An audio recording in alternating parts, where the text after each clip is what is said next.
Very good.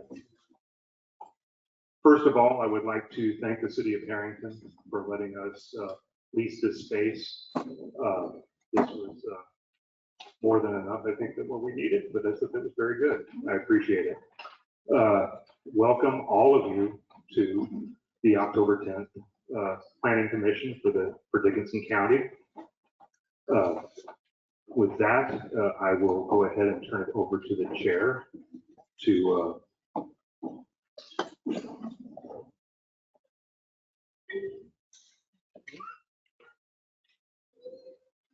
okay, roll call. Okay. Commissioner Schneider. Here. Commissioner Wolf. Here. Commissioner Fink. Here. Commissioner Griffiths. Here. Commissioner Wilson. Here. Commissioner Hedstrom. And Commissioner Wolf. And we have a full attendance. We're going to move on to the approval of the minutes from the August 15th, 2024 meeting. Mr. Chairman, I'd like to make a motion to approve the minutes as written. I'll second. It's been moved and seconded to approve the minutes for the last meeting had on August. All in favor, please raise your hand. All opposed, same sign. Motion passes. The minutes.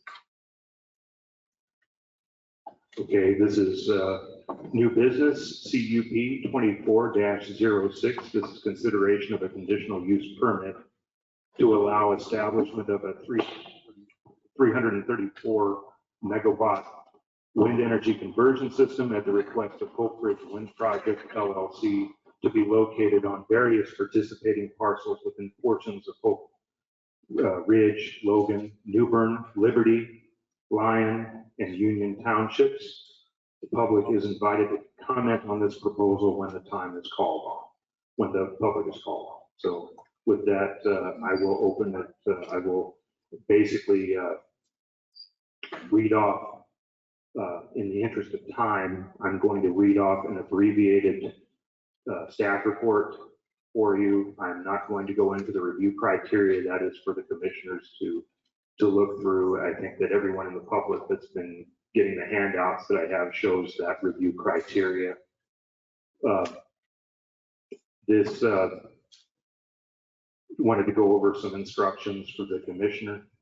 The commission, any commissioner that feels there is potential for a conflict of interest with either the applicant or the participating property owners should recuse themselves from consideration of this case. Just for clarification, all commissioners have not had any issues with conflicts. Staff has investigated this at a time. The commission must review this case based on the information presented and cannot make a motion influenced by either personal opinion or any of the comments presented, unless those comments support the findings that staff has included in the review criteria. Any commissioner that has received written ex parte communication or documentation pertaining to this case must disclose this information to staff at the opening of this public hearing to be entered into the record. Also, I should also mention that if just we'll take the time to explain to you as commissioners that to remind you that when due to the Open Meetings Act, make sure that there is no communication outside of the public hearing process. Two of you, I think, can communicate, but if you get more than two communicating outside of this venue, then it becomes a problem with the sunshine laws. So just wanted to bring that to your attention. Going to go over some background and findings. The applicant is proposing a 334 megawatt energy conversion system. This project area will encompass portions of multiple townships and will be named the Hope Ridge Wind Project. Applicant is proposing a minimum height of turbines base to blade tip between 591 feet and not to exceed 657. Wind energy facilities of a commercial grade have been present in the state of Kansas since the first modern facility was approved and constructed in Gray County in 2002. All facilities constructed prior to January 1st of 2017 have a lifetime property tax exemption, whereas those constructed since this date are under a 10-year tax exemption. Facilities, whether under a lifetime exemption or 10-year exemption, may enter into a voluntary agreement with the county establishing annual payments in lieu of taxes, are called pilot. If this project is approved, Oak Ridge Wind Project LLC has agreed to enter into such agreement with Dickinson County. Although payments are voluntary, staff's research has not revealed any other counties within Kansas where pilot payments have been either withheld by the developer. In an effort to promote conservation of the Flint Hills region, Governor Kelly extended a limited moratorium on wind power in this area. However, Dickinson County is not included within the defined area of this moratorium, which terminates at the West Geary County line. Wind turbines are vulnerable to natural disasters, including damage from high wind, hail, tornado, and lightning strikes. While there have been incidents within Kansas of turbines catching fire or falling into the road, there is no indication that any structures have been damaged. That's I'm referring to residential or accessory structures. Environmental cleanup is typically the responsibility of the developer and not the landowner. The incidents involving fallen turbines within public right-of-way are in counties for which no zoning regulations, i.e. using setbacks as a requirement, are not in place. All deliverables as currently required under our Article 21 related to the application for conditional use have been submitted and the application accepted. Staff has been coordinating with the applicant since 2023 on documents required under the regulations, including the road maintenance agreement and decommissioning agreement. All agreements are being reviewed by both county counsel and third-party attorney to ensure accuracy and fairness for the county and the taxpayer in the event the project is approved.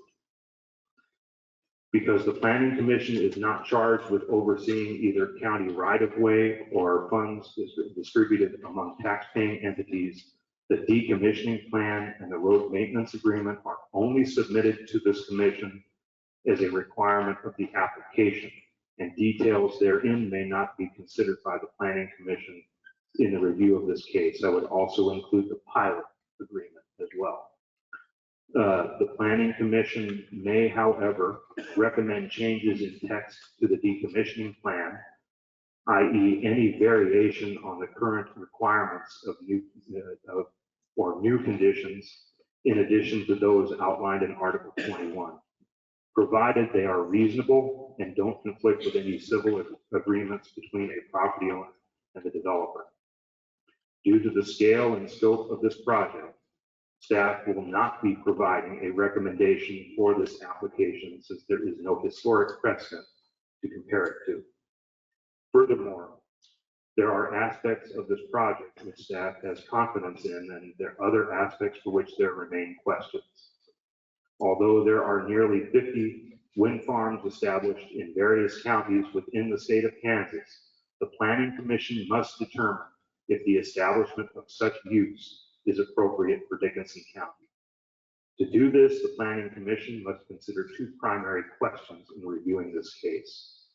Are the spirit and intent of the economic development and land use provisions outlined in the comprehensive plan regarding alternative energy supported by this proposal, and does the health, safety, and general welfare of the community outweigh the right of owners of participating properties to increase the value of their land by establishing this type of commercial grade infrastructure on their land?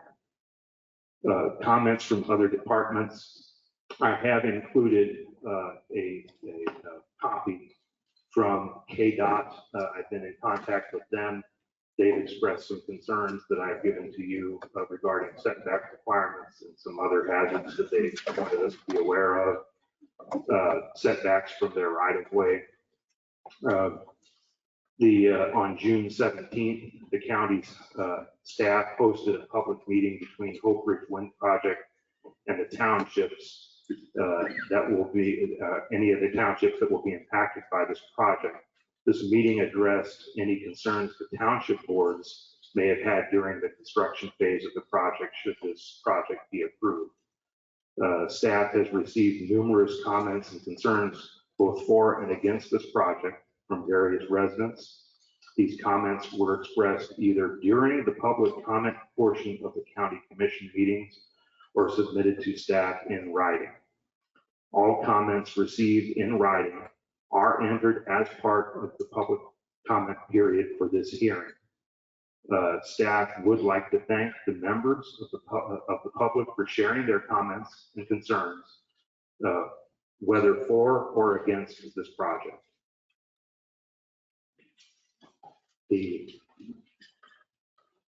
I'm going to pass over the review criteria, and I'm just going to go over to the, because that's for you all as a commission to look at.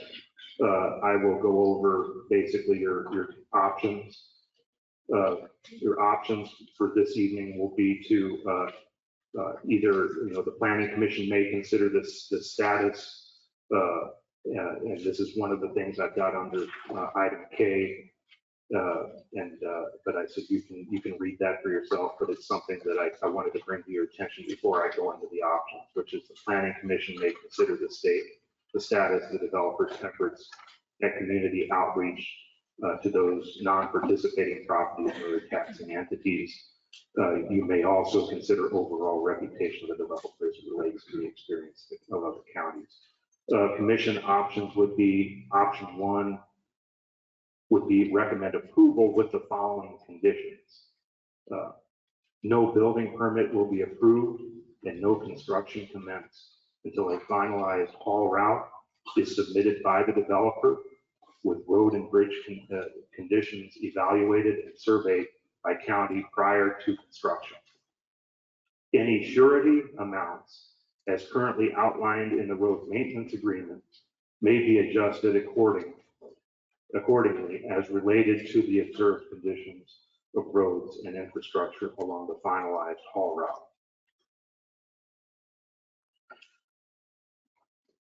A performance surety in an amount to cover decommissioning of all WEX infrastructure in the event the developer fails to complete the project in an amount estimated by the county engineer shall be submitted prior to a building permit being issued.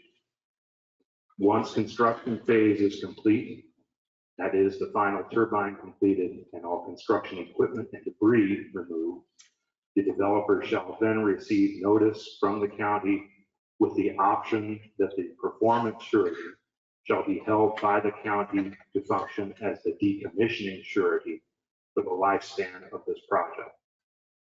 In an effort to ensure fiscal accuracy over time, all sureties as required, including decommissioning and road maintenance, shall have their dollar amount evaluated and adjusted every 5 years to the satisfaction of the county. In an effort to ensure environmental safety, developer must, at their expense, perform soil and water spot testing around the base of turbines from a third-party tester every 3 years with results submitted to the county. With the exception of letters of credit, all other forms of surety may be acceptable to the county, with reference to those formats which allow for funds to be readily accessible in the event of an emergency. Prior to a building permit being issued, developer must submit an emergency response plan to the satisfaction of the county engineer. Emergency management and fire districts. Emergency response plan must address response times to address environmental issues and include mitigation measures. Developers shall submit pilot payments beginning the year the project is online. Pilot payments shall not be reduced or any funds diverted to meet the obligation of other required sureties, such as the road maintenance or decommissioning. Pilot payments shall cease upon expiration of the tax exemption unless developer applies for an extension of the exemption beyond 10 years, at which point the pilot payments would continue, and Dickinson County at that point would reserve the right to negotiate an increase in these payments in the event the tax exemption is extended. Developer is proposing that turbine height will not exceed 657 feet. Staff is recommending turbine height base to tip of blade shall not exceed 500 feet. Staff may administratively approve up to 6 months extension to start construction if this condition affects the developer's timeline for acquiring the infrastructure that meets this requirement. Upon decommissioning, turbines must be removed by reverse engineering with no falling or demolition, with all debris removed from the county jurisdiction. Upon decommissioning, concrete base shall be cut down 36 inches, covered with topsoil, seeded with native grass, or covering which is acceptable to the landowner of the participating property.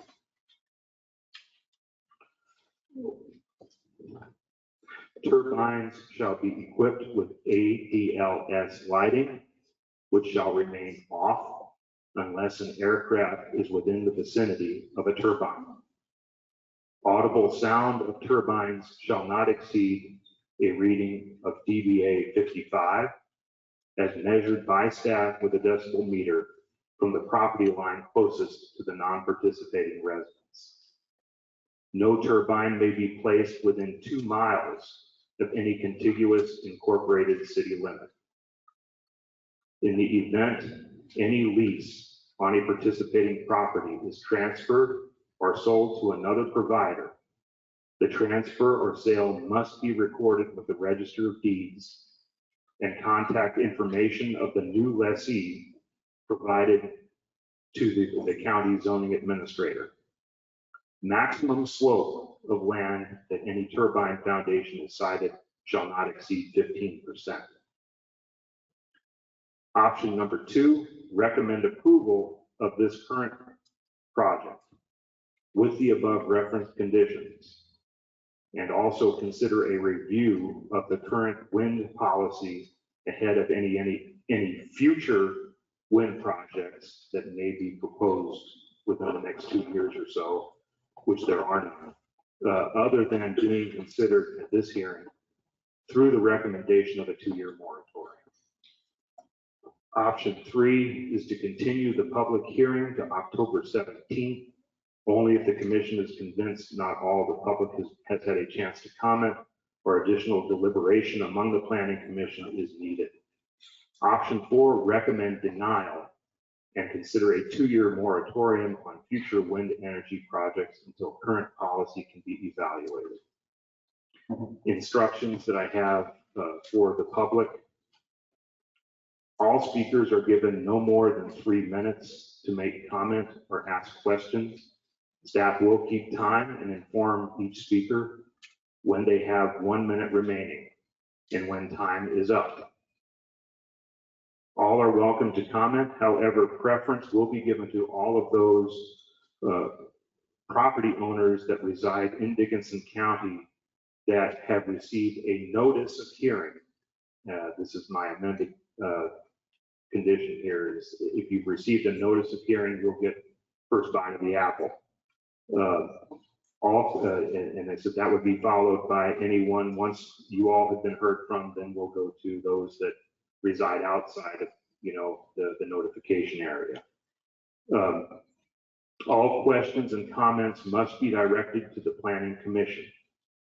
If any questions are specific for either staff or the applicant, those questions will be answered before the close of the public comment period. We'll probably answer them as they come up.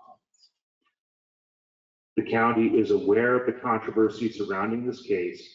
Please be respectful to staff and the commission and other speakers.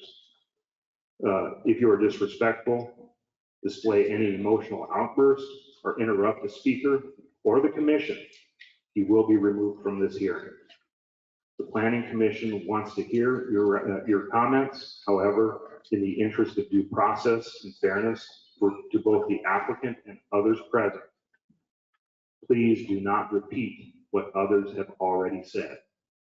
Once the Planning Commission makes a recommendation, an appeal or protest petition, which includes the signatures of 20% of the property owners within the designated notification area, must be submitted to the Planning and Zoning Office no later than 14 days following the Planning Commission action.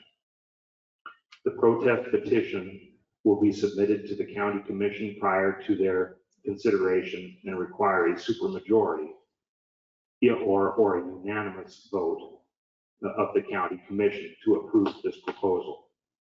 Depending on the final decision of the county, either the applicant or the general public may, within 30 days of the County Commission's decision, file an appeal in district court. It must be pointed out that historically, unless there is proof of an error in statutory due process or failure to render a decision based on the findings presented, courts tend to typically uphold final decisions on land use and zoning cases made by a governing body. With that, I will turn it over to the chair.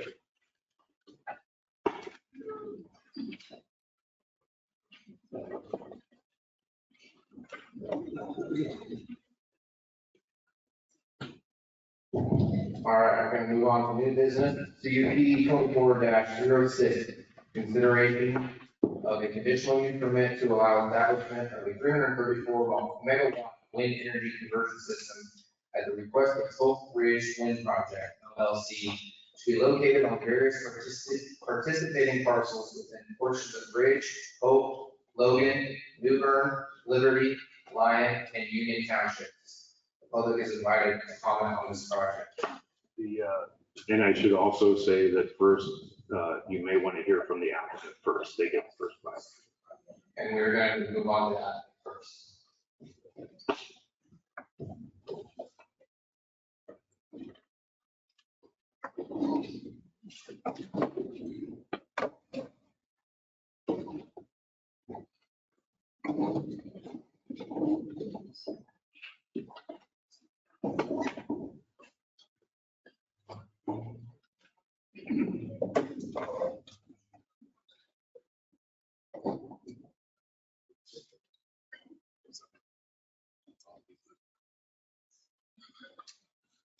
Thank you.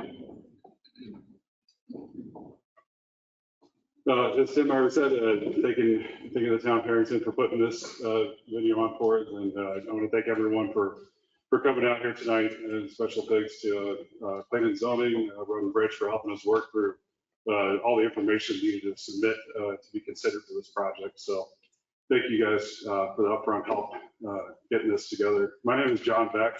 I'm the development manager for this project. I've been in construction and development for about 14 years, all renewable. I'm not a stranger to this area. Back in 2018, I was on the construction team building the Diamond Vista project out of Marion County and the T-line kind up here at the southern end of this county. So it's good to see a few familiar faces. Anyway, I just wanted to introduce myself a little bit and why I'm here.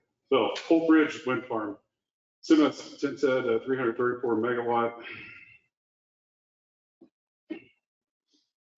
And my clicker's not working, so sorry, I'm gonna have to move around. Actually, Austin, if you could navigate for me. Technology. So why are we here? A lot of things we consider when we get into renewable projects is good resource, good way to transmit the energy out of this location, landowner interests, environmental factors. There's some things that we just get into the study on and it's not possible and it ends up killing the projects. This case, this area has been really favorable for a lot of reasons, and that's why we've continued developing here. So other things, high points here, creating full-time jobs, part-time jobs, I'll get into in later slides.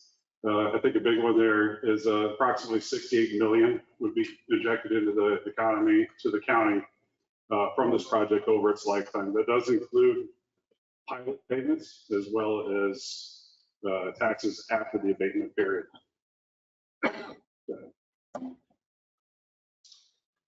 Got a high level overview of where the project's at. Roughly, that's we're off to the side over here. Here's the town of Hope, Navarre, Woodbine over on the right-hand side. Pretty large project, spans about 100 square miles, all said and done. That does include the transmission line, where we wouldn't be putting any turbines necessarily, but tying in up to the local grid to get the power out. So why wind power? These provide long-term positive impacts to the local economy through increased revenue, like we talked about, pilot and taxes, spending money during construction, which will highlight the project in Marion County. We tracked local spending on that to have a good talking point. Landowner loyalties, payments. This is payments for participating landowners in the project that has facilities or in the vicinity of the project that are participating with us. This is pretty low impact. Once these things are up and operating, they run on wind. There's maintenance schedules for these, but it's hard to notice we're here. Some of these people that are here tonight also are landowners down in the Diamond Vista project. They can maybe attest to what the involvement is after construction's over, after everything's quiet back down. What the landscape looks like down in the Fort Bend. I think a big point to help with this is it's a steady, reliable income for the people that do participate in this project. This doesn't raise or lower commodity prices. It doesn't care if it rains. You don't have to fertilize these towers. They run on their own, and they don't ask anything of you.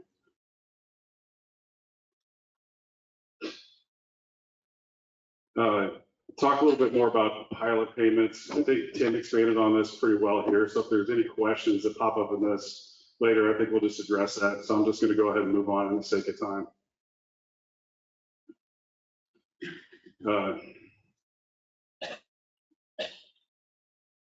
So the land use of these projects, including the road that goes up to the tower and the footprint that the tower itself takes up. This is a 16-foot wide road that goes up to about an 18-foot wide concrete pedestal with another 8 feet of rock around it, so that a truck can service the tower, turn around, and get back down the road. So everything else is underground or overhead. So as far as the land use goes, this is a great way to have an extra source of income while also not changing your lifestyle, whether it's ranching or farming. You get to do all these things with a pretty quiet revenue generator there with you. Some of these infrastructure, temporary things, you'll see a lay down yard. That's for about 4 or 5 acres. That's the construction team, drop trailers, parking, culverts, rebar, material like that, would all be stuff like that you see temporarily in one spot during construction. And then everything else long term you see there will have underground collection, the footings for these turbines, an O&M building where we have a maintenance supervisor that is identified to the county at that time, that it would be known and a main point of contact for any issues, especially the landowners of the public have to what we're doing out there. Go ahead, Austin. So local community benefits here. I got more than 150 landowners expected to see regular lease payments. We're a lot higher now. It's closer to 200. And we still have leasing ongoing. So as far as projects go, this one is on the higher end of support from landowners. It's It's kind of uncommon to see that much green in one of our borders. So I do thank everyone that has just participate with us and sign up for the project.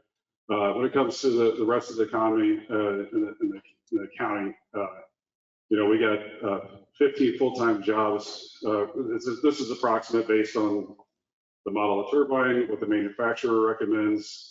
The manufacturer comes with staff that would be living in the area and maintaining these things. During construction, you'll certainly see a boom.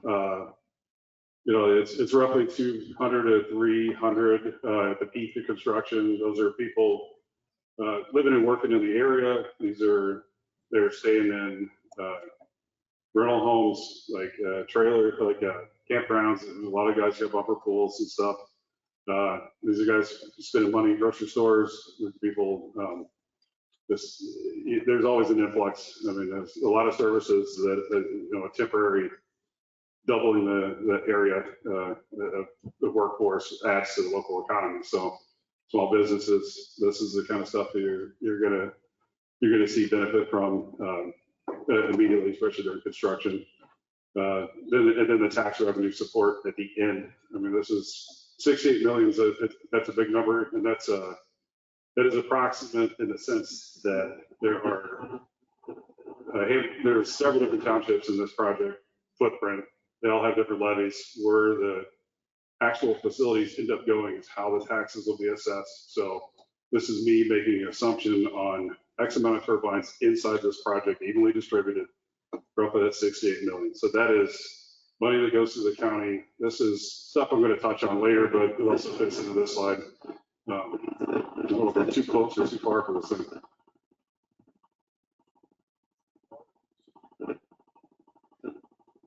It's still going. It doesn't like it. I'll try over here.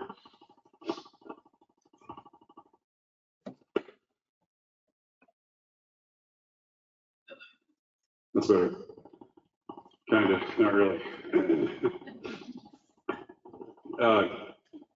My community impacts. This is a lot of money going to a county. So you're going to see, and it's obviously up to the county how this stuff's distributed. But what we've typically seen in a lot of our other projects and other counties that we've built in, especially in Kansas, you're going to see road improvements, infrastructure, bridges, a lot of facilities for school, emergency services. There's a lot of different ways to put that money to good use, and that's what we see as a benefit for the community that comes out of these programs. I should have mentioned this a little bit earlier in the slide. So yes, Enel is a foreign-owned company, but we have 3 offices in the United States, and one of them is in Kansas. We have, you see 5 projects here operating. It's actually 1,597 megawatts of the total of all these. And most of you are familiar with that last one there being visible from where we're at right now. So Kansas is one of our favorite states to work in, and we've had a presence here for a little over 10 years now at this point.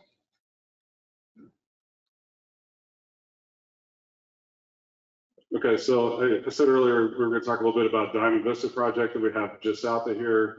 This was constructed in 2018. We got 95 turbines out there for a total of 300 megawatts. At the time, we did have 450 people. I can promise it's for a very short time. Most of the time, it was right around 250, 300 was the number that we're normally operating in. 450 was to catch up on a little bit of work, because some of you know that when we were building the project in 2018, we got quite a bit of rain down there, and there was a lot of stuff to make up for it. So when I first came here, I said that we were going to end the drought, and we did, and we still got it done. Right now, we got 13 full-time positions out there, and then plus 1 for our operations manager, who, like I said, is the main point of contact. All the landowners know who to get a hold of if they're having an issue, or if they see any, washouts, roads need to be addressed, that kind of stuff. Anything is the main point of contact, and then. He obviously is very familiar with all the emergency services down there. We'll talk more about that in some other slides. Other initiatives that we do in Kansas, we've spent a little over $2 million. That's gone towards WinTech program over there in Clark County. We focus on smaller areas. I did have in here the nonprofit grocery store. We've done that in a few different counties. Marion's one of them. The Clark, Zillinois comes to mind. But I try to identify needs beyond just tax revenue for the county to also add an extra benefit. And we'd like to think of ourselves as an extension of the community because we don't, we own and operate these things after they're constructed, and that's something we've been proud to say that a lot of developers cannot say. So that's why we also focus on these areas and like to be a part of them. A little bit about where we're at right now. We talked about, I say the sites in Hope, Kansas is all north of there. We're sitting a little over 53,000 acres right now leased up. When I said that we have that much support for a project, that's what I'm talking about. That is a big number. That's 2%, so it's slightly less than 2% of the land use. And I can talk more about how the land use looks during construction and during operation for anyone that wants to bring that up. Environmental and permitting. So this is, we take a long time, years doing these kind of studies, and it's in conjunction with all the transmission studies that have to happen that also take years. But every region has different considerations for special things. Like out here, it's the Topeka Shiner. We performed a grassland study earlier this year. Some of these are requirements and some of these aren't requirements, but we choose to go and just to make sure we're preserving the land as much as possible, especially when we have such a small footprint to begin with. We really want to minimize what we're doing and keeping things natural and useful to the landowner. Bird and bat assessments, that's one of the other great things about this project is that this is a very tame project as far as both of those are concerned. No eagles. These are things that we have to navigate on a lot of other projects that come up with mitigation plans, have coordination calls ongoing with Fish and Wildlife. Fortunately out here, it's a different case and it's a few less email calls that I have to have. Alex, you wanted to add anything to that? Okay. No. Oh yeah, we'll do the next slide, sorry. A couple of these other things here. Our interconnection agreement, these are things that take a very long time. Like I said, about 5 years of studies, millions of dollars in deposits. This was all executed last fall for this project. So we have confirmation of good transmission for the full 334 megawatts of this project. So that was a good one to get off the plate. The point of interconnect, that is a smaller substation to where we tie into the existing line to get the power out of the project area. We have an option in place to purchase that land, the approval of this process, and planning on starting some foundation work in 2025, if that's the case. So timeline, just talked about that, expect to start 25. The construction would be planned for the beginning of 2026, pretty much when the ground thaws out and it's workable, and we can get in there and start improving roads and cutting roads across fields like that to get to our tower sites. These projects all wrap up in a year, so commercial operation date would be the New Year's Eve, in my experience. Working on Christmas sometimes it happens.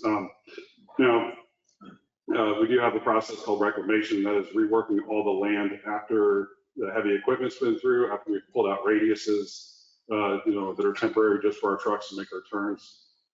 This is decompacting soil. This is cleaning up. This is getting the land regraded, terraces rebuilt, getting the land restored to what it was, and getting the, like I said, all the temporary facilities were moved out of there. This is stuff that happens after commercial operation date. Once again, when the weather allows, It starts in November usually, whenever, sometimes October, if we can get in behind equipment and start working.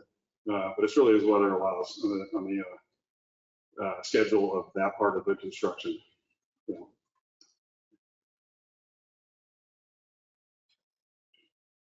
Actually, I'll just hand this off to Alex here. Thank you very much, John. Yeah, Alex Balonis. I'm here from the Permitting and Environmental Group at Enel. Like John said, I'm not going to repeat too much of what John had to say, but it really what he was pointing out. We are here doing these studies for years to protect your resources, your wildlife, the plants, the plant life here, the grasslands. As John said, some of these studies are required, some of them are not. When we are working through local areas, we look at both federal permitting and local permitting to deal with species and unique situations wherever we are.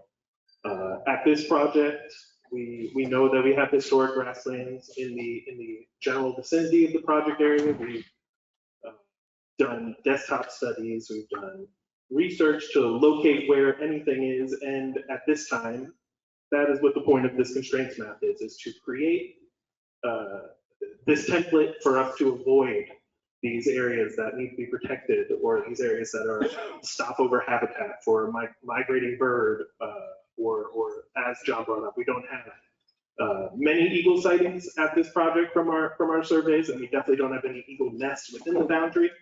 But again, it is something that we have to coordinate with the U.S. Fish and Wildlife to get their approval to build this project without needing to permit or without needing to follow that up with.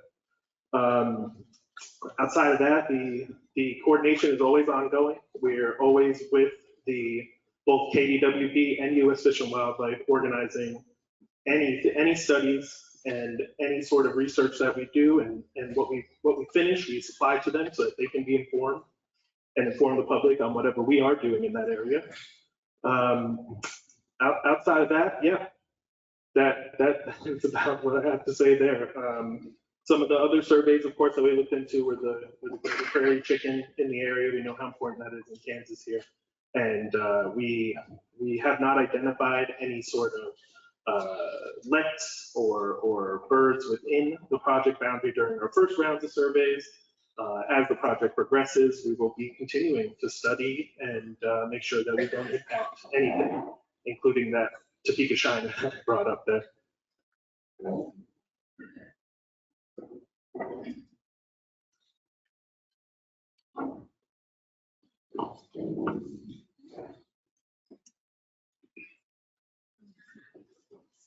I did want to point out one thing about, there are regulations that we have to show proof of coordination with all the different departments for this application. I just want to highlight that this is part of our due diligence process. It's something that we do anyway in counties that are not zoned.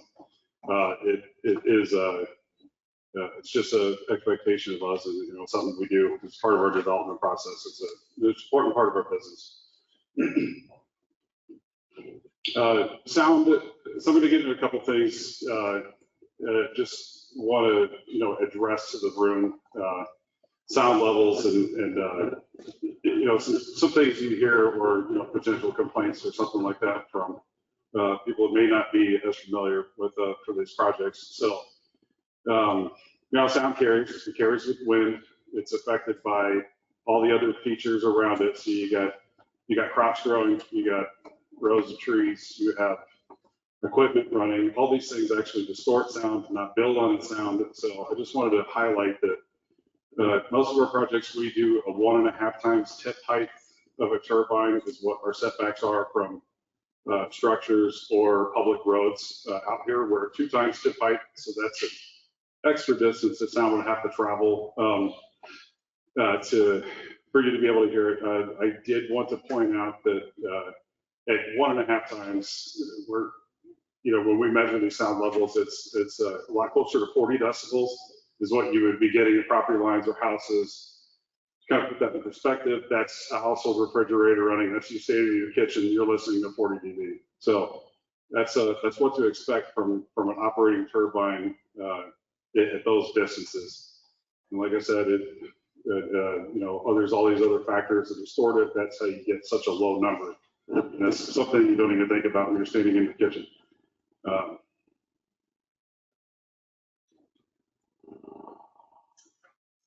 Shadow flicker is another one. I don't believe it's a requirement for us to do a shadow flicker analysis. Once again, this is just one of those due diligence studies.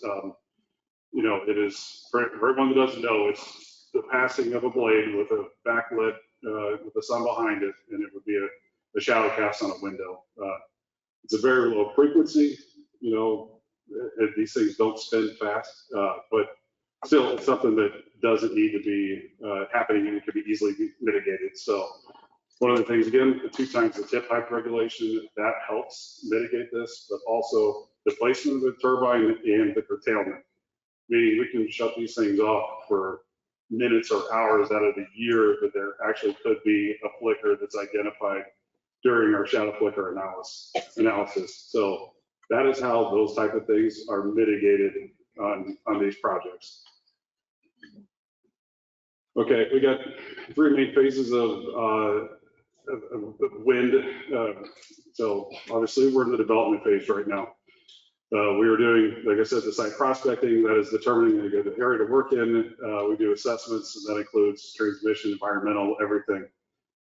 We've had net towers up out here for 6 years, 5 years. I'm not sure. It goes back quite a while. We usually only get about 2-3 years of wind data. We have a lot of wind data on this project, and that is to prove that whatever equipment we put out here and be produces the amount of electricity that we are expecting to be injecting onto a grid.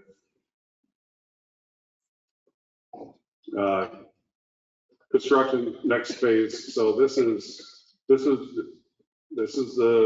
noisy part of this project. This is when you're going to have 300 people around here. This is when you're going to see the booms in the economy, but you're also going to have increased traffic. You're going to have you know, you're going to have disruptions temporarily from all this activity going on. Yes, they're mostly working in the fields, but when we were doing public road improvements, our crews coordinate with Road and Bridge, whoever they have that they want to designate from the townships when we're doing all these road improvements. That includes, and I'm probably getting ahead of myself in these slides, so I'm just going to talk about now. That includes ripping road, culverts out of roads, replacing or sizing them up. You know, so we'd have temporary shutdowns of roads. All that stuff is communicated not just to emergency services, but to the landowner, and then also schools. We talk to the schools about the bus routes and stuff too, to let them know, and also plan our work around bus routes. At no point is the house that we're isolated, so where you can't get out one way or the other with our improvement activities. And this is a range of stuff. It could just be going from adding rock, and this is what would be included in the road maintenance agreement, so that the county is reviewed exactly what we're proposing to do and engineering of why we propose to do it. It would be adding rock, or out here it would be a cement stabilization. That's a tiller mixing up concrete powder into the road and recompacting it, hydrating it, and cover it with rock again. This is some pretty tough stuff. So it doesn't care about freeze-thaw. It doesn't care about a lot of rain. It is an improvement, and it's not just for our work, because our trucks are heavy, our components are huge. Our concrete trucks, you'll have anywhere from 50 to 70 of them per foundation. So that's a lot of activity. The roads out here need to be improved to be able to handle that kind of beating.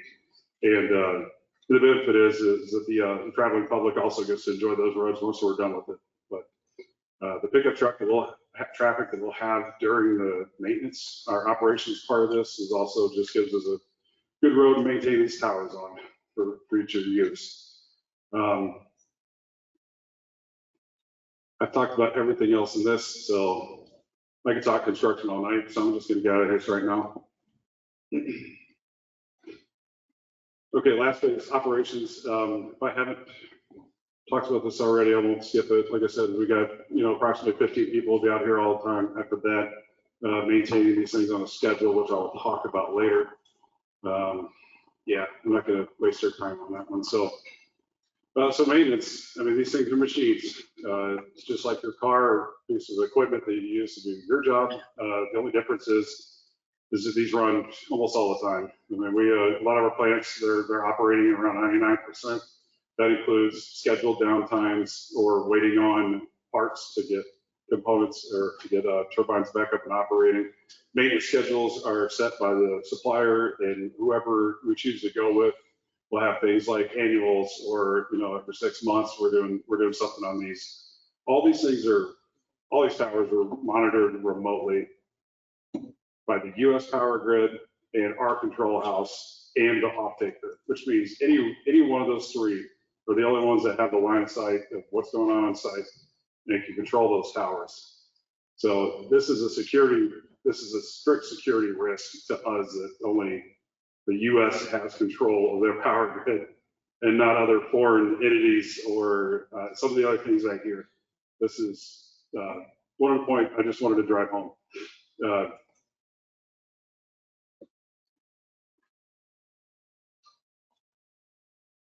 So we also like I said, we have a full-time staff out there for operating projects. They will be talking with landowners. Usually the landowners are pretty open about talking with them. If they just, I don't know, if they see anything that looks odd or out of place or whatever, you get comments all the time from landowners and even just the traveling public. It's usually about washboarding or something like that, or there's smaller stuff that we have the staff to address those things, the concerns. Another big one is coordinating with local responders. Each tower, each road to a tower has a 911 address assigned to it during the building permit stage. So those addresses will be communicated to first responders, and also we provide maps to the 911 call centers so that they are familiar with this. Actually, during the construction phase, we like to run mock drills. It's not a requirement, obviously, but we always encourage the county to participate in those. We perform them on site, and it also just kind of helps. It's a good practice, a good best practice I've done in the past. Spill response. I mean, this is this is a construction site. It's no different than every other one. They all have SPCC plans. We have one for ours too, and we follow it. So that's anyone that's had to go through those, there's a lot that goes into it. You got to list like what kind of material you have on site, how many gallons it is, where it's located, what are you doing to mitigate those things. These are all strict control measures to make sure that we are controlling any kind of anything that can be spilled on site is being managed. Lightning is another one I see pop up. So, I mean, they're big, they're tall, they're metal, and there's weather. So lightning is always expected with these things. There's lightning protection, not only up in the blades where they have little tips with a metal piece that runs like a copper or aluminum that runs down the length of the blade to ground it to the rest of the tower. And there's a big massive grid of copper underneath these things, and everything's tied together. So it's very planned out electrical grid to ground these things, and because that's anticipated. So that's how we work on keeping these things lightning protection. Tim talked about severe weather and stuff like that too. I'm sure you all see videos or hear about tornadoes blowing through an area, and it's like, oh, the towers didn't fall over. These towers control themselves for the most part. There's a wind vane and anemometer on every single one of them, so they know where the wind direction is and how fast it is. If the wind speed gets up to high, which you can get too fast for a wind turbine, they will actually yaw themselves out of the way, feather their blades back, and not catch any wind. So typically, the kind of damage that you see from high winds or tornadoes is the actual debris smacking into them, just like it is everything else. Repowering, I wanted to throw in here before we talked about decommissioning.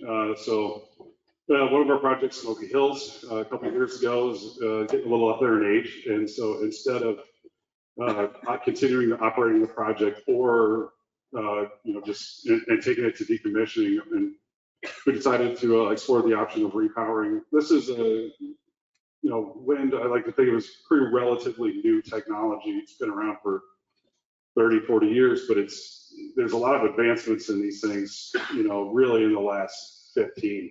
And so there's ways to repower these projects, which means getting better equipment on the inside to make them produce more power. Sometimes you have to change up cable or foundations entirely, new models. So sometimes it's just improving a generator, pitch motors for the blades. There's a lot of little difference. Sometimes it's a software update somehow.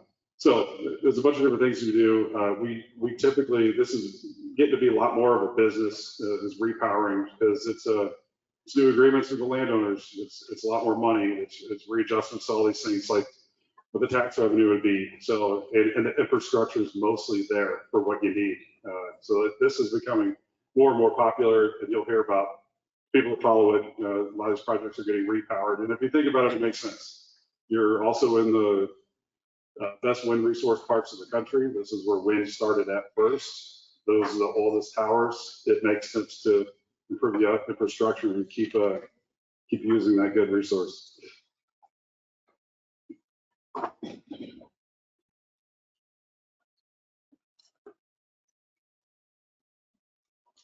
Sorry. Okay, so we have a decommissioning agreement proposed with the county right now. A lot of it follows what's outlined in our leases with the landowners. So even without a zone county, we have our own decommissioning plan, which actually follows what was submitted. But we don't. I mean, this is a large company that has a lot of operating assets, and a lot of them in this state and for a long time. We want to keep that reputation. We don't let projects die and get bad press for it. So not looking to make an exception on Hope Ridge. We have, I think what Tim just read there, it said 36 inches below the surface. We actually do 4 feet. That pretty much takes out the entire pedestal. It gives you some of the foundation, gives you plenty of buffer for activities, whatever you use the land for after that. This is also everything on the surface, your overhead transmission line, your public roads. Well, I call them access roads. They come off the public road to get to the turbine. Those are removed. Any underground facilities that are deeper than 4 feet, they stay. That's typically your buried cable.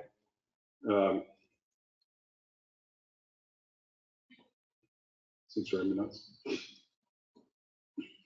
So yeah, and then obviously we're working the ground after that. That's the installing terraces, that's decompacting, that's pulling out anything, like I said, above ground, reworking the ground, what it was. That could be reseeding, that could be whatever the land use is for. That's what that bond is for, to cover those activities, so that it looks like we were never there.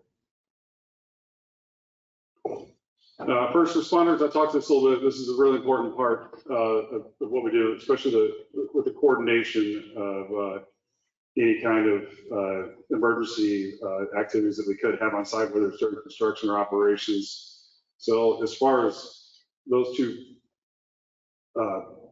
portions of it go, we have tower rescue teams on site at all times, no matter what's going on. So if anyone needed to get pulled out of a blade or lowered out of a nacelle, that is all stuff that we handle on site, and getting the guy or the person out the front door.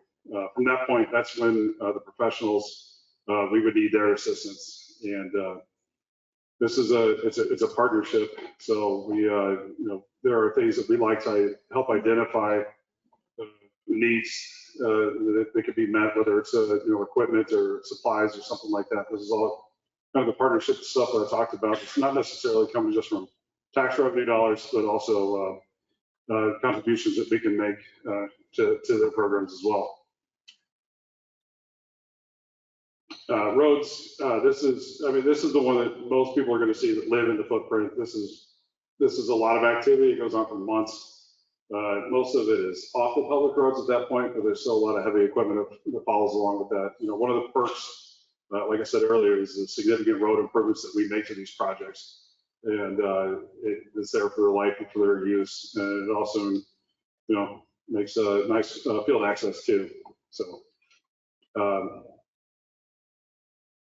think I addressed already any kind of issues with, if there's comments that come up during road construction about public safety or something like that, we have regular meetings with the county, us, and the contractor that addresses any issues, whether it's signage or ground that needs to be worked, or something just to field all complaints or concerns and make sure that everything is mitigated and safe for you all to drive on. Eminent domain. This is another one I see pop up. This does not apply to this project. I can't do it, and we don't do it. We couldn't do it anyway. So it's every lease that we have signed with the landowner right now, they're voluntarily signed up. We also provide financial support, reimbursement for legal review, independent legal review. So them choosing their own lawyer they would like to review their lease documents, and we encourage them to do so. And like I said, provide some reimbursement for that. So just wanted to kind of get that one out there that, you know, if this doesn't go my way, I'm going to start doing eminent domain. No, I promise, and we can't. So. Some of my favorite pictures. I just wanted to throw this in here right before we concluded the presentation.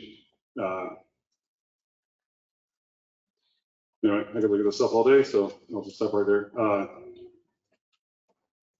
I did want to address, Tim, one thing about what are your options there? One in, I believe it's one in, about not exceeding 500 feet from base to tip.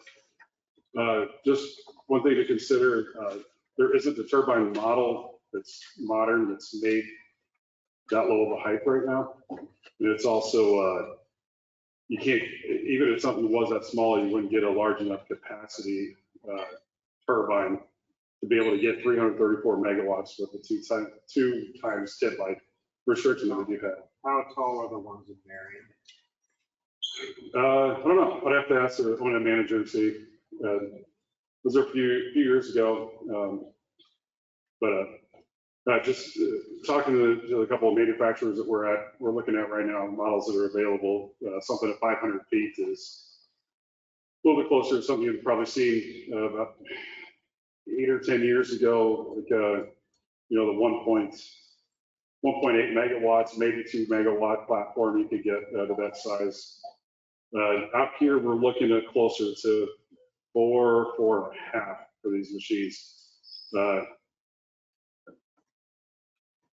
Plano does pay also in megawatts, so if you have one larger machine, it does pay more than multiple smaller machines or one smaller machine. But I did want to highlight that. Everything else on there looks exactly what we were expecting, but I did want to bring up that point for consideration there. The 500's too low of an option for us, especially with all those other considerations that I just identified.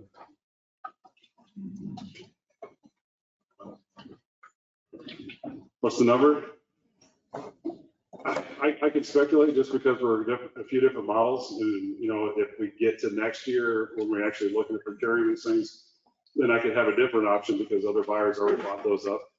But most people are going after those 4 megawatt platforms, and you know, just one of these blades are almost 200 feet long by themselves. So you know, realistic, that's 650 is really in that area that we're looking at. So that's a lot more realistic tip height that we have for, you know, we want to be considered for this project. But I guess while we're on it, another thing that I saw being discussed is these 700-foot tall turbines. No, these towers aren't 700 feet. Believe it or not, like 700 feet isn't an option either. Those are larger than anything that's on land right now. So we propose that number to the FAA, and it's actually 698 to give ourselves a couple feet of buffer, but they consider that anything below that number to have those lighting requirements. So with FAA, anything above 700 feet has special requirements, lighting requirements, you have to do additional stuff. So if I apply for a 750-foot tower and I want to actually put in a 500-foot tower, you have to use those special lighting requirements that were in the approved plan for a taller tower. So that's why all the developers, we picked something that's on the high end of what we would use to not have to worry about any of the terrain changes. It goes by AGL anyway, but model options and stuff like that. So yeah, realistically, we're not going to be putting up 700-foot towers out here because they don't make them. And so I think that was the last thing I have for my presentation. So right off the door.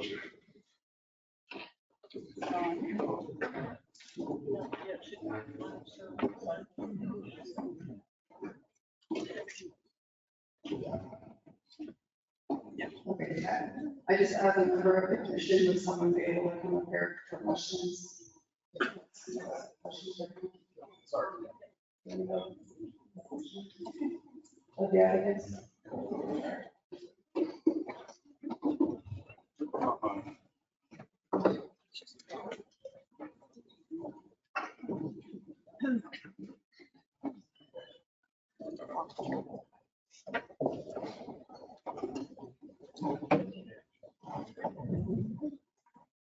If I'm not the person to answer the question, I might call up one of my colleagues too. So.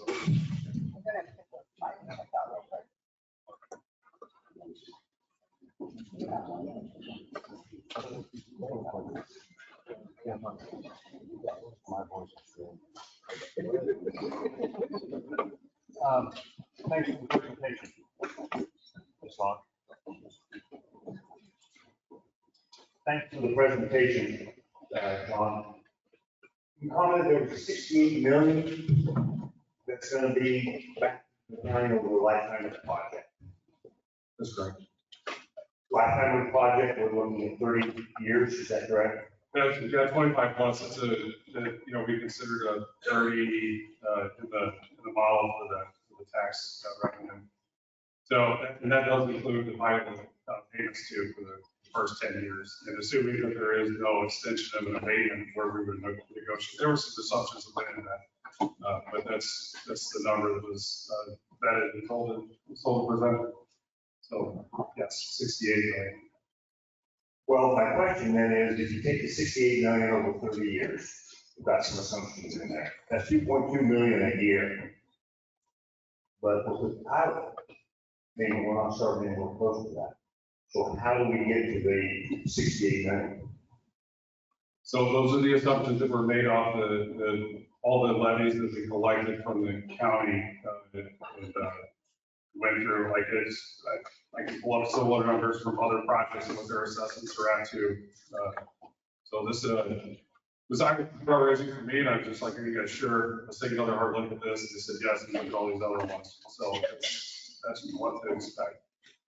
Yeah, I don't know if you mentioned the dollar megawatt payment for the pilot or your presentation, or if that's So that's not anything that this group needs to. okay. Yeah, we're talking in discussion with it anyway. So yeah, it's that is a payment.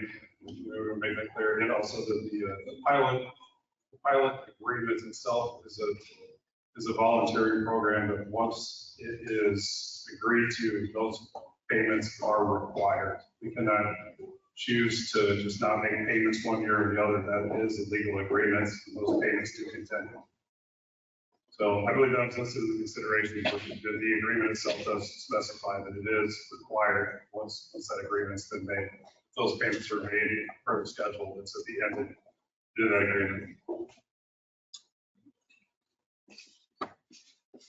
If I may step in here, Josh responding here on behalf of Advanced Power Lines, which is a group of all of the developers building across the state of Kansas, just to help on this question.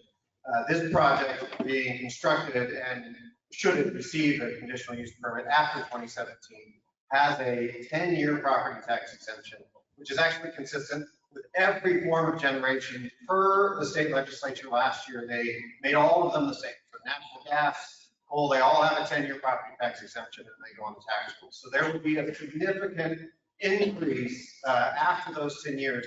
Companies under zero obligations to provide any, I actually will get particular, I wouldn't even call it a pilot because it's not in lieu of taxes. It's a donation agreement because it does not owe taxes in the first 10 years, like any other form of generation.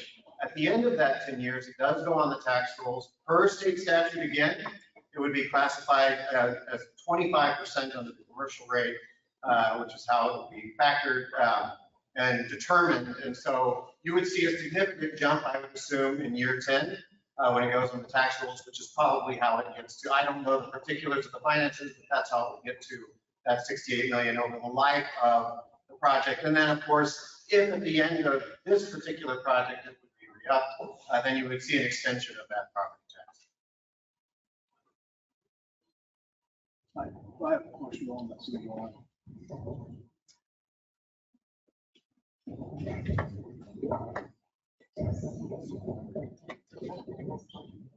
Is that an index for inflation where it goes up annually, or is it just flat?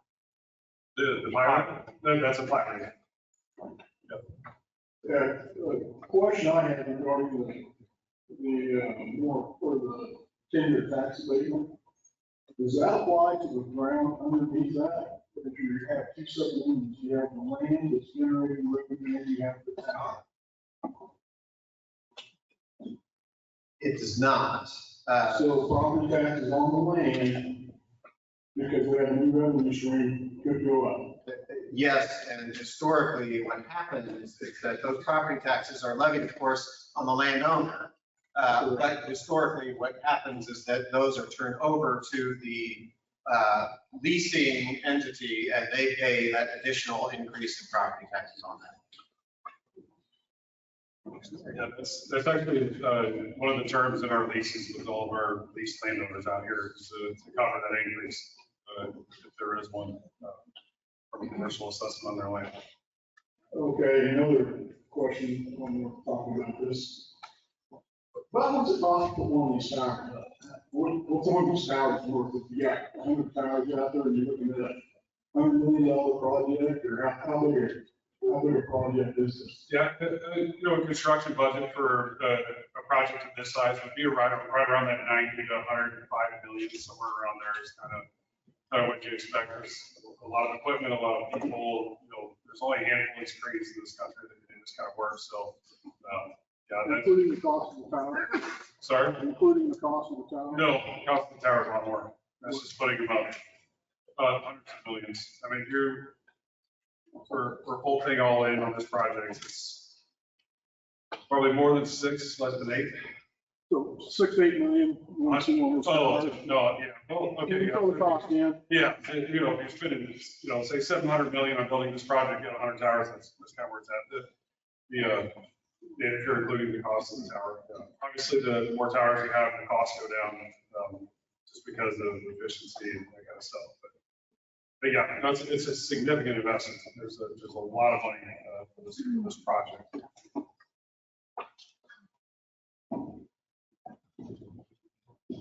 Sorry, I'm going to add one more thing in here, specific to the actual tip height.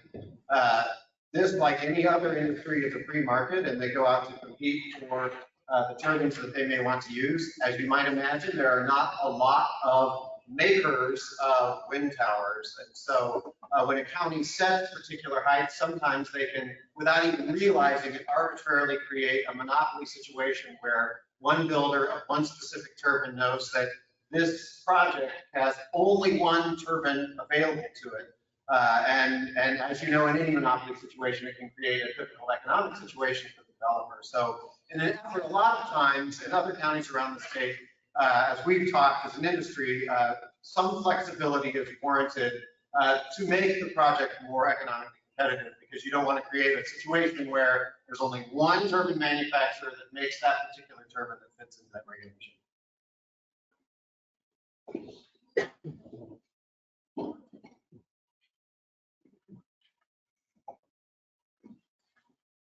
Question on the decommissioning plan, does it reflect that 90 to 105 million construction or deconstruction budget? Does the decommissioning put that on?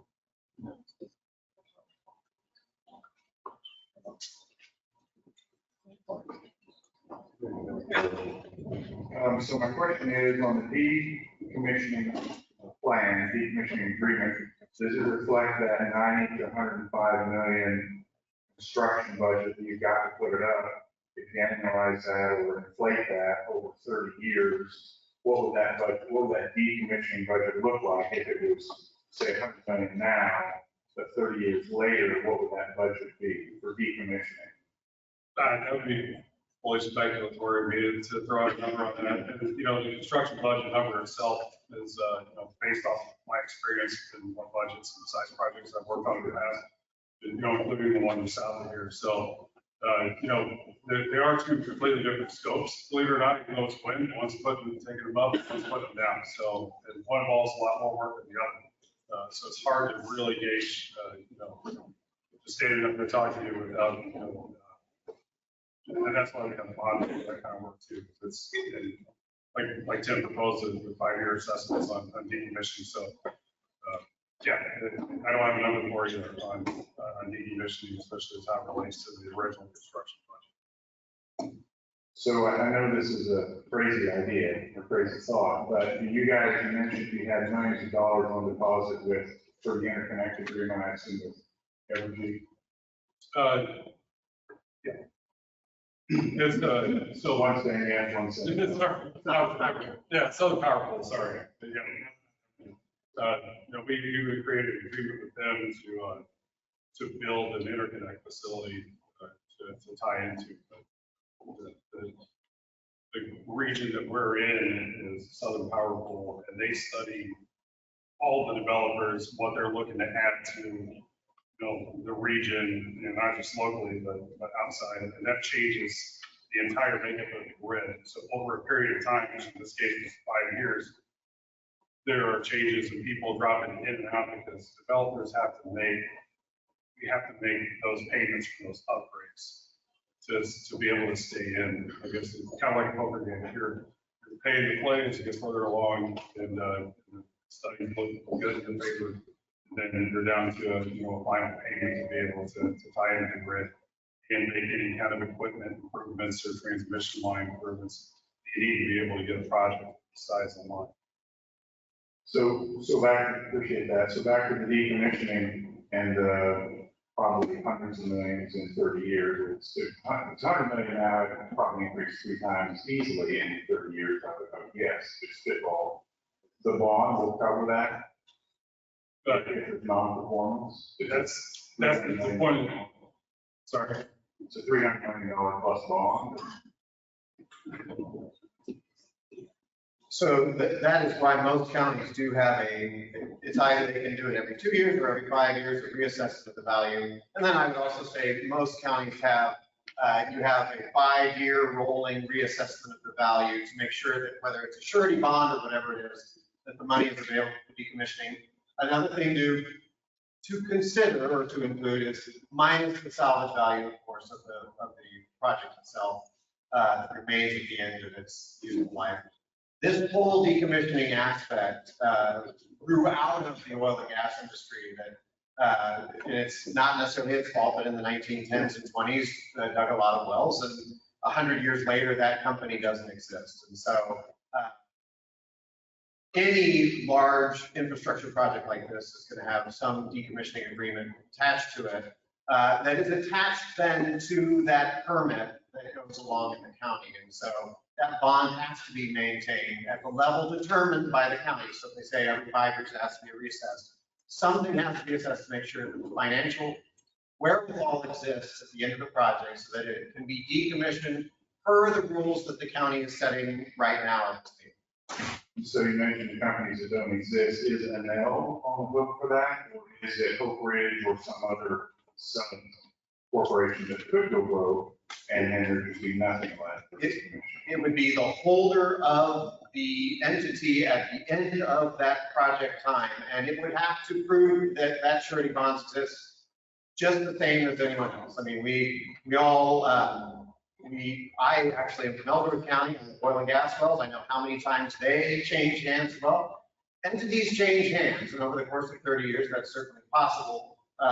This is an ironclad county contractual way to make sure that whoever is in possession of that project at the end of its life and it's time for decommissioning, the money is there to decommission the project. So everything we work on here will be passed forward to whoever the next buyer is. It is attached to the conditional use permit at the county. And this is standard across almost any county where the other 45 operating wind farms are in existence. Thank you. Like with pilot as well. Those are the savings. I'm gonna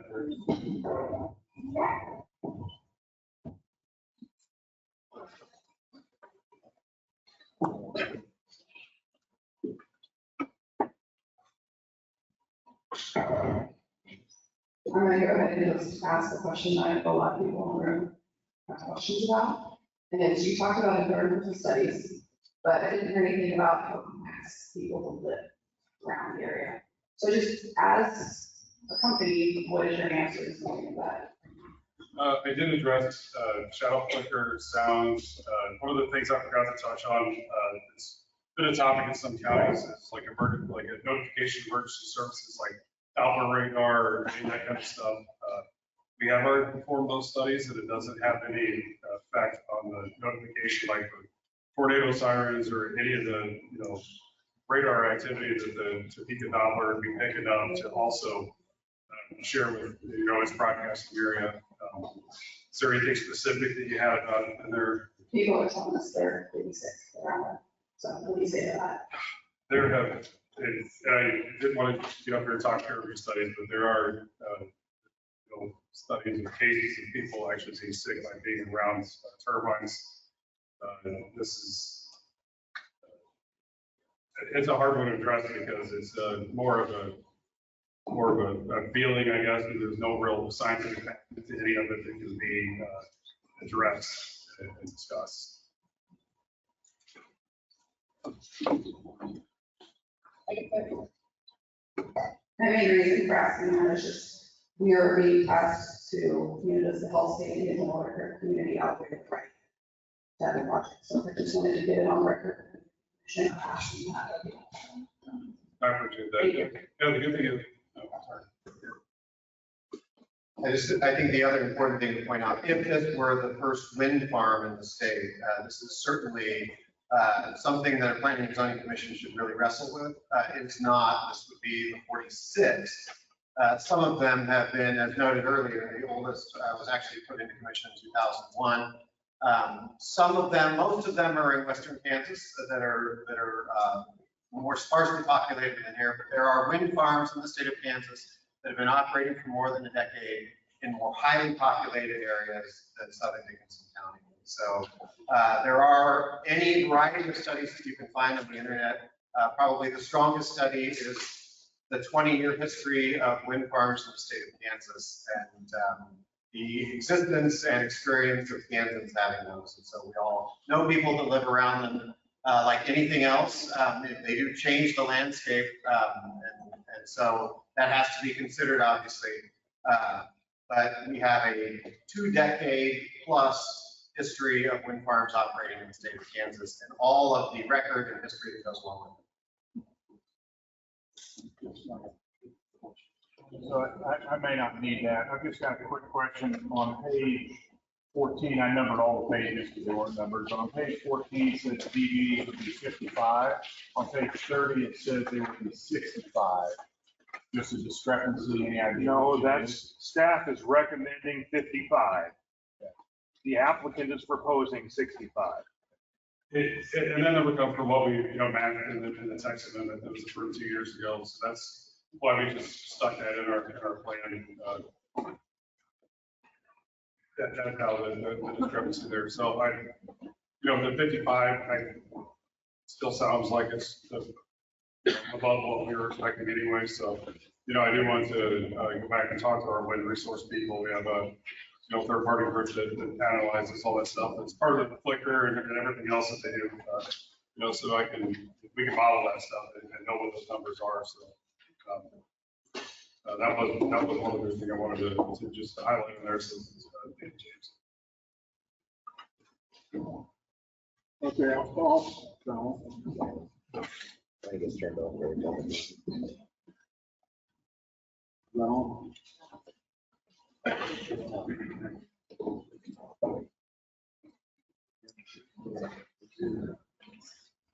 Okay, maybe this is completely out of left field, but this is a question to you and maybe Martin, coming over the road agreement. A year ago, I'm also treasurer of township. And a year ago, we experienced a shortage of rock, or we were no longer able to get rock from our local quarry, which happens to be very close to your proposed site. Martin, we wanted to address this. I guess looking at the general county welfare, what's good in one area, I hate to see it impose a burden or cost on another area where we're not able to get rock for our roads simply because the quarry can't meet the demand.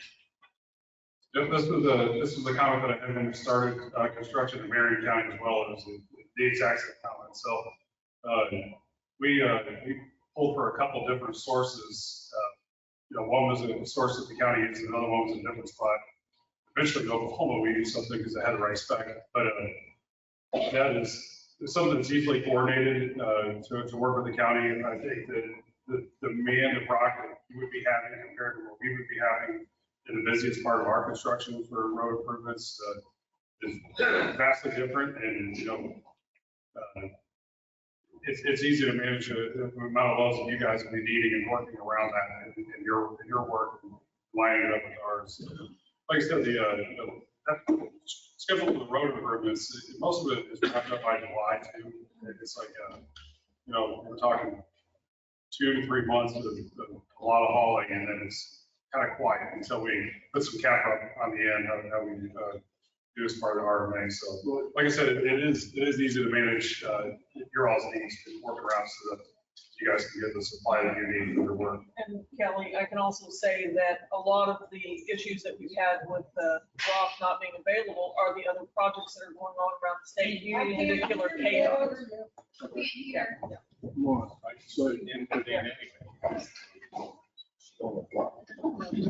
I was going to say that a lot of the projects that are going on that KDOT has around the state also contribute to this. This is even before the wind project is going on, so that's something that the county is aware of. I'd just like to comment that you had stated that probably end in July, you're gonna have a heavy hauling time prior to that, that's 2 to 3 months prior to. So that's when we're wanting our rock too. So that would take some real work. I don't want to, can't hear me? Okay, sorry. There's a thing there, okay, sorry. Yeah, I'm on the township board of Hayes Township, and yeah, we're all competing for that rock at the same time. And you guys don't want to shut down the project if it's approved, and there's a time of year that we need to put it on our roads too, so that's gonna be an issue. Gonna have to deal with that. The supplier knows who the long-term customer is here, and I'm just a short-term guy doing a lot of work in a few months. So, but like I said, this kind of work is a partnership, and we aren't just going to shut down your activities to support our construction schedule. There's different ways to work around that stuff, and I dealt with all that stuff firsthand, in fact, when I was managing the construction projects. So I can tell you, it's definitely possible, and we do. You're mentioning getting up to the interconnect to get the power shipped out. There was an environmental group online that was saying that the power would power Dickinson County. Is that true? The power that's generated, would it end up powering Dickinson County first and then going out? So the electricity that's generated by this project is connected to the grid. That point that we tie into is where that power goes. And from there, it's hard to think about, but an individual electron that's produced here at Hope Ridge and gets on that wire and takes off. There's no telling where it's finally used at. I would like to know, most people know where their power comes from right now. But me and my home, I certainly don't know where it's actually being produced and used. But we do have, a lot of these projects have power purchase agreements, and there is a specific offtaker that will be purchasing the power that's generated by this project. So there isn't one. We haven't had any talks, of course, discussions with anybody about that to this point. But that's what you would say that the power is going to a company, it's or a city or whatever. That's when those kind of things do. Some of it goes to market. So in that case, say if there's 334 megawatts and 10 of it's going to market. Market would be anywhere that's in, for this case, like energy service area. That's where the power is going. So it's a hard one to answer at this point, but I hope I'm as clear as I possibly can be on that point. Maybe I'll make a question to make it a little bit more clear. In a power outage in Dickinson County, will Dickinson County residents have first right of refusal of that energy? No, short answer, no. So the amount of work that would need to go in to make a physical disconnect of a wind farm and close a breaker for another dedicated line to go somehow to another substation to then go to distribution county. It's that in itself probably costs more than the construction of this wind farm. But the short answer is no, you can't just flip a switch and immediately get power. Where it's tied into, it has had years of studies and engineering that goes into this to be able to transmit that power out. So unfortunately, no, everyone lives in the county doesn't get free electricity from this. I'm sorry, so. I wasn't asking for free. I was just asking for right of refusal. I understand. Since it is impacting our. Can you elaborate on the economic impact that this would have to our community a little bit more, as far as would you work with our county agencies that we have to make sure that they are utilizing existing businesses or, stop, walk, and that type of thing. Elaborate on that just a little bit more, because I know that's something that I haven't heard much about. Yeah, so a lot of it just kind of happens naturally on its own when you're building these kind of projects in a short amount of time. Your hours are long. You don't want to live far from site. You don't want to drive an hour or even 20 minutes. You've done a 16-hour day out in the wind or whatever conditions out here. So a lot of people that build these projects want to stay locally anyway because they don't have much time to do anything else. And so when you're in these communities, you're spending money at restaurants, gas stations, laundry services. You're paying rent for income housing, it's just a water, apartment house, that kind of thing. That's just the temporary impacts, and I do like to talk about it because as you saw for the money we tracked, it also included stuff like water supply, fuel supply, everything to support construction needs. There's some place to go to the bathroom. I mean, all that stuff is just dollars on the tracks, not just they're also buying rock material. So the $5.5 billion in less than years is a significant number, and that's a very, very realistic number to what would be here, probably a little bit higher since that was years ago.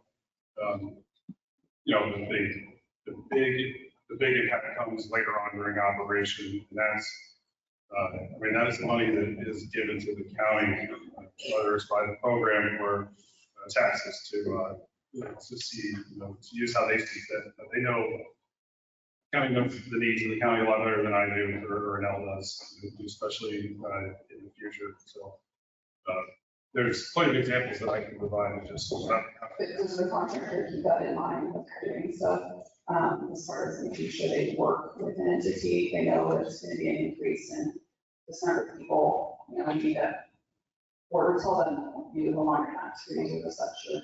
These are, I don't know, I just want to be very general with the comment. Is that something to keep in mind, the local versus utilizing an entity from out of It's not gonna be very visible from, but everyone lives here. People come in, but they're not using those that are in, and dollars. Yeah, I'll just attest firsthand, like, word spreads fast, very convenient places that are very close by. Everyone knows where to get their laundry taken care of, where to get the best breakfast burrito, like any little thing. No one wants to go park with this kind of stuff. People do want to stay locally. The effect it is immediate. It's this, what the contractor does, what I did when I worked for a contractor now is, before we moved to a location, we're already looking for housing. We're engaging with the community on the best place to meet the needs of all the influx of people we're going to have that period, because there's not 300 houses for rent in this county. I'm giving you a full, I don't know, that's just yeah, it's a lot for one area. So we help find those places for those guys before they come out here and come to site. Those guys, I mean, everybody, people, but it's all the services, support and stuff too. So it is encouraged in the sense that it's mentioned. We can't force anyone to live anything, but the convenience is, it kind of take care of it for us, if that makes sense. It's fuel, like I said, fuel, there's always one gas station that thrives from a wind farm being constructed. There's a food truck. I had a food truck out the site. We were doing the one down at Tampa. The little store around the corner definitely like this too. So, yeah, this is, like I said, this is stuff that's encouraged, but it also doesn't really need to be, because it is something that people see for the limited amount of time that they have during the work to get out and spend money here instead of somewhere else. Quick question, is there anything on the pilot payment that would be deducted? In other words, just hypothetically, if the pilot payment is 600,000, 700,000, is there anything that would be deducted from that before it gets to the county? Year 1, year 2, year 3, year 4, or when it says this amount, is it that amount, or is there anything that could possibly be deducted from that? So the payment schedule that's at the end of the pilot agreement is what, that's the check you would receive. And one of the conditions that staff has placed on that is that no funds that are intended for the pilot can be diverted to any other agreement requirement. So like you can't go to road, the road maintenance agreement bonding. You can't go to, the decommissioning bonding. The pilot payment stays as it will be agreed to if this gets approved. And I read that in your report, and I appreciate that. I just wanted to hear that. Yeah, I'm waiting for your timeline. Okay, speaking of the pilot, 334 megawatts, and the pilot is based on that. Yeah, those numbers, it's a $1 per megawatt. Correct. That's how we build that. Yep. And if the system only produces 100 megawatts for whatever reason, then is the pilot program based on the 100 watts produced, or is it back to the 334 that is the intended? So the pilot payments are based on the payment schedule that's at the end of that agreement. It doesn't matter what the production was that year. Okay. Alternatively, if I can't make more than 334 either, but if I could, it would be seeing an increased payment. So I understand, but if for some reason, a couple become non-functional and you only produce 300 megawatts for the year, it's still based on the 334. That's what you're saying. That's correct. Very good. We're saying for, the landowners that have operating turbines on them, not that it affects everyone in this room, but their payments come forward because of the lower wind year or a piece of equipment down. There's a minimum payment paid based on megawatts. That's similar to what that agreement is.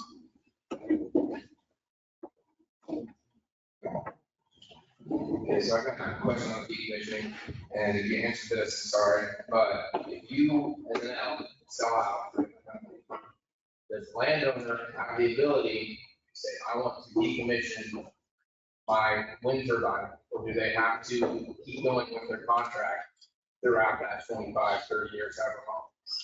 So like, if a company buys you and the company, and this might not be possible, but if the company that buys you says, I want to pay your monthly payment or however often they are paid for their lease, will we be able to decommission, or sorry, not we, the landlord will be able to decommission whenever they want, if that's to a degree or positive? No, and also, every agreement that we have, whether it's with the landowner or the county, is part of the company, the entity, Full Bridge. So if it were to change hands, all those requirements and obligations still follow, as part of the agreement. So, but no, just because the company, the entity's changing hands doesn't mean that one of the parties gets to change the terms and the conditions that they have. So any facilities will still be there as part of the project.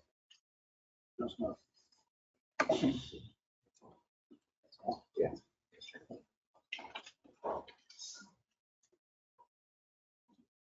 Regarding the landowner lease agreements, and talking about the economic benefits of the county, what percent of the lease dollars are in Dickinson County versus leaving Dickinson County? So like the landowner that's Lives in Kansas City. sure, what percentage? What percentage is that? I don't know what percentage that is. I mean, it is a mix. There's some people that live here, there's some people that don't.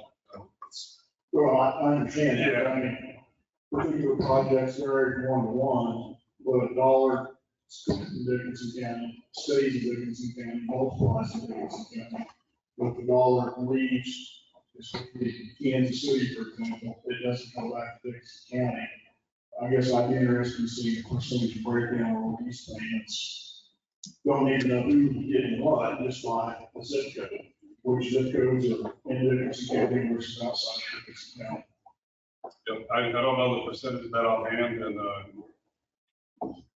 gotta make sure that's something I can give you, I guess. I'm not sure either. And it would be difficult to track as well. I mean, people move all the time, so a lot of people here that have family members, that stay here, but their family members live in different spots. There's a turnover link for whatever reason, and that person doesn't say move back to the county. A lot of land changes hands. I understand, I think it's somewhat overstated the impact. There's a question I asked Marion County as well. Yeah, I think that's why I like to highlight the community benefits that do come from, the pilot agreement, the tax assessments, long term, that's a significant dollar amount, and it's not going directly to a landowner, whether they live here or there, but let's go to the county to use. I might add a little bit to that, going back to your question too about those long-term economic benefits, because there are the short-term economic benefits during the construction period. And as an anecdote to that, Thomas County, which has 2 wind farms in it, probably drive through there on the way out to Colorado. Their sales tax within the county doubled during that construction period just because of all the ancillary activity that was going on in the county. But I think the strongest long-term are those payments to the landowners. And you can't really get, I'll pull out some biblical verse here, but the rain falls on the just and the unjust. And you guys don't have as much oil and gas in Dickinson County as I have in Ellsworth County, but it's nothing like watching the richest guy in the county get more oil wells. But that's just the way it is. And sometimes they live in the county and sometimes they don't. But I will say this, Ellsworth County, which has 6,500 people, so it's not very populous. We have 2 equipment dealers. We've got Can Equipment Terrico. And then they're in part because we've got residual income from 3 operating wind farms. And those guys are buying new equipment faster than other people, and it helps sustain that. And so does that mean we don't have any absentee landowners in Ellsworth County? Absolutely not. We've got a bunch. But it also means that no matter what the percentage is, there's a lot of money turning over in that local economy. So just kind of a point of reference, does the planning and zoning board have the ability to ask for additional information and receive that? As he asked for, it'd be a simple item. We've got all those addresses in spreadsheet. Just the column that's got the zip codes. Just send us the column that's got the zip codes. It's not personal information. He asked for some information. Do we have the ability to ask for information, or do we not have the ability to ask for information that will be provided at another time? And then would you be willing to provide that, or are you unwilling to provide seems like a simple question. I just don't know if we even have the ability to ask for additional information. What I was going to say is that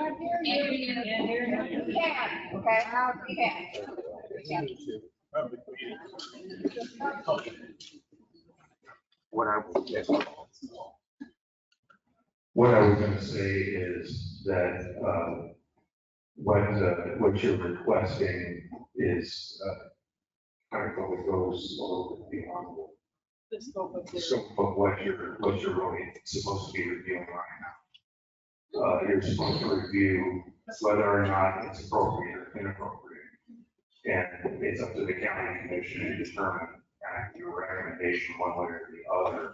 They can make that determination as to whether additional information might be needed regarding economic type information like that. And the other thing to remember with that is we're talking about the actual owner of the fee simple estate on that property, which may be 4 people, it may be 8 people, and so they may have lots of different zip codes. I would actually argue you know better than we do or anybody else who actually lives here, because we would give you that information. Well, this is property X and it's got this number of owners. It may be multiple owners, children, or grandchildren, and it's hard to say which one actually lives here, who's actually farming the property, maybe no one's farming the property. Property ownership gets really complicated fast, and so if we gave you all the information on who owns property, you know better than we do who's actually living around here doing this farming. Tim, in point to your comment that maybe James was out of line for asking about for some information. Page 6, which I numbered 2, so I can tell where I was at. Economic element in the last sentence of the paragraph says it empowers the county to determine a proposed location of such facility is economically beneficial overall to the county. And I guess that statement tells me I have some responsibility to see if it is economically beneficial. ultimately, that's overall to the county. Ultimately, though, that's the decision. The county commission, you all are not empowered as an economic development board. Okay, so you have to be careful with what you're requesting. You're a land use board. Now, if it is in general what is being proposed, and you're asking something that is, what I would consider, if it's something that is legitimate. If it's something that is information that might be readily available for some, for them to submit or whatever for the review process of this, particular application, I would say that's fine. But remember, you're a land use board. Okay, ultimately, that's what you are. And economically beneficial. Remember, the county commission is the one that also has to read all of that as well. All of those, and they have to abide by those provisions as well. And so please stay focused on the land use element of this, which is it appropriate or is it not appropriate in the county? So that's what I would kind of caution, when you start getting off, this is where you start getting off into areas that really as a board, when you start asking for specific information like that, that might be, you're starting to get into, you're getting in the weeds as far as something that you're not competent to do. So that's all I want. And all I wanted to say was, I was reading what you gave us. I understand, and that's true. It is reasonable.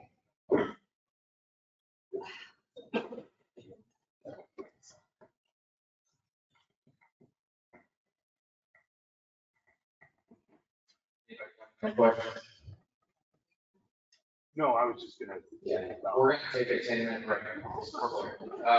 We'll resume 6:05.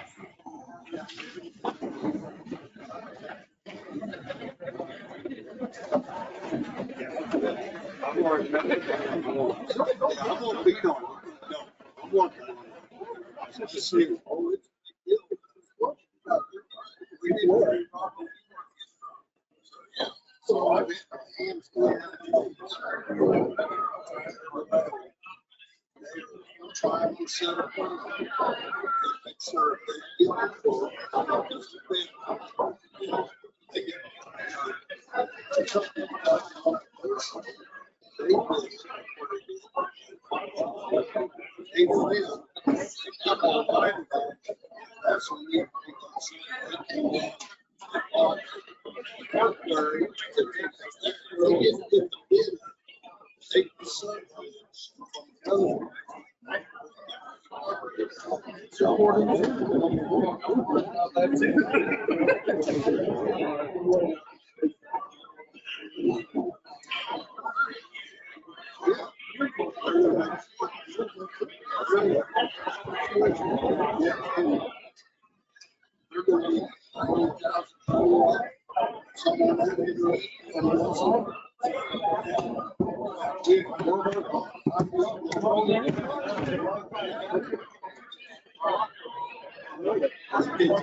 No, I was.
I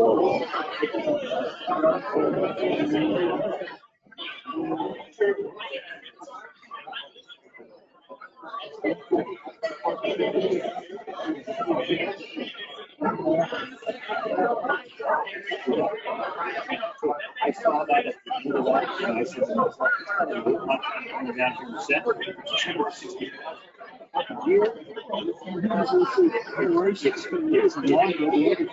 it's less than 2% of it.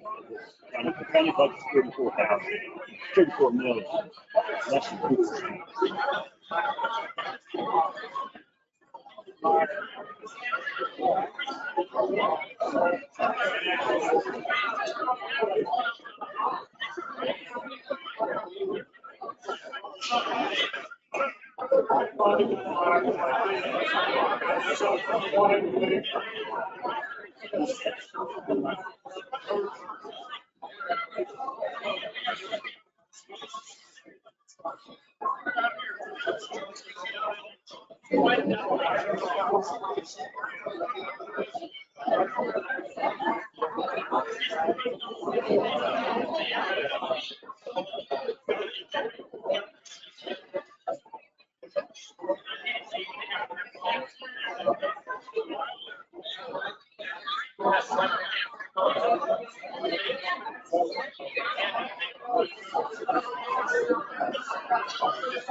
It's just the time, right? Oh my God. They did over here. Right, here we go. Like a wedding in Orlando.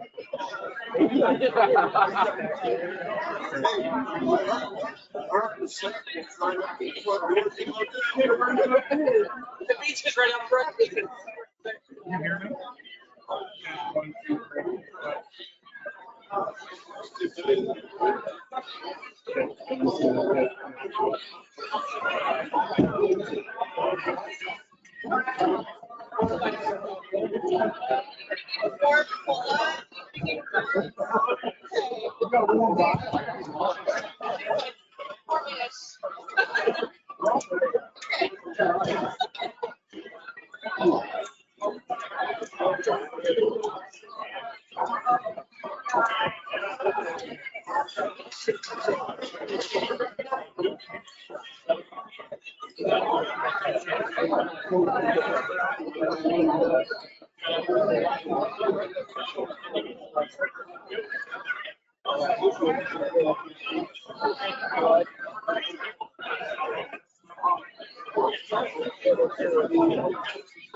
We got them all. Walk back and forth. This works. Okay, good, good. Yes, 1, 2, 3.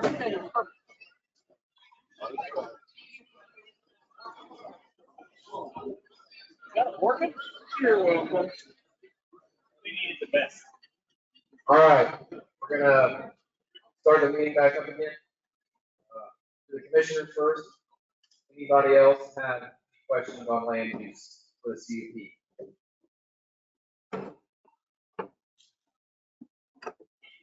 If not, we're going to open it up to the public for discussion. The first people or residents / landowners that get to go will have to be the ones that were notified or are in the have received notice. And please, you will have 3 minutes to talk. Please come up to Tim and tell him your address so we can get your name down and we'll begin.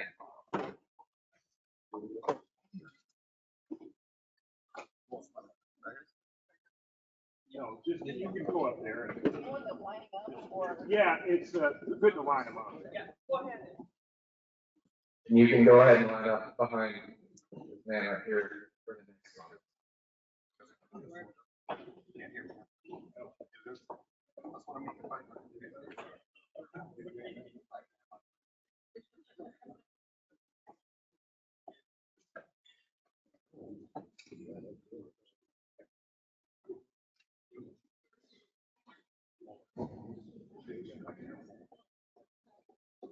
Morris Jenkins, 1924, 1200 Avenue, Kansas. Good evening. Thank you for allowing me to speak before you today. As a property owner in Dickinson County, I am not in favor of the proposed wind project with turbines being erected within 1,000 feet of my property, leaving me with an estimated 12 to 15 turbines within my view shed. Speaking of view sheds, I have some research here that from CNN, and I'm going to turn this into you. it shows that the property values of wind turbines drop. Property value of a house with wind turbine within its view shed within 2 miles drops by 40%. I also have an article from CNN and Forbes that says, it talks about in the article how the owners of the wind turbines will get their property values back they lost because of the wind turbines. What about me? What about the other people in this community? This whole deal's been very vague. The property land map, the plot book here gives sections in 1 mile sections. Everybody gets these in the mail. These updated wind turbine maps that they're giving, it doesn't identify all the roads. You have to guess where you think a turbine's going. So how are people out here around these supposed to do? What else are we gonna find out tomorrow? You know? Let's go ahead and let the elephant out of the room here. Heard some gentlemen talking about gravel up there. Let's talk about water. It's been a 6-year drought. A lot of these farms and homesteads out here depend on well water. We do not have well water access. Who's gonna give me well water when my home runs dry? Am I supposed to sell my house at 40% loss and just walk away? And as far as vagueness goes, if any one of you have to ask questions up here today about the project, then I know you should vote no. You should vote no on these turbines. You should ask for more moratorium. We need more information. People are not getting the information out. I have 2 minutes yet. I can keep going. Currently, in the United States, and this is brought off the internet, in Google, 300 to 400 counties in the United States are either tightening their restrictions on existing wind turbine contracts, or they're preventing them from coming in. 1 minute. We're at a turning point here. You guys control the game. There's answers you don't know, answers I don't know. As far as cellular studies go, I didn't hear anything done about cellular networks. I give anesthesia for a living in this county. There's 2 of us. We're required by contract to have 2 means of communication when we're on call. We're on call half the month. I just hope it ain't one of your family members that they're having to send the sheriff out to get me because they can't get hold of me by cell towers. There's been no studies done, but you drive down there in County and you call me, you won't get a signal out there in those turbines. So am I supposed to sell my house again and move? Time my job, a lot of answering questions. Thank you.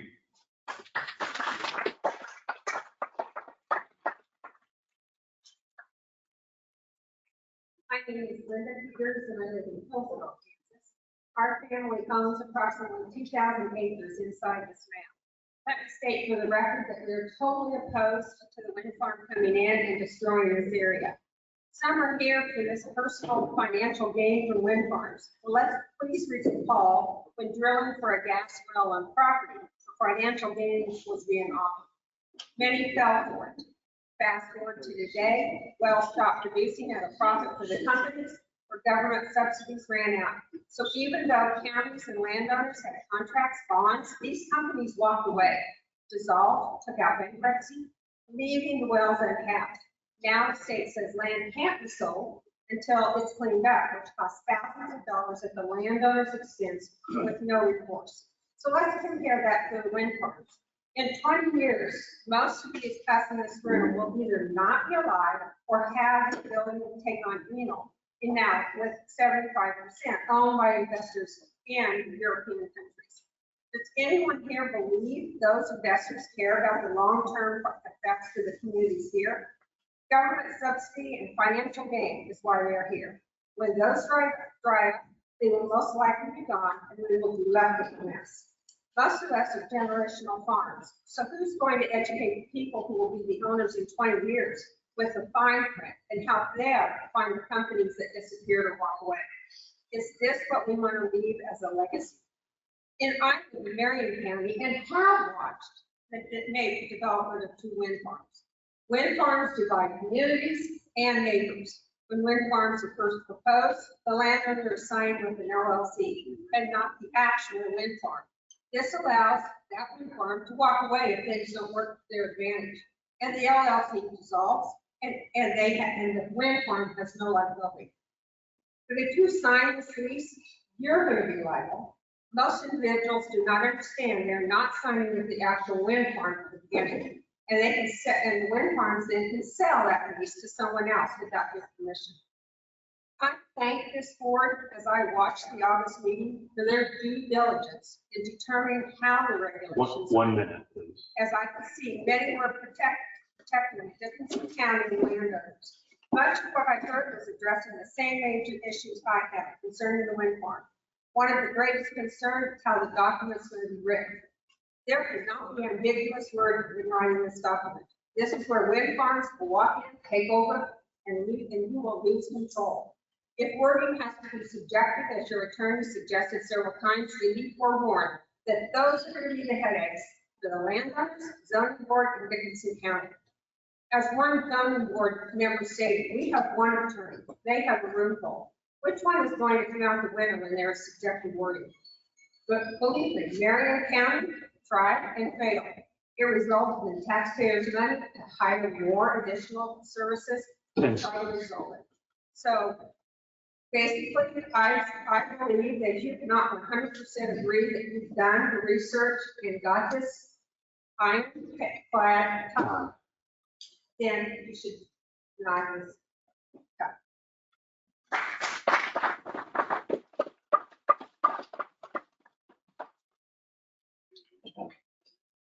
Hi, my name is Kay Hoffman, and I live at 1363 1100 Avenue. I live with my husband on a farm that he has owned for over 50 years. On July 20th, 2020, we received a letter stating that someone would be contacting us about a NELS project. We were never contacted, so you can imagine how surprised we were when someone called in December of 2022 and said the Abilene paper had a drawing with dots representing proposed wind turbines, and so many of these were around our home. I have done research, and I find that these studies regarding the hearing problems from sound, problems from shadow flicker, and blades of these 600+ feet turbines, and the infrasound is a real problem. I have given a good portion of this information to our county commissioners. I probably should be giving it to you.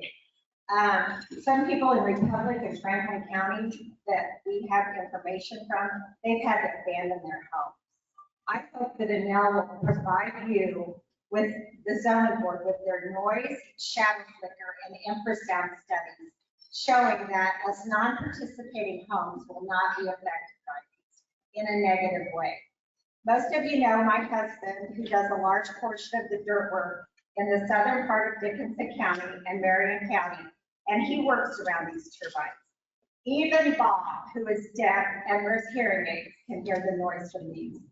The farmers he worked for that have them say they are not quiet, and you can hear them when they are churning. Believe me, if Bob can hear them, they are loud. Whoever went to listen to them and said you cannot hear these wind turbines is either not telling the truth or they were not there on the day when the wind was blowing and the turbines were turning. I worry about these wind turbines close proximity to our farm ground. I have given the commissioners and planning and zoning commissioners several examples of blades breaking and being rendered useless, usually to the ground of the farmer who is not signed the lease. Some in Marshall County have been waiting for up to a year to have cleaned up. Who will help the farmer that loses his income and farm ground if it is not usable due to these turbines? In January, I was sent 3 postcards inviting me to a meeting with Enel. I asked Mr. Beck what would happen if a leaseholder's turbine shut fiberglass due to a malfunction. He advised there that there would be some sort of settlement. Settlement from who? The farmer with the lease, a settlement from Enel, the insurance company, and whose insurance company? As expected, nothing came out of that meeting with Mr. Beck. But as I was getting ready to leave, Mr. Beck asked me if I had never heard of eminent domain. What did that mean? Was he meant to scare me? Do we really want to live with being threatened? Robert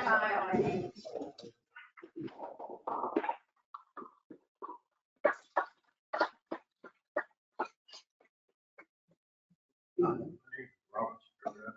I have a border section in Logan Township. I live at 2391 2000 Avenue. I'm not a public speaker, so I'm giving my time to my wife to go up. I'm requesting his 3 minutes and my 3 minutes. Carlos Stroda, 2391 2000 Avenue. I am married to Bob Stroda. He has a quarter section of ground of 1,400 in Quail. It is my right to come up here and voice my opinion. I am not in favor.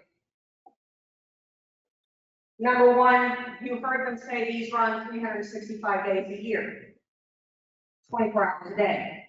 Does the wind blow in Kansas 365 days a year, 24 hours a day? Sometimes we might think so. It does not. It also blows more out in western Kansas, where it's not as populous as it is here in Dickinson County. That's why you can have 3 wind farms in Ellsworth County. He said they were not as populous. We are a higher population county. We can't go a mile, 2 miles, 3 miles between homesteads. I grew up out in western Kansas. These things can sit out there and be miles from a home. I also would like to remind everybody on this board that farm is not just the home residence. I spend maybe 6 to 8 hours a day in my home. The rest of it is outside of my home, on my farm, where there's nothing in house paneling or insulation blocking noise or non-audible noise. Can we ask ourselves why a turbine that spins 24 hours a day, but the wind's not blowing? Can we ask ourselves what's powering that? And can we ask ourselves why this location, wind blows lots of places? Anybody heard gas pipelines? Anybody? Are we aware that these turbines can also burn propane, and yet they're selling it as 100% wind energy? What happens when the cities and places buying that discover that they have the wool pulled over their eyes, that this isn't 100% wind energy? They can get by with this because if you leave the blade standing still on something this size, over 500 feet, and that extra blade leaves, it works as flies. They do have to stay turning, that is real. But why these machines? Why did they get subsidy dollars? And I'll tell you why. Follow the money. Follow the lobbying, follow the pipeline, and look at how many of these wind farms with these huge monstrosities that cause these inaudible noises that are making people sick are popping up among pipelines. Please do your due diligence. Just because there are 46 other wind farms that have passed other people's zoning, their people were not on to your people. You've got time on Thank this. you. So Your people. it's over. Thank you. And your time is up. Sorry. My time is up for 3 minutes or 6 minutes? For 3 minutes. Okay, but I'm also taking Bob's time. He advocated his time to you. He advocated his time to me so that you would have it for me. Bob, come back up here and read off my sheet then.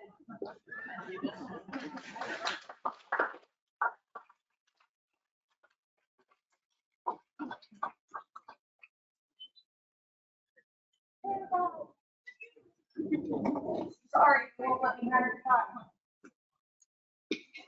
480 cents. Just start reading. Isn't there a 480 studies show beyond a doubt that people get sick, some life-threatening sick? We live in close to wind farms. Anyone who watches downwind will never see these turbines in the same light again. So the question is, how far away from these things is safe? In a court case in Ontario, 2011, the tribunal stated the debate should be simplified to one, whether wind turbines can cause harm to humans. The evidence presented to the tribunal demonstrates that they can, if facilities are placed too close to residents. The debate has now evolved to one of degree. Question that should be asked, what protections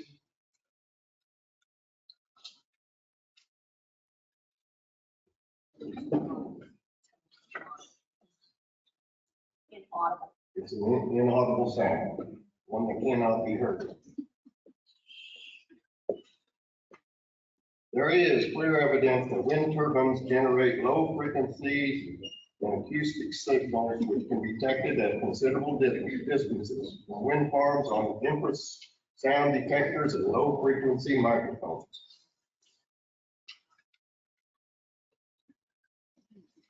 Indeed, Marciello study in 2015 discovered that infrasound from a 60 turbine wind farm was found to propagate to distances up to 90 kilometers under nighttime atmospheric conditions.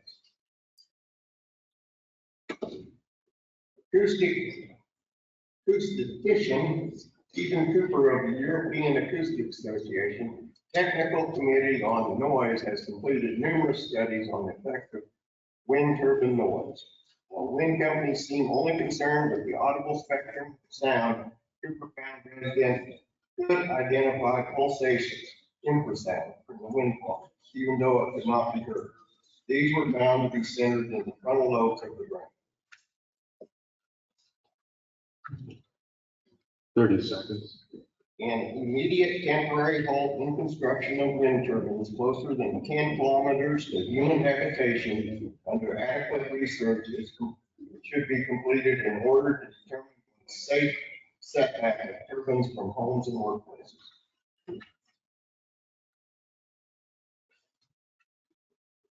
A lot more information, contact the Lois Groda. Thank you very much.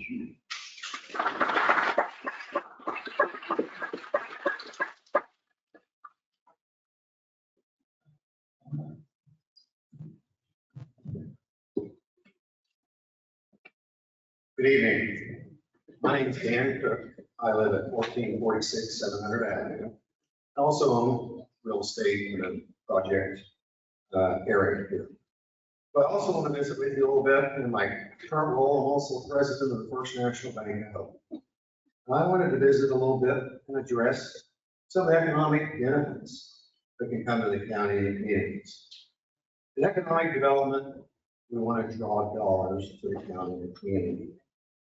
Fortunately, we can draw on experiences of active wind farms that are close by. You know, we've had earlier discussions about Diamond Vista, which is what the Marion project is. Our bank also has a branch in Miltonville, Kansas. And if you ever been to Miltonville, just outside of it is a wind farm. That's in Cloud County. We acquired the branch in 2013. The wind farm was already there. And if you remember the timelines we talked about, you know, Diamond Vista was built in 18. We purchased that in 13. And I go up there at least once a week the first 2 years, that's the 2015, and then regularly go up. So some of the questions I would ask about that is just going to affect me. This was all new to us. So I'm going to try to just delay on experiences of things we know, not off the internet, and not off other places.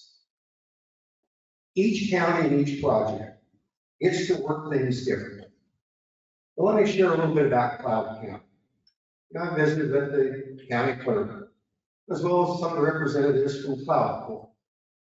And in Cloud County, they get from the wind farm that's existing. I might point out they're building another one there, right near and around it's there. They get $300,000 a year.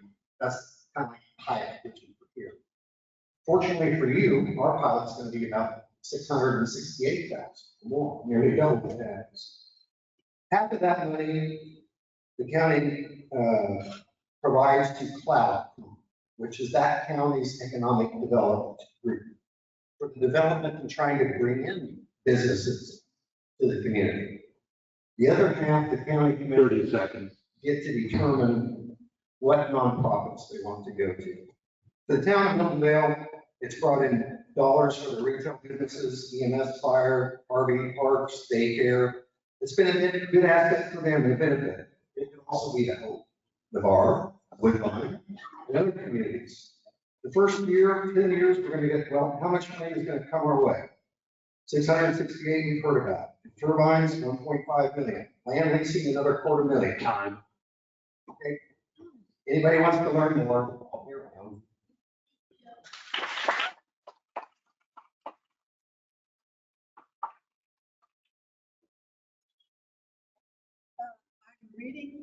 I'm reading a letter from Larry and Karen. Pardon me, what's your name and address, please? Irely Bedard, 962, 300 Avenue Hope. And this letter is from Larry and Karen Kellogg, 559 Key Road, Hope. They can't be here today. They would like for me to tell you, we received notice from your office that our farm and home is within 1,000 feet of the proposed Hope Ridge Wind project. This farm has been in our family for 4 generations. We are against the Hope Ridge Wind project. Our projections are straightforward. We don't like looking at the turbines and we don't like hearing them.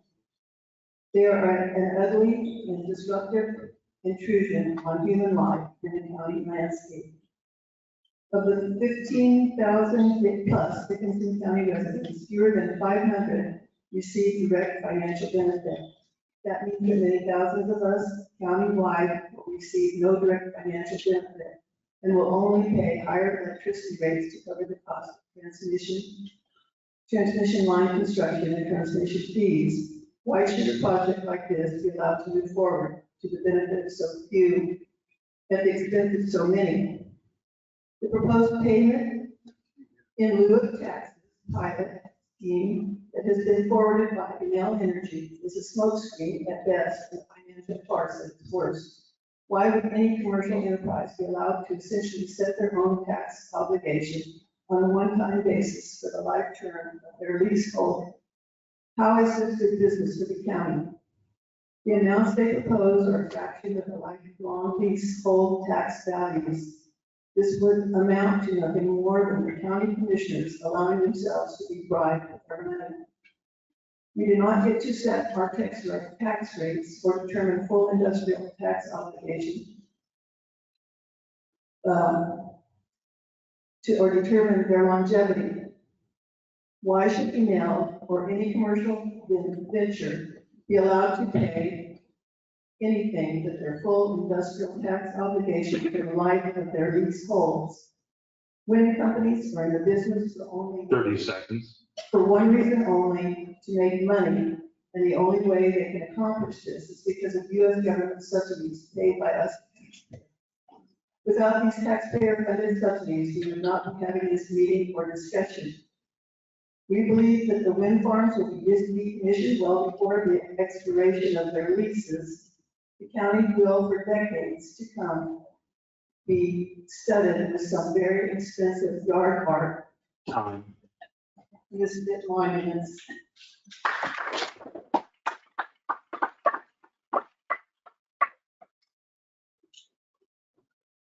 Shannon Garrison, 1685. I'm here today to let my voice the others that are opposed to this turbine. Yeah. Okay, sorry. Shannon Garrison, 1685, 1600 Avenue. I'm here today to lend my voice to the others that are opposed to this turbine. We've heard different accounts on the destructiveness and harm that they can have caused the land they are on and the people that have to live next to them. Please hear us. We do not want these. There are so many other innovative advancements that are not as invasive, harmful, or permanent, and the least you can do is wait. Wait 5 years to see what else comes out. Don't throw the beauty and usefulness of our land away for money that will only benefit you. We have a responsibility to the land, and this is not a responsible act. This will not enhance the Flint Hills, and it will not benefit the community.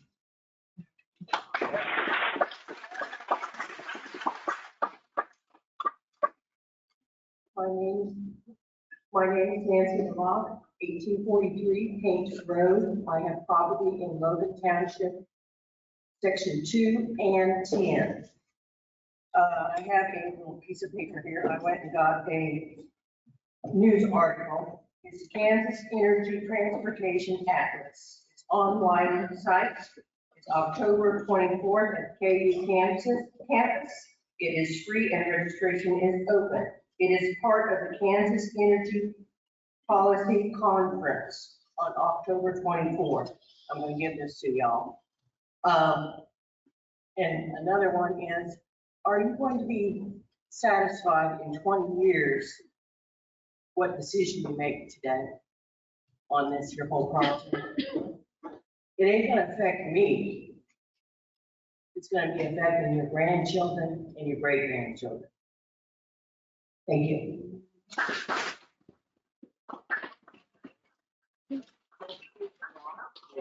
Larocque, Larocque.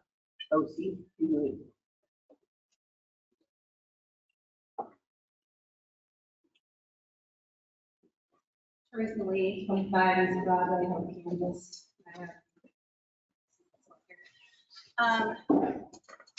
This bag is full of research that I have done over the last 3 years on wind turbines and the negative impacts. These are not just news articles, but these are science, these are studies that have been peer reviewed. I've given them to our commissioners already. People love to laugh and joke, and they think that we're making it up when we say certain things. But the information we're giving is coming out of peer-reviewed journals. Wind turbine companies have said in the past that having wind turbines will even increase your property value. Nobody can buy that, but they try to sell it, all due to studies that are not even able to be peer-reviewed. There are also 300 and some petitions in here from county members. People in our county do not want this. We've given notes to the commission. Apparently, taxpayers that live here don't matter to them. But we've also asked for a moratorium. I'm not sure what the push is suddenly to have this done so rapidly and to be told several times that we can't have a moratorium, to tell you that you can't vote on a moratorium. I was there at a meeting when a gentleman was asked how many birds has he seen in his field? And he told you, I think 6, but we didn't ask the questions that get forgotten. How many times are you in that field? How many times have you got around your field? How far have you go and look? Those are questions that they want us to ignore. They went ahead and glossed over a lot of things. Where's this water coming from? I know someone touched on it already. But you know that a lot of people live on wells. Where's that coming from? And I know that Tim has said that's a commissioner issue. The questions you've asked, even though they're on here, and he voiced very truthfully, that he has told you those are your issues. And he's telling you it's not, but it is. How much money is really coming to these communities? We have a little bitty place to eat, and we have a gas station, and we have a school and help. Where are people spending all of this money that we're suddenly going to have, that their company is going to go in our communities? Because the guy that came down here to do some surveying stayed in Salina. I know someone asked him, and he said, no, I'm staying in a hotel in Salina. 30 seconds. And he came from out of state. So he wasn't even hired from this state. And now it's a country out of Italy that owes, last year, I think it was $60 billion. Oh, excuse me, euros, 60 billion euros. And they sold a company in South America to China to try to get out of some of that debt. And now they're still in debt. They get paid 3 ways, through the government, through green tags, which no one ever talks about, and through us. To think about where this money is coming from.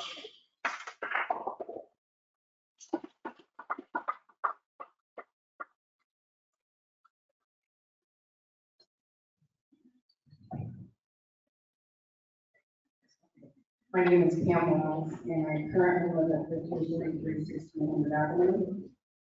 However, that will be changing because I am leaving. I'm not sitting around to see what happens here. I'm going to take a chance. I do not have anything right now. I just have some points that I'd like to make. One thing is, who decommissions these if the company files bankruptcy? Is the land to be rezoned to industrial, since we're putting industrial wind turbines on them?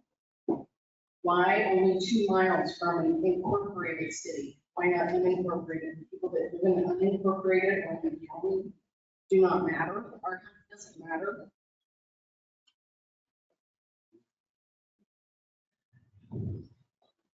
Sorry.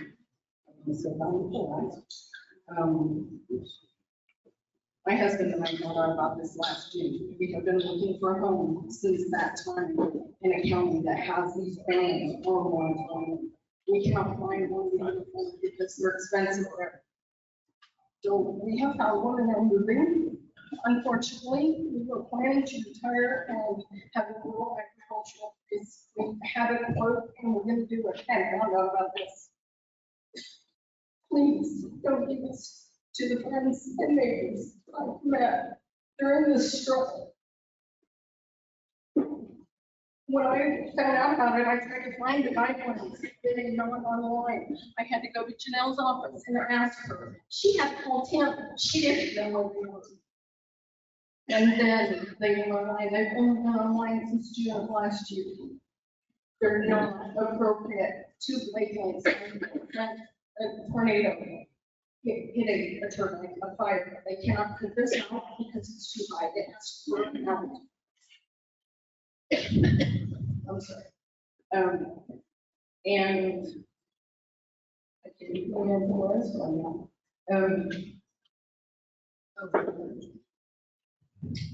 I don't know. Please save my friends and neighbors.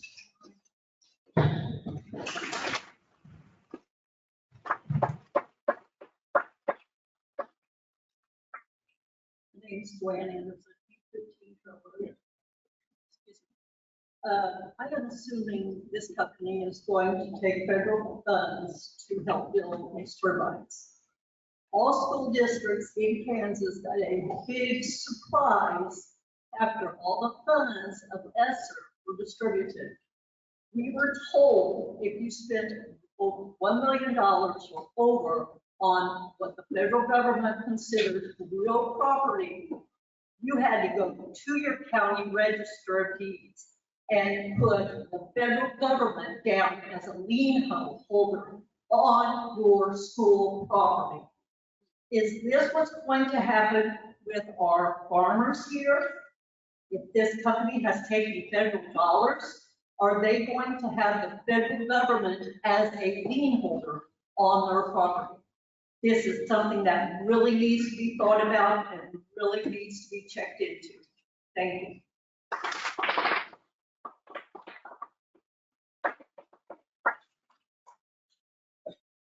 Megan Wells, our property is at 2128 625 Avenue. Not a good public speaker, I have nothing planned, but I felt like after watching that and listening to all these that I had to come up here and voice my opposition to these wind turbines.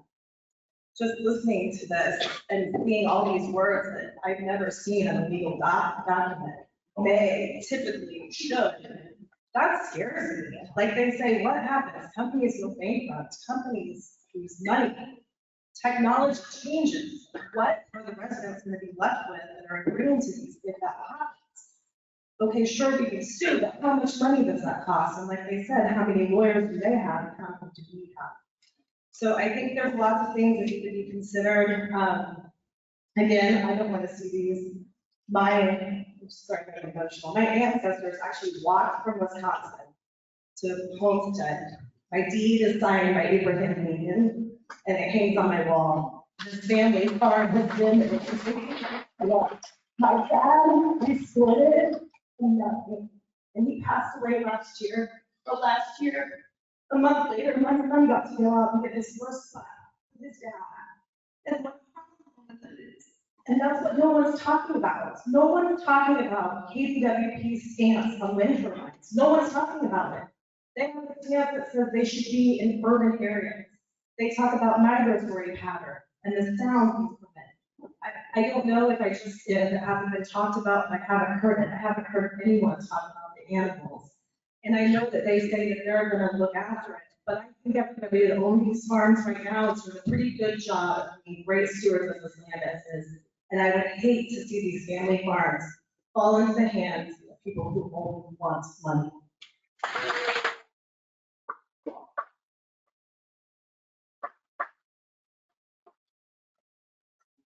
My name is Steve Johnson. I reside at 1536 Mail Road in West Kansas. It's estimated by the year 2037 that we in agriculture will need to feed 9 billion people. As most of you know, they aren't taking any more land. So my question is to you, why do we want to lose control of our ag land to a foreign-owned company to put in the most inefficient, heavily subsidized way of producing a very small amount of energy?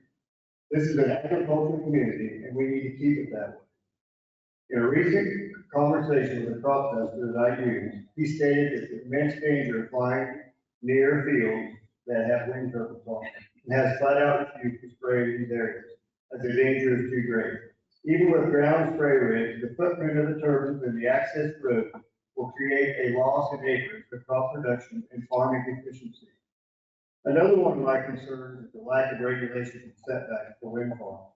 All other industries have mountains of regulations and setbacks to meet before getting approved. Just try getting a permit for a hog finishing building or a cattle feedlot without meeting the requirements. The reason is you're going to affect other people's quality of life. So why is the wind farm any different? There is a health risk, noise level, pollution from the oil leaks, and the fiberglass shedding of the blades.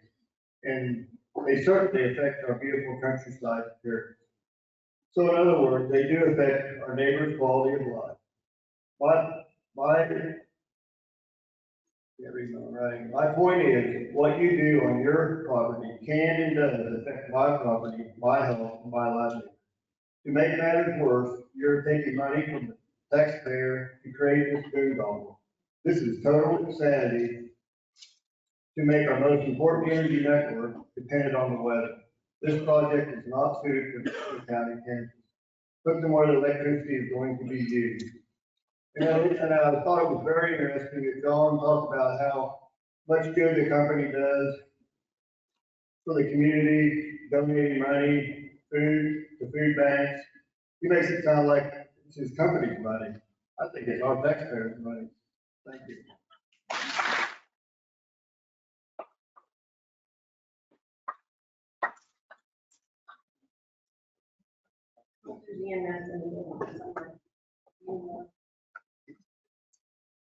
This all boils down. Ma'am, what's your name and address again? Sherry Johnson, 1536 Nail. I'm right in the footprint of this. We farm and we did not lease our ground here against the wind turbines. This all boils down to those who are starstruck over the money that's going to be coming in. Nobody cares about the foreign country owning this company. Nobody cares that China makes 30% of these turbines. Nobody cares that they are losing control of their own ground.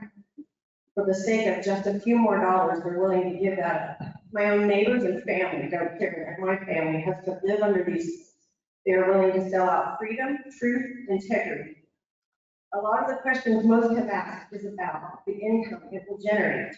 Money. Short term, as I might add. Again, the main concern here is the almighty dollar. Why have we become a country that would lose so much, not care about those around us, just for money?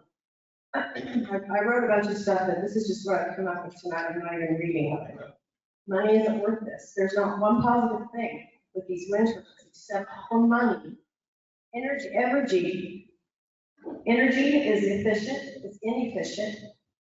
It's the most inefficient, and there's tons of studies on that, prove that it's inefficient. People can say that they're helping other people, or they're ready to do their part. That's all a big, that's a lie to make themselves feel better. And he talked about eminent domain. He doesn't have to worry about eminent domain, because it's the KCC who's granted eminent domain energy, who will come across my land if I don't want them to, and put up the lines and all that stuff. You say things that you don't stand by. They said in the paper they weren't going to move north. They've already moved 2 miles north in this footprint and have sold leases north of that. it's gonna go. It will open up to more companies coming in. Marion did that, and more companies are coming in and they put a moratorium on buying. Because they're realizing they don't want wind turbines. Put them where the cities are, I guess, because that's what people like. We want freedom out here and open. This company is out for the money, not the better of this county. You can say you don't know where the power is going, and that we don't know where our power is coming from, but I've never had to worry about the wind turbines before when I worry about, what energy. I'm losing my track of thought. The KCC, did I already say that? They gave it in domain to energy, so we will have to worry about that. I just want to know who's caring about the people who aren't going to get money. My neighbors aren't caring. My family's not caring. So I just don't think it's worth it for a few years of income.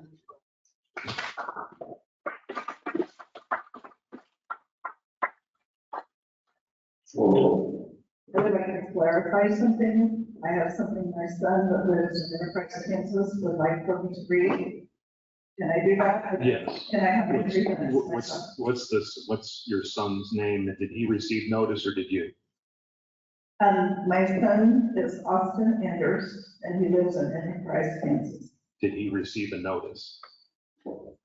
He has information about the Dillon mines. Did you receive a notice? And the reason I'm saying is because people who receive the notice are going to be the ones that we're hearing from mostly now. So if you're outside that so notification, you're likely to sit down. well, we would appreciate it if you would let someone who is in that notification area speak first. Would you like me to sit down and I'll talk later? Yes. People who haven't received notice will get a chance. I'm sorry, I misunderstood. Yeah.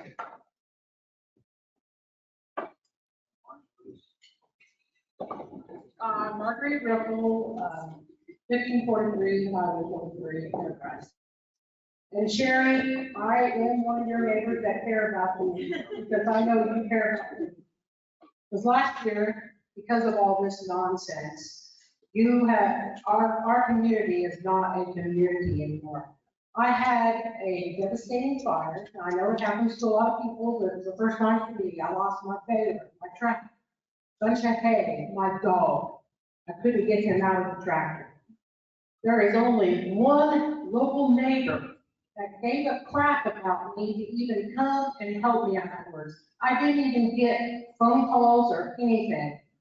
Even Sherry Johnson showed up and helped me. I did have some other farmers come and bail for me. The rest of them didn't burn, but they were way out of my norm for local community. So I'm just saying how it is split.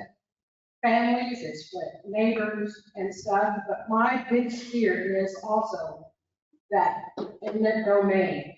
You guys all heard him say he would not enforce it because my quarter south of the bar is totally surrounded by turbines. The guy that talked to me, and I only heard about turbines a year and a half ago. I never got no early letter or nothing about it or nothing until this guy kept trying to call me up, wanting to know, talk about it, and I said, I don't know what you're talking about. Well, in the end, when I told him I wasn't interested, he said, well, we have a way of getting your land anyway. And that is what I'm worried about. But we all heard him say that he would not enforce it. Because if I had anybody on that land, I was a little girl when my grandpa bought that quarter, and he was so excited. That has true native grass on it. My cows, even in the years of drought, will come off of their fat, their calves are fat. I hauled water all year long to them and stuff. They still came off their fat because of that native grass, and you can't replant native grass. There's no seed for it and stuff. That is my biggest fear. Another fear, I have a great nephew that is just starting to hunt. I have here on, well, that property and the property up on 43, and he is setting up 30 seconds. He's setting up cameras. He is so excited. There's some really big bucks on there. I would love for him to get a buck. And this stuff does affect wildlife. If you think not, it does. Maybe not the first 2 years, but it will. And I do have eagles out on my big pond. They're out there all the time. I've even seen some babies. So they're around, whether your research showed it or not. But please, think it over. Give us some, time. You guys need to have a lot of discussion.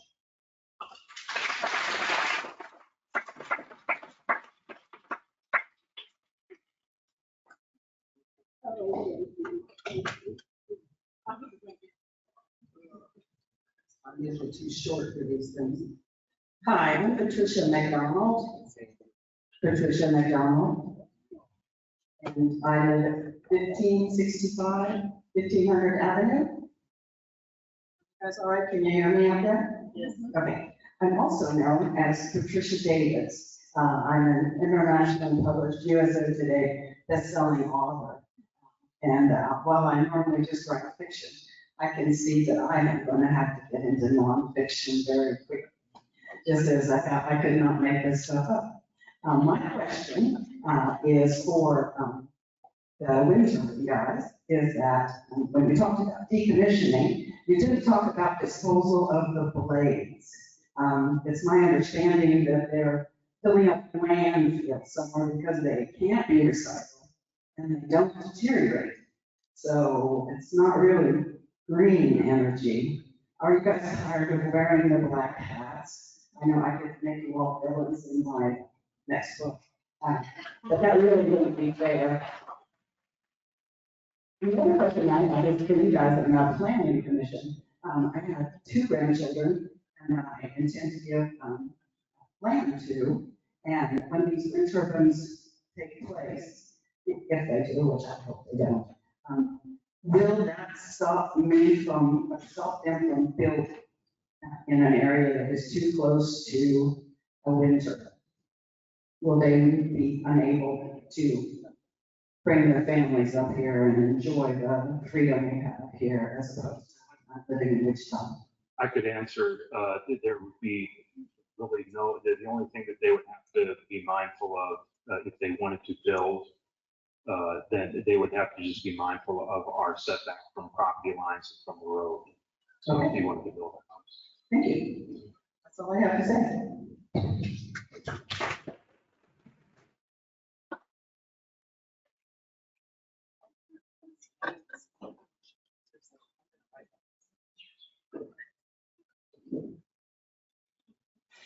John Best.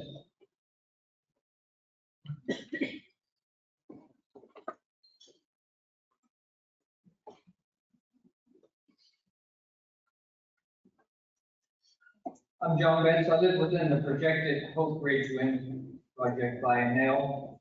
I was hoping to get to meetings to do research on the wind energy. There were numerous community meetings being held, but was only invited to one.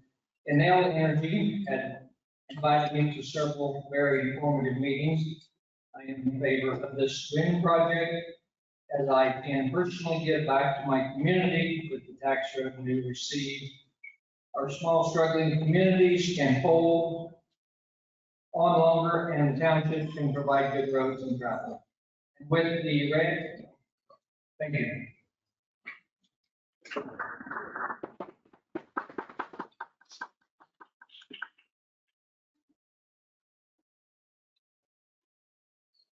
My name is Janet Barrett. My name is Janet Barrett. I reside at 1575 900 Avenue, Hope, Kansas, in Ridge Township, within the boundaries of the proposed wind project. I have lived in Dickinson County for my entire life. I farm with my son, daughter-in-law, and granddaughter. We are a family farm and farm family. We were approached by Trade Winds and Enel about signing up for their project. We said no.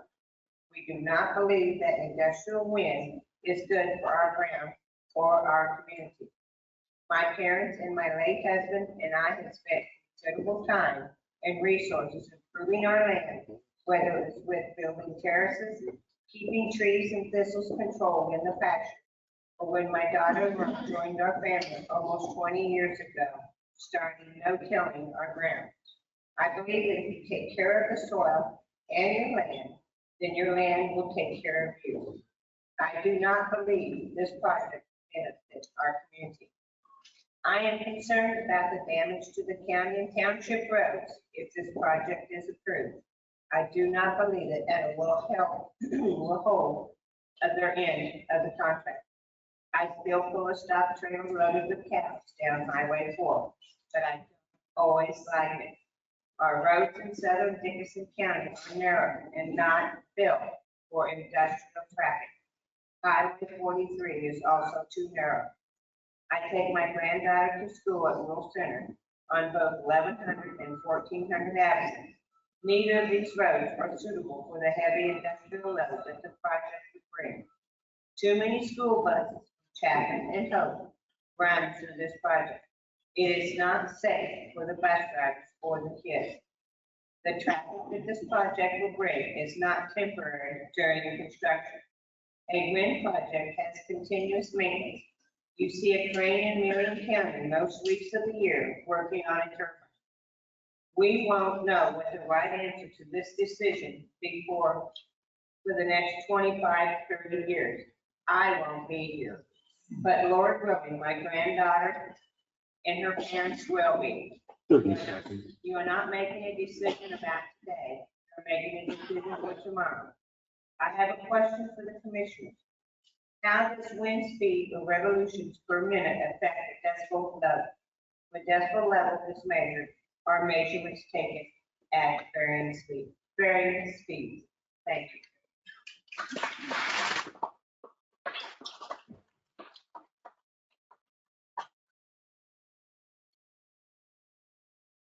My name is Barbara Barrett. I reside at 1608 900 Avenue in Hope, in Ridge Township, and within the boundaries of this conditional use permit that's being proposed. I'm a proud resident of Dixon County for 20 years tomorrow. I've now lived here in Dixon County longer than I've lived in my childhood home in Thomas County, which also has been impacted by wind energy. I have the privilege with my husband Travis to raise the 5th generation on our family farm. My little girl Brian here, whose name's Kate. We are blessed to still be farming with the 3rd generation of our family, Kate's grandmother Janet and her great aunt Linda. Our family has always protected the land to the best of their ability with the best tools that they have available. Tim told you land use is your consideration. That's what you're looking at. This is on prime farmland. We are farmers. We raise cattle. Dickinson County has some of the best dry land ground in the central Kansas area. We must continue to, if we're going to continue to produce at the levels we are, we must protect the biodiversity in our ag ecosystem. Dead birds, bats, and insects, yes, even dead grasshoppers matter. It's the circle of life that we learned from the Lion King. More on that in a minute. I disagree with the governor's boundary line of the Flint Hills. Mother Nature does not work in straight lines. Dickinson County has the highest number of CRP acres administered by FSA in the state of Kansas. Our road ditches are full of prairie grass. We personally have pasture that you can't tell if it's Flint Hills, Morris County, or if it's Dickinson County. The boundary was wrong when the governor put forth a wind moratorium for the Flint Hills.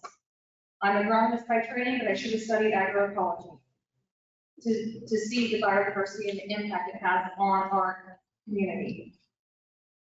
I am curious what influence the former Secretary of Agriculture for Kansas, Mr. Savati, who is speaking for Enel tonight, had in studying and altering the Flint Hills boundary.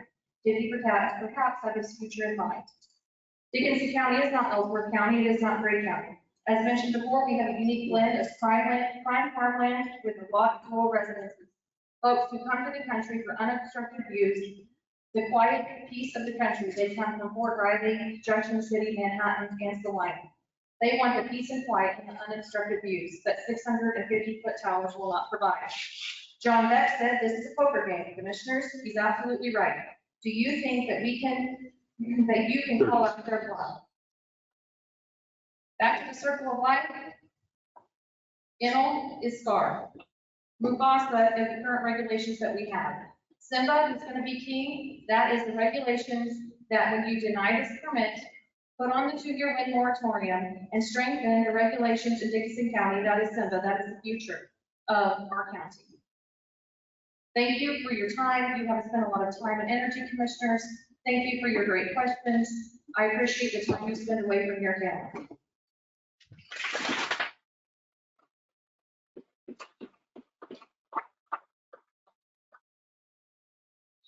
No, when I want the school buses to be safe on the highway. No one else by the highway when the school buses and cars. Thank you.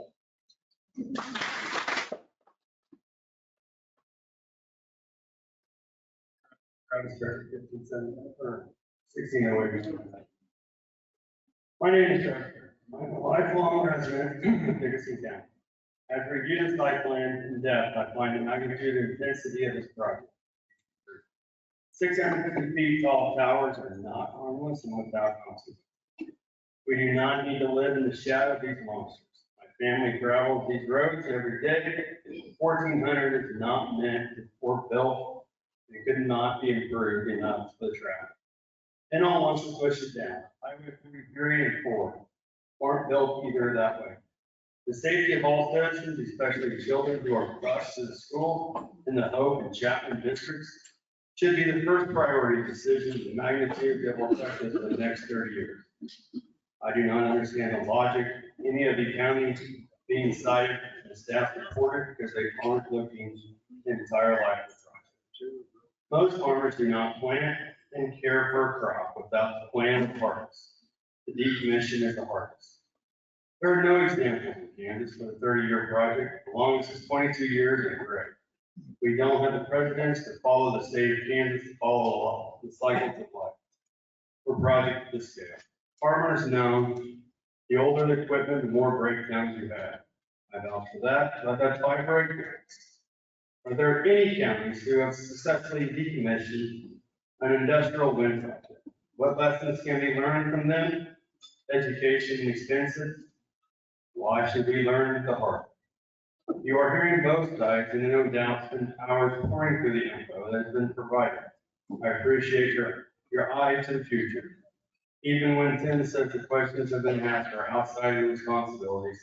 Commissioners, I appreciate your time and dedication to serve the Dixon County. Please reject the cut before today and install a 2-year monitoring on the wind and improve the county zoning regulations. Thank you.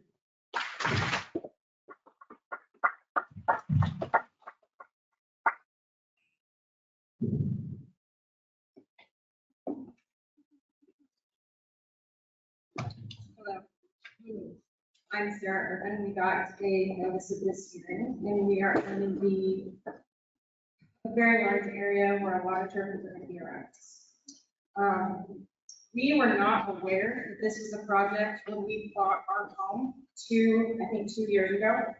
That was not disclosed to us by the people that we bought our home from, and according to what everyone has said, it's been in the works for several years. Sorry if my voice is shaky. It's been about 15 years since I was a public speaker. My parents are the Johnsons. I live about 3 miles from them and I work for them. So I would be around the turbines 24 hours a day.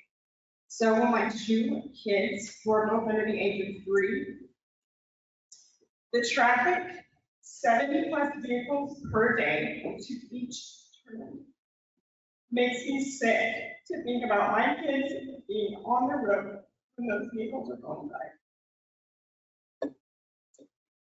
300 cement trucks going by to one location, it's astronomical. This is not in keeping with our beautiful farmland with tons and tons of concrete, steel, copper to make it lightning resistant or whatever they were trying to say in the ground, even 4 feet under the ground. How is that going to affect the natural grass they're planting on that when they leave, if they ever leave? We have had several neighbors that I used to be friends with who we are not anymore because they refuse to think about the things that we are all talking about. They just think about the money. They have no good reasons. They don't have any good facts. All they have is the lines that Enel has fed them. They think a few years of tax breaks, et cetera, is going to make or break their farming, and they've been doing it their entire lives. I think they're doing okay. We moved to the country for the view. If we wanted to be by the wind towers, we would have chosen a house by the wind towers. We can put them in the city, if that's where the city people want them, or people like my neighbors can move where these are if they want them. They're trying to bring very negative looking things into our beautiful country, and it's ruining our property value, and it's ruining my desire to want to live here anymore. We talked about the hunting of the family members on this ground. That's going to be gone now. The deer are going to be gone. We were planning on buying a quarter of ground down south on Indy Road, and now we have just found out that we will not be able to build a house there because we have to be mindful of the setbacks, and that is not be able to build a house there anymore. Thank you.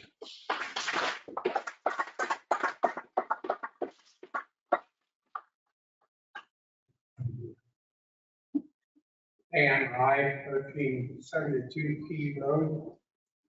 First question is, are we having fun yet?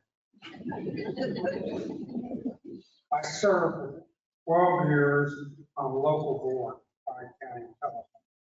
I served both as vice president and president at one time. During that time, our board, after much due diligence and extensive discussion, voted to provide fiber to the home to all of our patrons in 3 counties. That due diligence was done professionally. Some of you who were able to work during the pandemic will probably attest to the value of that fiber to the home at that time. I'm explaining this to you because I don't want you to look up here and think this is just an old man who's against progress. I am not. But there's a difference between fiber to the home and what NL is trying to do. And the difference is fiber to the home benefited everybody. This wind farm would benefit a limited number of people. I would also like to have you consider if the permitting was done properly. I believe that if this board would approve this cut, they would be in violation of their own regulations. Regulations that fall under the heading of minimum requirements for cups of milk for a commercial wind energy facility. By approving this cut at this time, the board would be violating several of those articles. And I wish you would take time to please read through that. That's Article 21, specifically 21-112. I'm also concerned with the matter of trust. I don't trust NL to put the best interest of this community at the top of their agenda. In December of 23, a judge ordered in Oklahoma ordered to remove 84 wind towers due to a failure to obtain the proper permit. In NL's defense, included claiming that the company would lose a lot of revenue. Some two schools would lose revenue, jobs, and income for the owners of the renewable energy company. That was rejected by the judge. Basically, I'm paraphrasing, the judge says that it does not matter because large companies are subject to the same rules, laws, and regulations as anybody else is. Time. As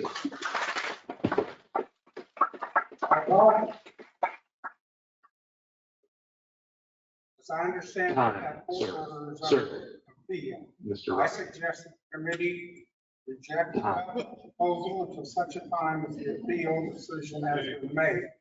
Payments to the county and to those who have signed leases possibly be affected by this appeal. There's a group of people that want to. If you wish verification, please read the Russell Rural Sir, newspaper. everybody has 3 minutes. I appreciate 30 seconds. Everybody has 3 minutes. 3 minutes. And you had your You time. got this. They have. You're done. Your 3 minutes. Your 3 minutes. Your 3 minutes are up. What?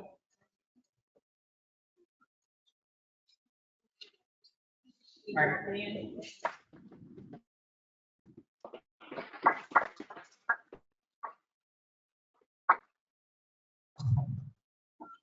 is Carol Rock.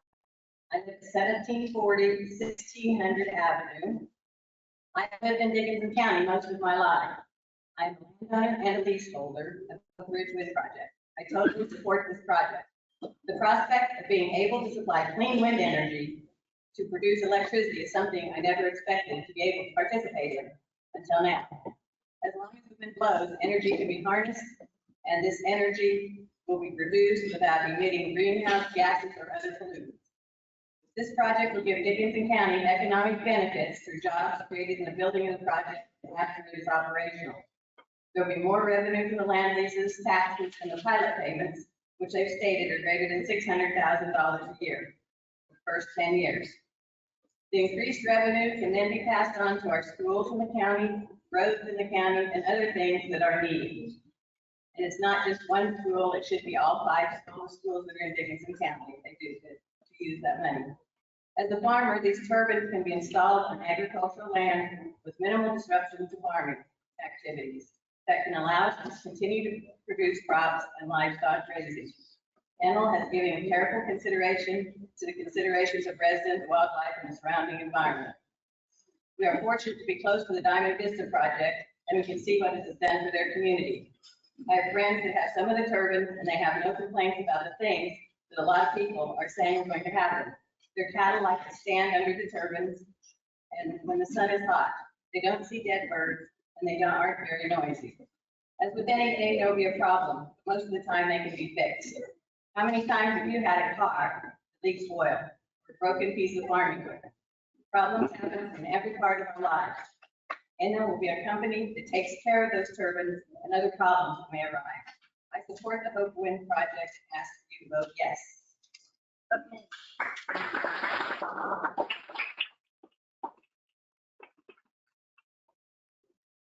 Hello, I'm Warren Ross, 1740 Avenue. We're talking to all people that they talked about the national fire grid. So this last summer, it was extremely good time, and all the stuff is maxed out. We're talking about doing our share, like electricity. How would you like to have a rolling blackout come across the country every once in a while? And again, they already grandparent, they need the air conditioning, you didn't have it. So it comes with full air in there. Everything's all set down, you guys. All the way, all either sides.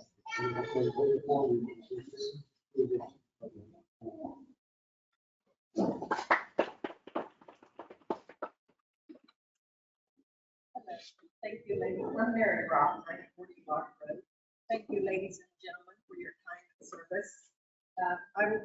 You've heard it all, so I'm just going to tell you some of my personal experiences. My husband and I were out riding our motorcycle one Sunday afternoon, and we decided to stop by a home in the Tampa area, right by Highway 15, to see, and they have a couple wind turbines right there by them. And so we stopped in and we said, "Are these things noisy?" He said, "Not at all." He said, "If the wind's in the right direction, we hear them." And then he said, "And by the way, we don't get headaches and migraines." And also then I had my brother and sister-in-law from California, and they wanted to go into the wind turbine. So I took them out, and we took them out right under them. They got out and they said, the first thing they said, "These things aren't noisy." Also, my sister and her husband were from California, and they wanted to go on the wind. So we took them out. Same thing. "These things aren't noisy." We were right under them. When I hear a lot of health, that they're causing health issues. When my husband was diagnosed with this cancer, and he's a farmer, works around chemicals, he asked the doctor, "Is it because I'm around chemicals?" And the doctor said, "Don't even go there. We don't know what caused your cancer." And talking about birds, I killed 2 birds one day going to Abilene that ran into my car. So, and we're not willing to give up our vehicles. And I also, Somebody said that it's ruining the neighbors. I'm gonna love my neighbors, no matter if they're dense. The wind turbine project, I care about my neighbors, and my husband and I, we always say, we would never, ever tell our neighbors what they could or could not do on their property, because that's their property, and I believe in property rights. So I think that's all that I have to say. Oh, I talked to I heard that my aunt in Oklahoma, that her road wasn't getting fixed because they have wind turbines. My cousin has they have wind turbines down there. So we thought, well, we'll call my cousins and ask them.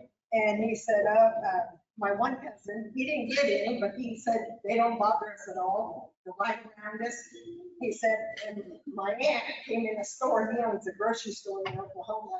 And he said, she just was in and said, oh, they fixed my road. It's great. And then I asked my other cousin that had farms around the 4 turbines, and he said, we farm right under them. There's no problem. So those are my personal experiences, and thank you again. I support the wind turbine.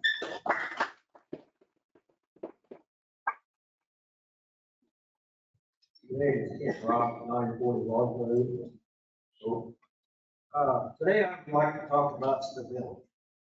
I think the farmers in this room, whether they're for or against these projects, would agree that this occupation has absolutely no stability. The income from the income we receive from the crops and the livestock we produce. We cannot tell the buyers of this produce, this is the price we want, but rather we take what we are offered. We cannot set the price on anything we produce. And the incredible expenses we pay to produce these commodities are the same. We pay exactly what the fertilizer, seed, and chemical dealers price it. This project will provide a stable income to the 150 to 200 landowners that are leased to an L. And unless you're a farmer or producer, you have no idea how difficult this occupation is. In a recent article in the Reflector Chronicle, the farming crisis was revealed even greater. In 1974, the price of wheat was $5.60 per bushel, and corn was $3.62 per bushel. Today, 50 years later, wheat and corn prices are the same price or less. The quote was that 4,000 bushels of wheat would buy a new tractor in 1974. Today, it would take 100,000 bushels to buy a new tractor. Everyone in this room has to realize the extreme risk we farmers undertake to make a living. And also, every farmer in this room and throughout the country, we feed 154 people. And we'll add to that in the coming years. And we will continue to do that, even if it means we produce below the cost of production, which we do quite often. That is who we are. We don't go on strike. We don't demand higher prices. We just continue the job of feeding the world. I would ask each one of you to consider the hard work and long hours we put in. This project will provide some stability to the landowners in this area. Thank you. Appreciate it.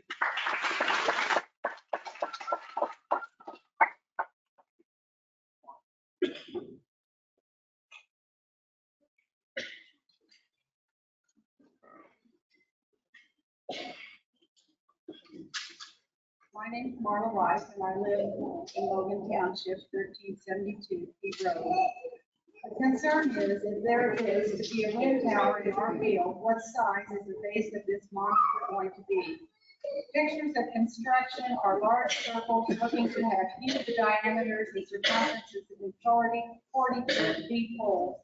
These require tons of rock, rebar, and concrete to stabilize these enormous towers. I would like to point out we have a gas line which runs through our property and a historical cemetery as well, all being located less than a quarter of a mile from the wind tower of unknown height. There should be a minimum of 3 to 5 setback miles from a cemetery of any kind. The natural gas pipelines that run through the property are also a concern. The proposed wind tower that runs close to this large pole for the stabilizing structure of the wind tower is within a quarter of a mile, which is about 1,320 feet, and with a proposed tower of 500 to 600 feet tall and only 1,000 feet. That doesn't leave much room for us to move around. It needs to be a 1,400 foot setback, in my opinion. Each year, at the end of the year, we have this calendar and information that comes from the pipeline that runs through the field.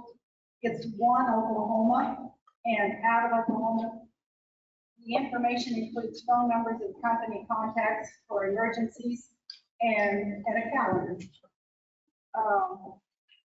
I called one of these representatives and talked to him and shared my concerns about the wind energy project, and he explained that wind energy companies are supposed to notify and file their plans for approval when their location could affect the pipeline. He said he was unaware of any such project being proposed for Dickinson County, Kansas. He took my legal description of our property and pulled up maps of our location on the company's natural gas line. We have continued to speak to one Oklahoma. 30 seconds. Thank you. We have continued to contact one Oklahoma. We gave them the information of NL and the Trade Wind Company and the Ridge Project representative out of Lenexa, Kansas, but no communications have come back from them concerning this. I'm concerned that NL is not following the best safety practices for our county residents. Respectfully, I would submit that they lack transparency in this project, short-term promises with lack of diligence on accounting practices, and long-term unknowns are being rushed and are unsettling to our community. Yes, sir, I heard you. Thank you very much.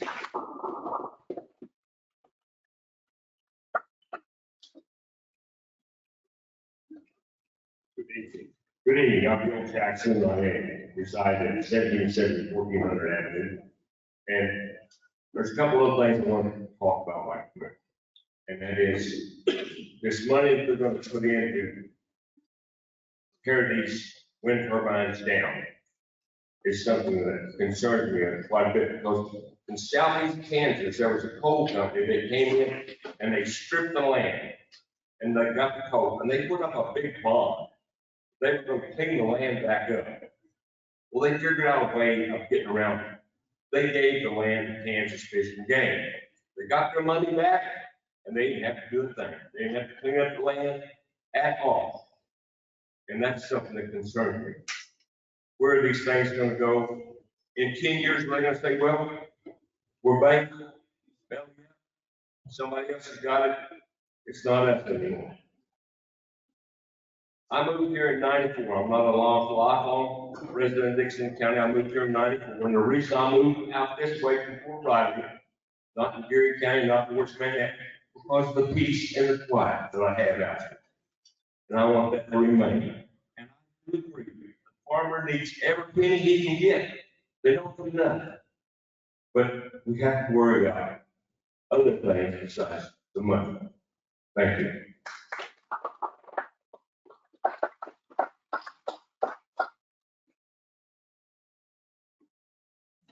Ladies and gentlemen of the Dickinson County Planning Commission, thank you for listening to us today. I'm Larry Hoffman, 1426 1500 Avenue. And as a landowner in the Hope Ridge Wind Project, I am very much in favor of this project. 2 points to make. I don't feel that anyone outside of this project should have much influence on you all's decisions. As a member of the township board, we're looking forward to the 10-year tax exempt revenue this project will reward. An example, Trans-Canada Pipeline went through our township, gave us extra money to replace needed culverts and gravel for our roads. We live normally. This also allowed us to keep our mill levy steady. These 2 points in mind, we will vote for that Hope Ridge project.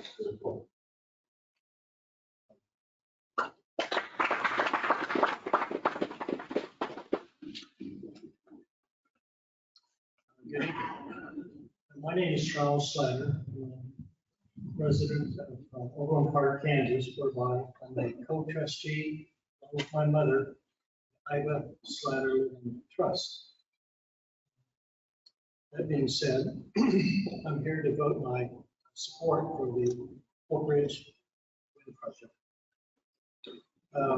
During this time, my mother's 90 years old. She lives in an assisted living facility. And over the last few years, I'm still learning a lot about farming and the variables that affects the commodities in which farmers and ranchers face every day, every morning that we have to wake up to.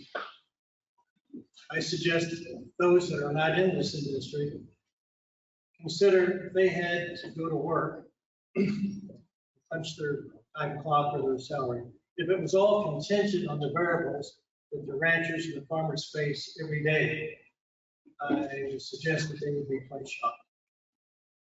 Whether it be cost of capital, whether it be geopolitical risk, whether it be too much weather or not enough weather, whether it be as the water in the Mississippi can transport our product to the Gulf Coast, whether there's enough water in the Panama Canal, whether China is buying supplies, commodities from South America.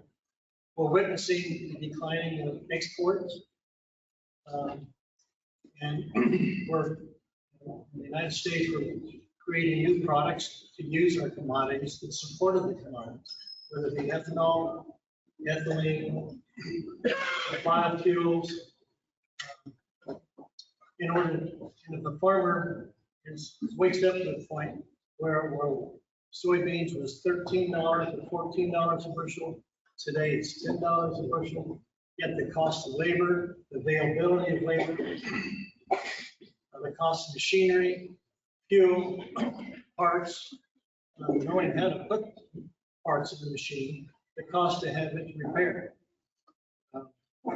So with that, I'm personally responsible for, as a third generation, my grandfather carrying Emma Riffle, northeast of Polk, Kansas.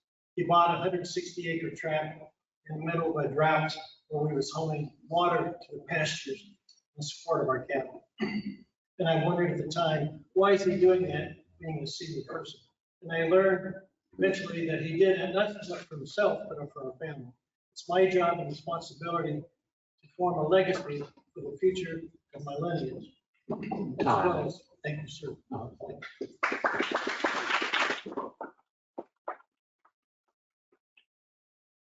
there, y'all.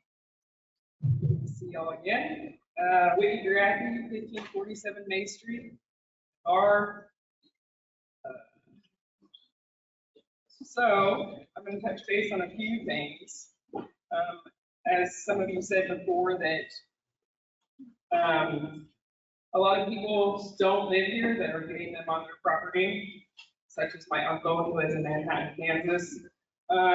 Why do people that don't live here get the more say than the people that do live here? And there's quite a few people that are dead and gone that have contracts as well. I could go on and on for this subject, probably for 3 years. So let's put a 3-year moratorium on here. 3 minutes is definitely not enough. And Tim Hamilton had mentioned that you can't put a moratorium on here. And according to a senator that we have spoken to, that is absolutely false. Also, all the people coming up here from the yes side have a gag order. And if any of you guys would like to see that, I would gladly show you what it represents. They can't say anything bad about the company. That's the gag order. So when they come up here and say, oh, yeah, they're great, they don't do this and they don't do that, because they can't say anything bad. Let's see. Oh, and Mary Rock spoke of a gentleman that can't here, his wind turbines, and they're not his. I actually know the gentleman. Been up to his house several times, and you can definitely hear them picking potatoes. Yeah, you can definitely hear him. I won't mention his name because he's not a part of it, but and for respect, but yeah, that is absolutely false. And maybe you can't hear him because he's 74, so, I mean, hearing kind of goes with age. Also, let's see here. I will get and speak again because I would love to ask Anel, John Beck, a bunch of questions. 30 seconds. Martin, John. But that's all I've got for right now. Thank you.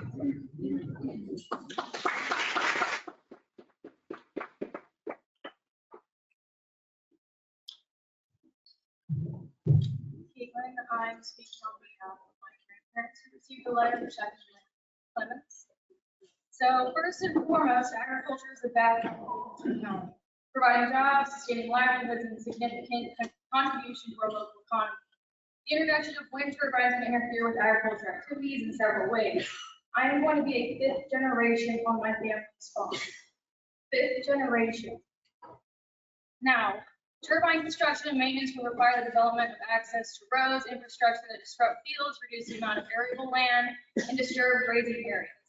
Directly affected crop yield, livestock management, and even studies that were conducted in Kansas and other agricultural regions show that these disruptions have sustainable long-term impacts on productivity. I would like to draw attention to especially the environmental disruption. In recent studies that highlight that wind turbines can have more subtle yet equally concerning effects on local climate, research from Harvard University and other institutes indicate that the wind farms can increase the surface temperature, particularly even at night, by disrupting airflows causing warmer air to mix downward. This warming effect can raise nighttime temperatures up to 1.5 degrees Celsius. That's 3 degrees in Fahrenheit. You're adding 3 degrees to your ground temperature, which alters the microclimate of crucial crops, leading to stress vegetation and reduced yields. Moreover, turbines can influence soil moisture levels of humidity, contributing to the localized drought conditions. These changes create micro droughts that reduce water availability needed for crops, compounding the challenges for farmland and further threatening the agricultural productivity. Given that agriculture is a critical component of Dickinson County's economy, this should be a risk and it should not be underestimated. As well as in terms of green energy, don't these things take 700 gallons of oil in them that has to be changed twice a year? Where is the green in that? Yes, it takes energy from wind, but it also doesn't go to Kansas. You've heard that from them. According to, let me pull this up really quick. According to the Grain Belt Express, which is your high voltage transmission line that is designed to carry your wind generated electricity, it goes to Missouri as well as Illinois because Kansas contracts out the energy that is produced by these wind turbines from these companies. It's not going to us. 30 seconds. That should be a big enough thing to show you that it's not for Dickinson County. And the people that vote yes are within the region that they can put turbines. What about the rest of farmers in Dickinson County that can't do that because it's not within the boundaries? Think about those affected as a whole in Dickinson County and not just the ones within the boundaries.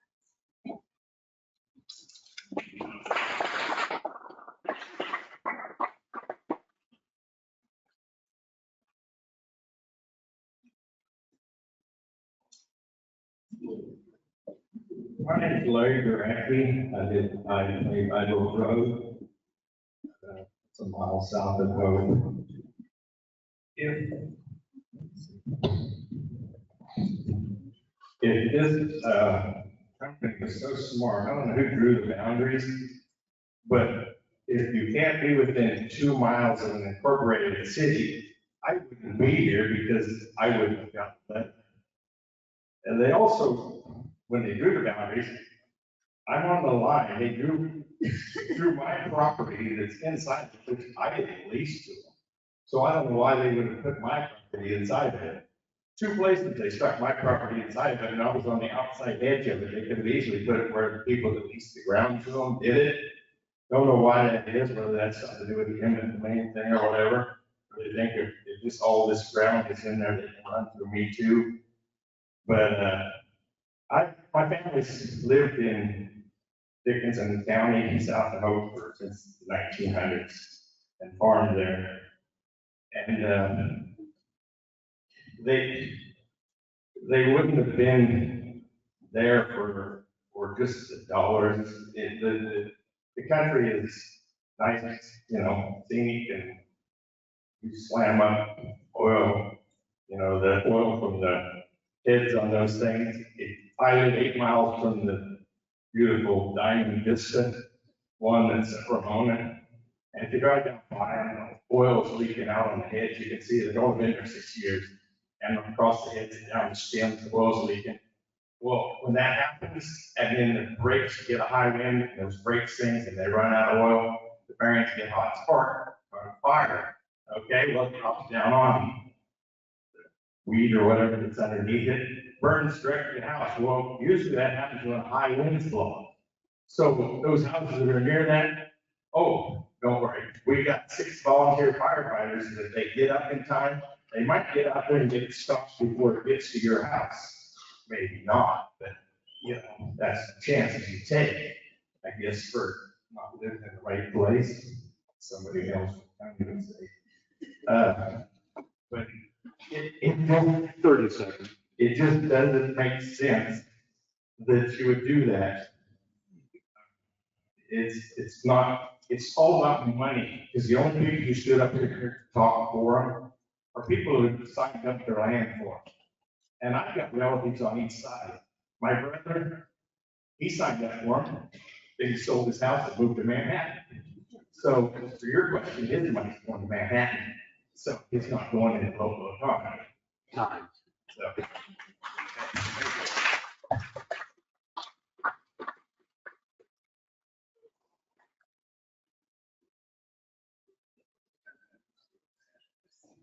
My name's Tom Blake, 2277 Whitehaven Avenue.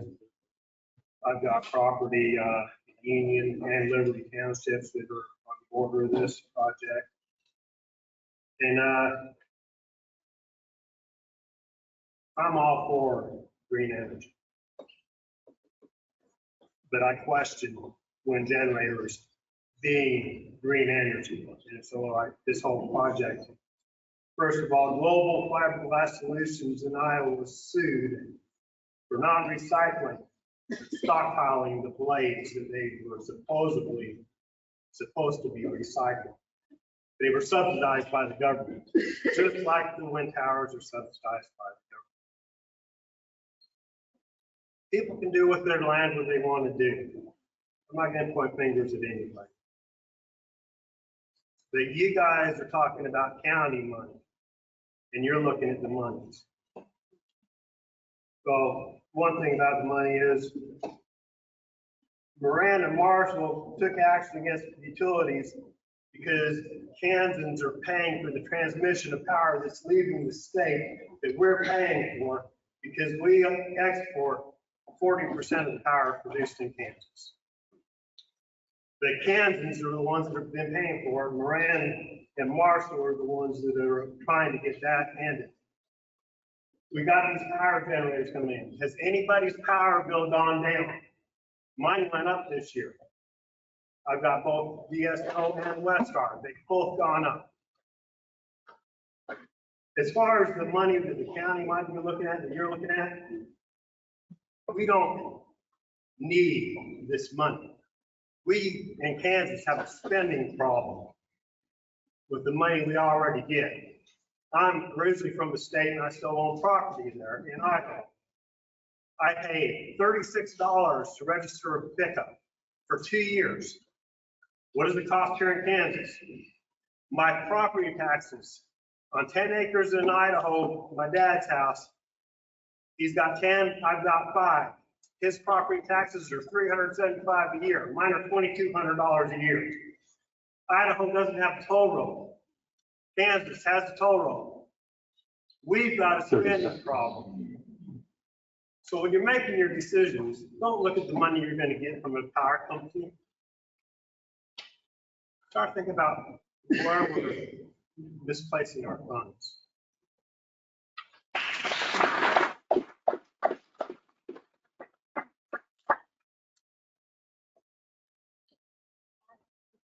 name is Linda Aslar. I live at 1202 Lark Road, Kansas. I have a sister and her husband who live in Missouri. They own several hundred acres in Dickinson County, and they couldn't be here today to talk.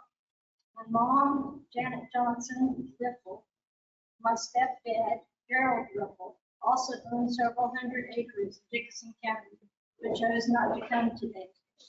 My husband, Bill, and I also own several hundred acres of ground in Dickinson County. Plus, we all own ground that has acreage involved in this project. All of us do. My sister, her husband, my mom, my stepdad, my husband, and myself are all for the wind towers. All of us are for renewable energy. But we also have a member of our immediate family that is opposed to the wind towers. Through this whole battle regarding the wind towers, I have seen and heard some nasty and hurtful things from some of their family members. Things that have actually made me embarrassed and uncomfortable when people remind me that I am related to them. I'm also aware that this is still a free country and that everyone is entitled to their own opinion. In fact, my mom called me before we left today, and she said she wanted everyone to know that they are for this wind tower, and that it also should not be splitting families apart. That everyone needs to be kind to each other. So here's my opinion and here's my point.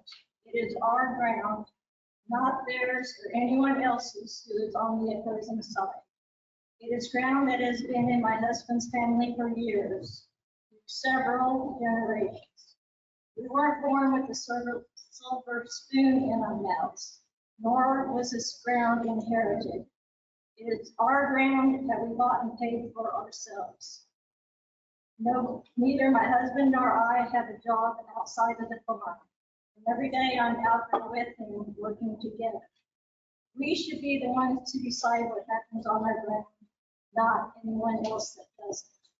They don't own it, we do. We are for the wind towers, but we are especially for the renewable energy that this could cause. Thank you.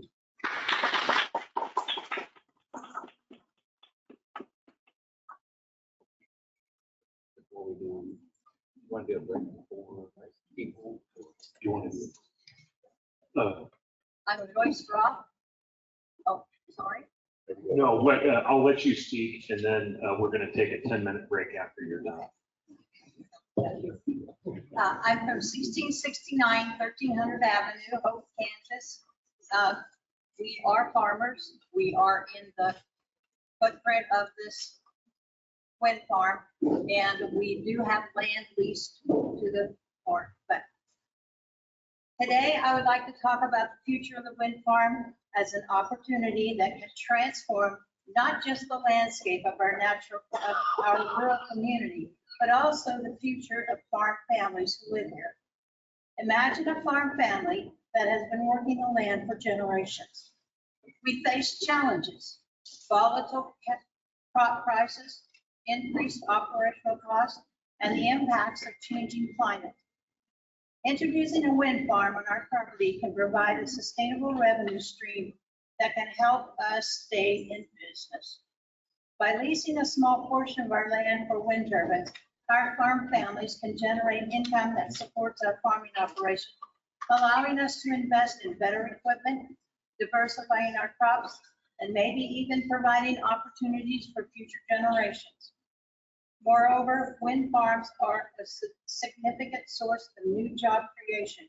From construction phase to ongoing maintenance, these projects require a skilled workforce. Local contractors and technicians will be able to find employment opportunities in their hometowns, in their home communities, here, not somewhere else, fostering economic growth and stability within these communities. These jobs not only benefit individuals and their families, but also bolster the local businesses from housing and food services to retail and beyond. By investing in renewable energy, we're not just investing in wind, we're investing in our own future. But as we navigate this path to approve this wind farm, we must remember the importance of property rights. Farmers should have the autonomy to make their decisions about their land, including whether to participate in wind energy projects or not. Clear and respected property rights ensure that landowners are fairly compensated and that our voices are heard in discussions about land use. By safeguarding these rights, our farm families are empowered to embrace innovative solutions that can lead to sustainable livelihoods. In conclusion, wind farms offer a promising opportunity for our farm families to secure their futures, create jobs, and maintain our property rights. Let's not close the door on progress, but instead open it wide to the possibilities that lie ahead. Please vote yes for the wind farm.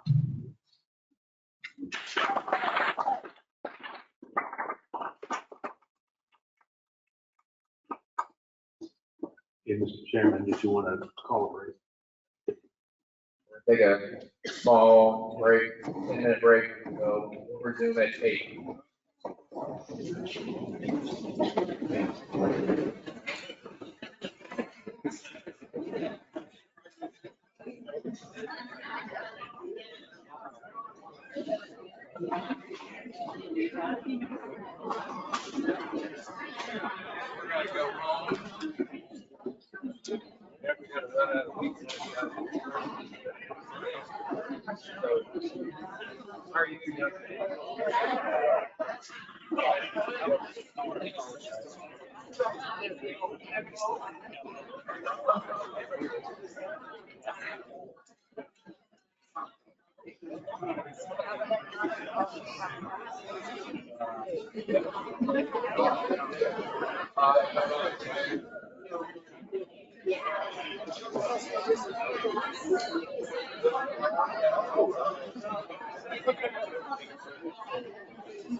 Oh, yeah.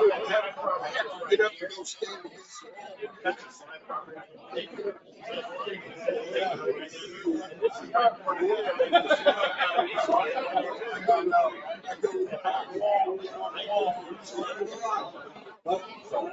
This is us.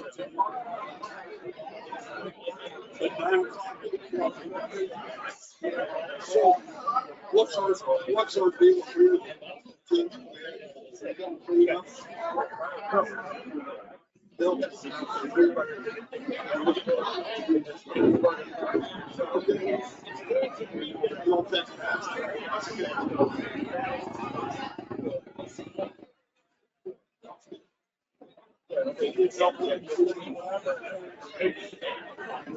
But anyway,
We have to have, we're just listening. Right. They got a lot of stuff. Love it. Very much so.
If everybody could please take a seat. We're gonna resume the meeting.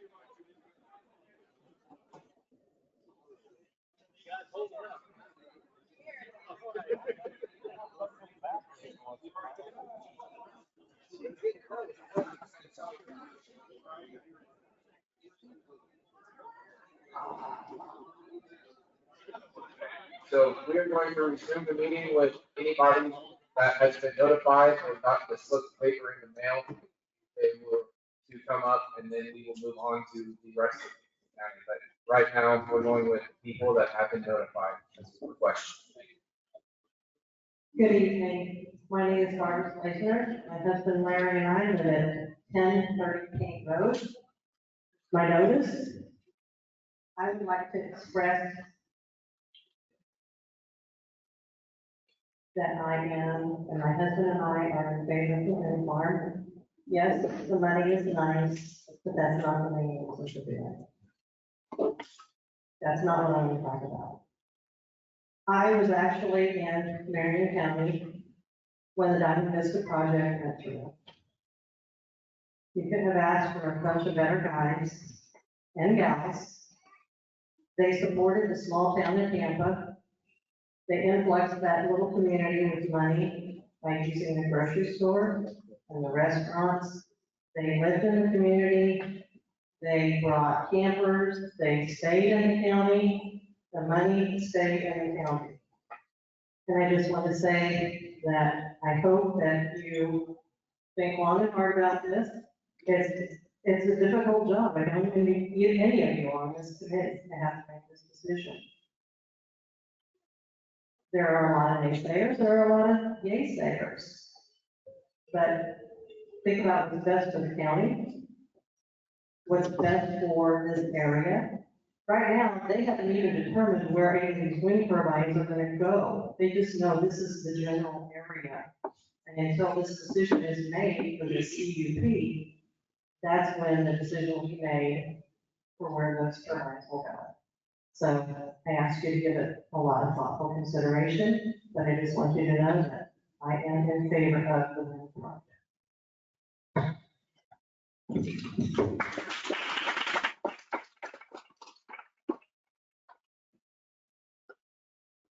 William Irvin, 1308 Martinsville, Kansas. I just got to thinking, all these studies are put out, environmental studies. I designed power plants for them.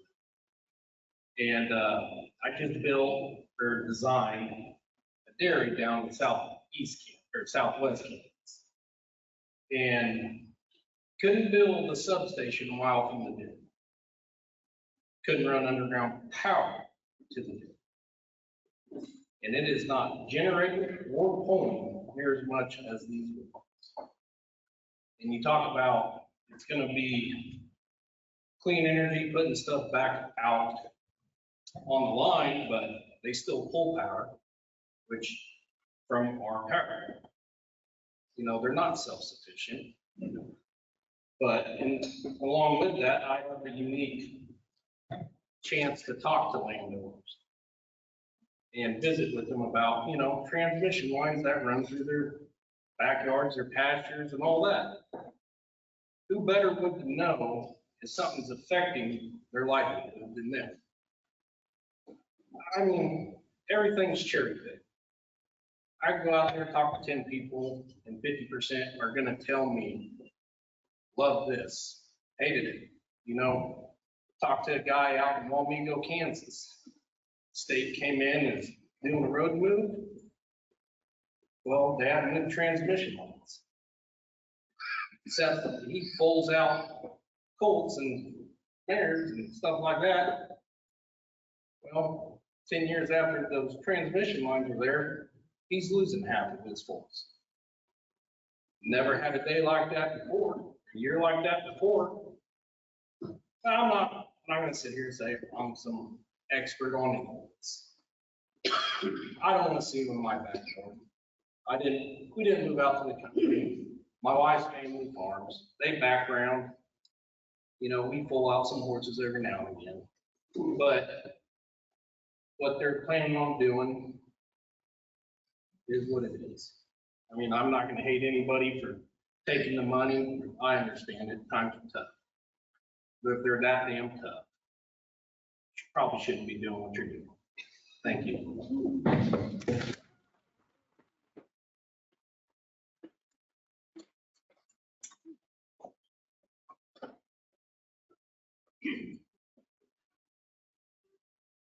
Good evening. I'm John Johnson, number 1486 900 Avenue, and we are major agents.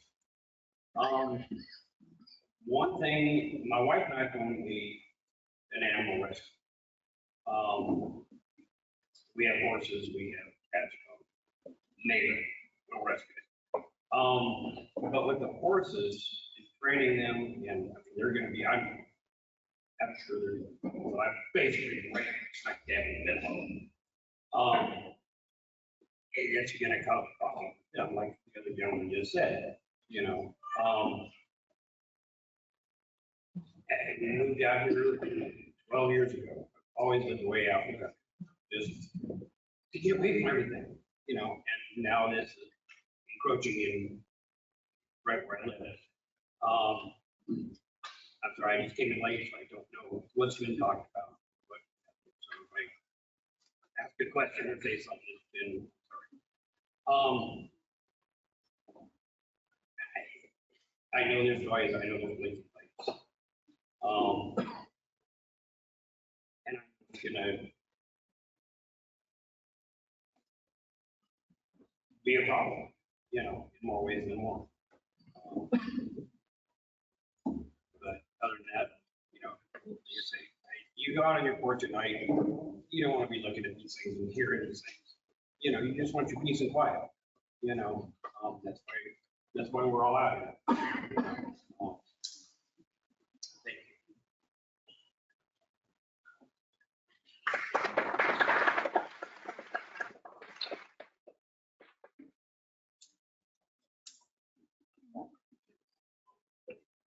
Okay, is anybody else with a notification from the zoning and planning or zoning planning have anything to say? Guess if not, we will open to Nixon County members that are not within the notification zone.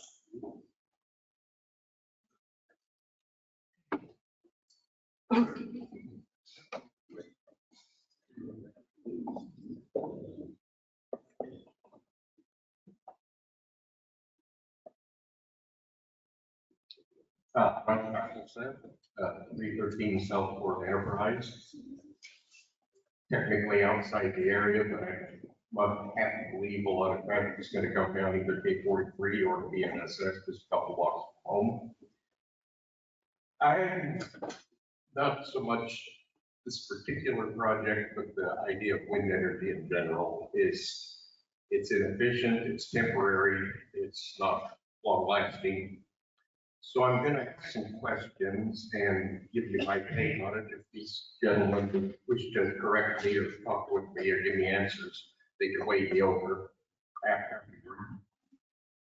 Everybody is talking 334 megawatts. Is that nameplate rating or is that what they actually expect to get? The U.S. Electrical Information Administration gives capacity factors. The graph I've got is old. It's from 2010 through 2014, but it doesn't even reach 45%. The average is less than 40. So let's be optimistic. Say we get a 40% average capacity factor. Your 334 megawatts is now 133.6. Or if they actually expect to get 334, I didn't do that, but okay, so double it, 668 plus 160. They need an nameplate rating of 835 megawatts in order to get to 344. Again, my question, my take on it. Then someone has already asked about what are they going to do with the fan blades. I just want to throw out there the purported average lifetime is 20 to 25 years, but many blades are going to need to be repaired or replaced within 5 to 7 years due to they address lightning, hail, bird strikes, dust, and sand. And again, everywhere you look on the internet, we plan to recycle. What you plan? Well, we're going to landfill them until we figure out what to do. So, 30 seconds. From my end of it, the DOE back in 2014, and I realize we passed around between then and now, they project that Kansas has the ability to put 2.35 gigawatts or 2,350 megawatts of hydropower in operation just by retrofitting flow-in turbines to existing reservoirs or river block houses. Time. Thank you.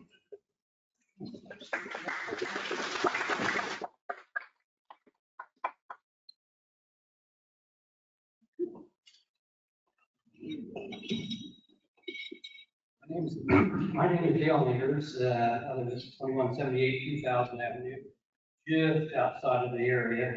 Graduated in ag econ from KSU and I work in the financial industry. And I'd like to thank the zoning board. You guys a real tough job, I know, about this discussion. I'd also like to welcome our friends from outside the community. Hope they enjoyed your drive through the wonderful and beautiful Central region of Kansas.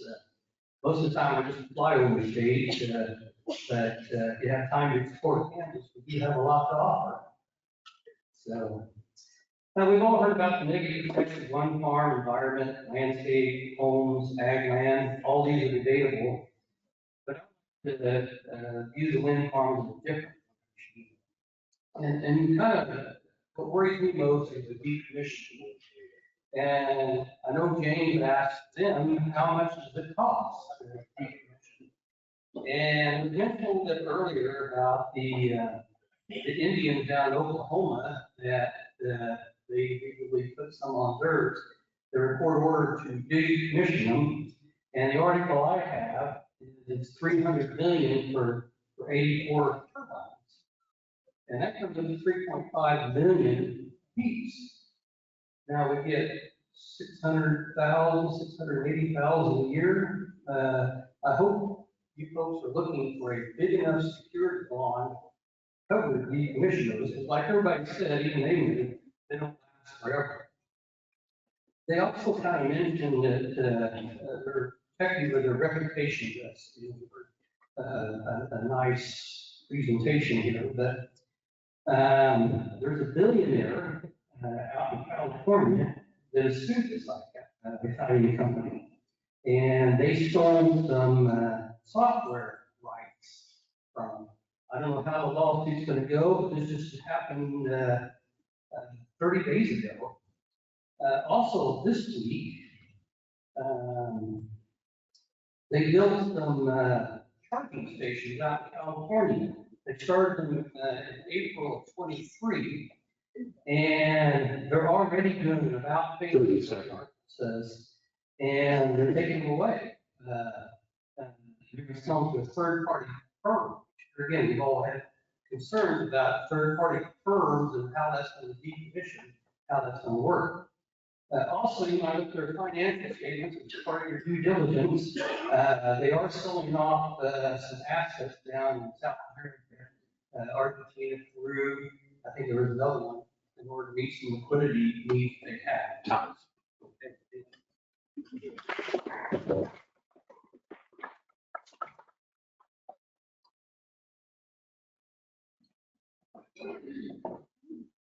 Okay, I asked my question earlier, and they said that I can speak for my son. We do have research, and I'll get to that. So this is a letter he wrote, and my son is Austin Enders. He lives at 302 Garfield in Enterprise, Kansas, which is outside the area. He is writing this as a Davidson County resident, but he did research that went into the paper, and this is what it says, so I'll just read it. To the zoning board. I would like to make you aware, remind that the windmill in construction sitting on the land. Dylan, keeps in mind at the location Ridge Township Section 32. Please make sure they are kept in good distance away from this line. As in 1912, at the mine close, standards may not uphold. Also, when they closed the land, just walked away. It was still Jimson to be mined out. You may find some soft ground around the building area. I encourage the zoning to take a look at that geological makeup of the area before the bridge project is allowed to happen. Below is the story about the line that's attached in the 1909 plot map showing the property in question. Thank you for your time. Austin Enders, Stevens County resident. To 10, and it has the article attached, and it also has the map of where this line is located. It's on my farm, if you really want to see it. Okay, it's on his farm, and his farm is in the windmill turbine area. And Austin says you better stay a mile away from that place, otherwise you're going to sink into the ground. I hope he has better maps than what the U.S. Geological Service has. Well, his map is from 1909 farm. You might have some access to that, but he wrote it as a Dixon. I have to help.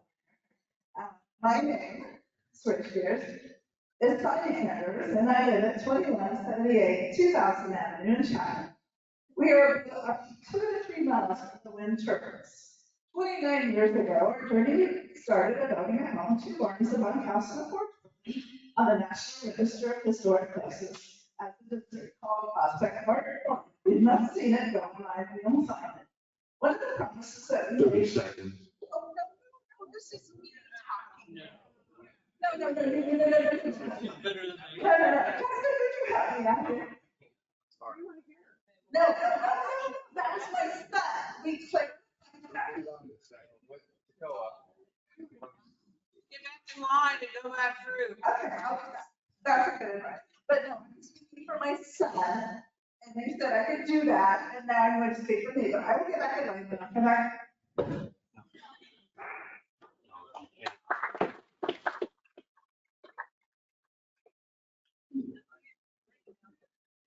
All right, my name is David Martin. I live here. I've been here for about 15 years. I know my folks says no green power, but I'm gonna stand here with them today. I'm not on a gag order, and don't put me in your book of the bill. I served in the Army for 20 years, retired, bought a house here in Harrington. When I retired, I had no idea what I was going to do. I got hold of that, just the wind farm, they offered me a job. So I took the job, so I keep my house as they close my kids. I have loved the arguments today. People have talked about hunting. I can tell you out there down in Vista, I drive through them wind turbines every day. There's deer, there's turkey, there's coyote. They don't seem to bother them with wildlife. The cows love the turbines. Every day they're rubbing their backs and their heads against the turbine in the stairs. They even walk up to our trucks and lick the trucks. So the noise don't seem to bother them. Turbines can get a loud noise. They do not run 24 hours a day. Like, do not spend 24 hours a day spinning. It all depends on the wind. Okay, if the wind's not high enough, then the turbine won't spin. Let's see, I took some other notes. So I'm pretty much just standing here trying to share some information as a actual technician. 650 feet turbines. I tell you, I climbed in turbines down in Vista. There's no way to climb a 650 foot turbine. I never even seen one that tall. Towers that kill birds. I have killed more birds in my trucks driving to work or driving anywhere than I have seen in turbines killed. There have been dead birds found. We do have to report it, and we send pictures up and reports get done on whether or not it's a special species or whatever. But I killed more birds driving than the turbines have. They talk about the turbines leaking. I have not heard any word about the type of turbine that's going to be built. Okay, turbines are like vehicles, right? There's different manufacturers, different people own them. Some have hydraulic pitch that make the blades turn, some have electric pitch. If you have an electric pitch, of course, that's less oil than turbines have. 30 seconds. So it's less leakage. But I haven't heard anything about what type of turbine. I think that's pretty much it. That's all the notes I took. Oh, you had something earlier about money in the economy. Up here down in Vista, I know we do take, like last winter, snow, we did hire a local farmer to plow the roads for us. Any motors we have that burn up or whatever, the company don't want back, we give to the scrappers so they can scrap them. You know, Time. Okay.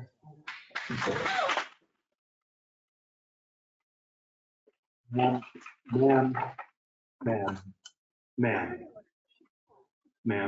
if you want to submit your comments in writing, I can enter those in, but I think this is, technically you've already had your chance to speak. You've allowed us, we've received your.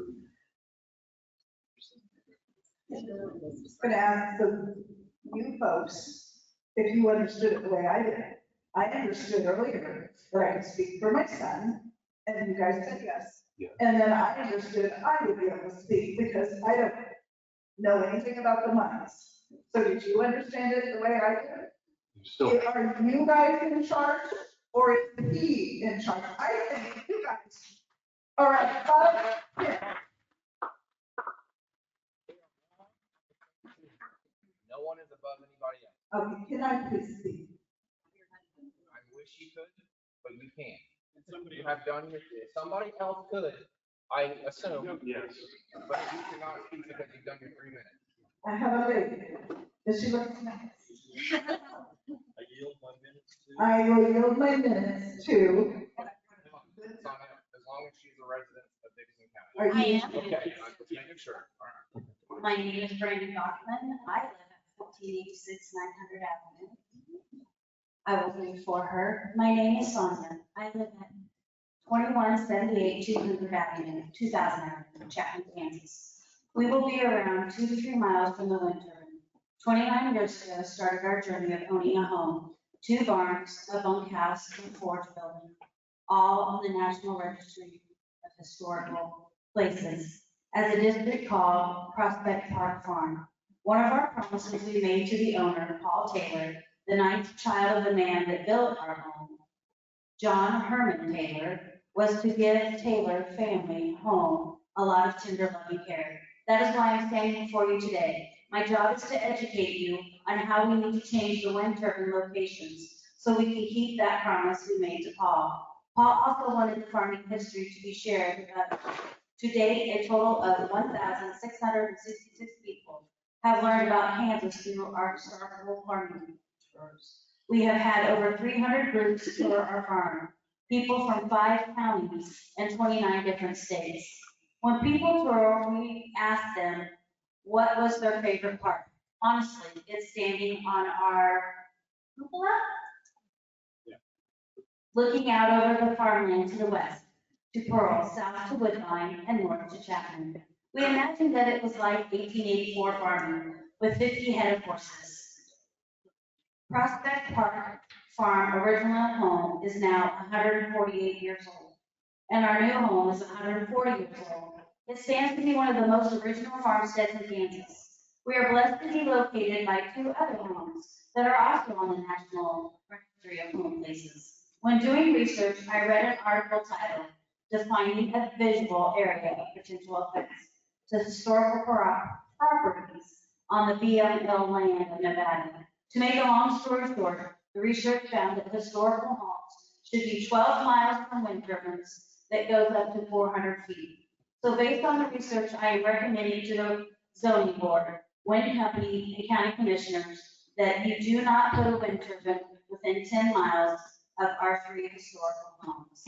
It is not agreeable, then I am asking for the company to compensate a visual stimulation to show how visual the turbines will be for our 3 historical properties. This research could be, of course, make the company move farther from our home at 12 to 15 miles away, as the turbines are projected to be 500, 600, or 700 feet.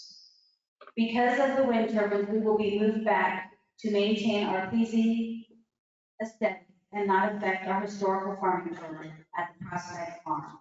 Thank you for your time.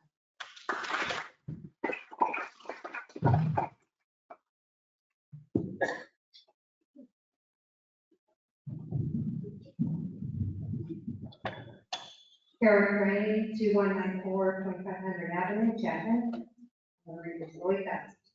The most frustrating aspect for myself of the wind turbine, solar panel, electric cars, and etc. issues is asking myself, when did we as a society use our ability to rational thought? The answer is when we allow politicians and mass media to use scare tactics and propaganda to convince us of an narrative. One recent example of this is a Facebook ad that suddenly appeared on my Facebook page about this very meeting, paid for by the Action for the Climate Emergency. If you're interested, you should check out their website, where I found a quick quote of some of what they believe. Quote, "We believe in justice and equity. Communities most impacted by racial injustice and social inequity are also the most vulnerable to the impacts of climate change. We place special focus on lifting up these voices within the global climate movement." End quote. These are the same people who tell you that cow gas is the problem. All this leads me to talk about the monster behind it, the Green New Deal. I first heard about the Green New Deal in 2018 when the Democrat Alexandria Ocasio-Cortez was sponsoring it. Of course, I think it was in action before then. I heard all the negative impacts it would make to our country, but interestingly, these talking points were soon silenced.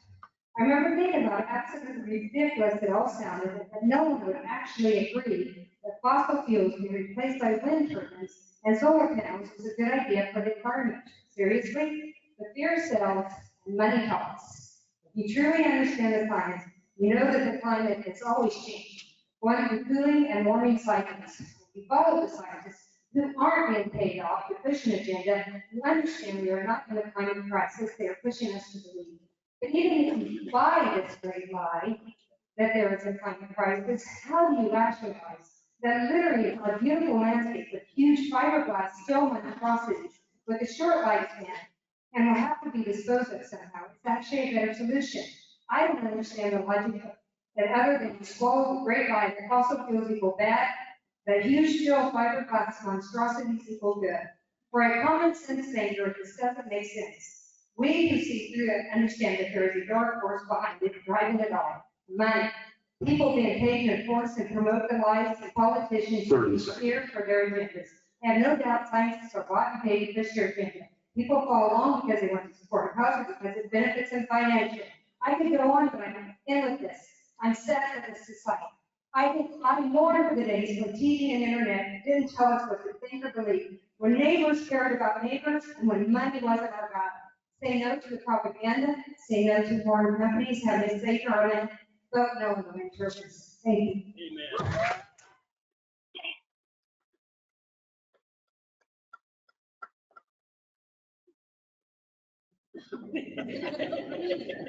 Follow that, Sorry, y'all. Okay, I am Mary Couillard, 2210 2500 Avenue. Okay, first off, before I forget, because I get nervous, dude, if you haven't seen eagles, you're blind. Absolutely blind. We had a blind plate here 4 or 5 years ago, there were hundreds. Yeah. And they're here all the time. So do a little more study. There's also tons of geese and wildlife and ducks that pass through barely above the treetops at all times. So I know that's below your 500 foot. So anyway, I moved here about 2015. At first, being able to see for miles and miles was a foreign thing for me because I'm used to being hemmed in by pine trees. But I immediately fell in love with the landscape. My first neighbors, Joe, John, and Matt Debs, who are longtime farmers, introduced me to ag farming. They shared their experience in farming, and that increased my admiration of this beautiful land. It is difficult for me to fathom why anyone would want to put these monstrosities across this beautiful landscape. What good could come of it? The data shows that these wind farms are harmful for the environment, cause long-standing negative impacts to the land. They are also harmful to wildlife, such as the concave of eagles and wildlife that migrates through here all the time. And then you have the materials that do not break down and cannot easily be repurposed. They are just laying across thousands of fields all across the world, not just here in America. One very disturbing fact is that the blades shed fiberglass particles all in the fields. So if you're baling that field for hay, then your livestock are eating fiberglass. Wind turbines use much more fossil fuels than the minute electricity they generate, yet they supposedly reduce the use of fossil fuels. During my studies in public land management, I had to research private versus public property. I was initially fighting tooth and nail for the private landowner to be able to do what he wanted with his property. And I still do believe that to a degree. Then I read the history of how some landowners, both private and industry, 30 seconds. wound up poisoning a lot of the land and water, sometimes causing permanent damage.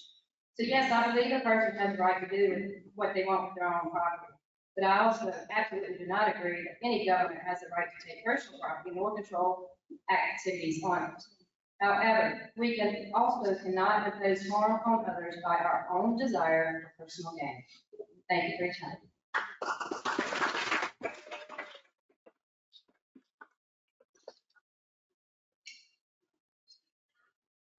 Jim Mueller, 2250. Live at 2250, 2100 Avenue. One of the homes that Sonia Anders talked about, one of the few high-style Second Empire farmhouses in Kansas. That's where I live. That's what I restored. My big issue is the fact that 10-mile perimeter around historic places is going to reduce down the amount of acreage available to the wind farm. And also, if you add in the half a dozen cemeteries, which have also perimeter around those, you're reducing down even more. I'm done now. Good night.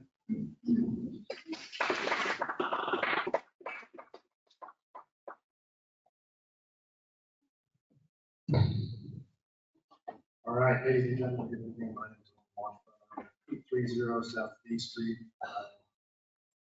Yeah, that's me. All right. So my family's had roots out here since 1853, and my great-grandfather ran estates out here in the United States capital. All right. I didn't stay here. My family moved to Colorado chasing forest roots, but Uncle Sam, that same Uncle Sam, he brought me back and he dropped me off here. And, Dickinson County is where we chose to stay after the Army settlements done. All right? And one of the things that I enjoy about out here, other than, we're good stewards of the land, is when you drive into Hope, it says there is always hope in Kansas. All right? And that's true. Sometimes that's all my family had. All right? Now, if you can do something to prepare yourself so you don't have to rely just on hope, that's an opportunity you need to take. All right? Kansas is an oil and gas state. That's all there is to it. That's what brought that infrastructure here. That's what brought the pipeline.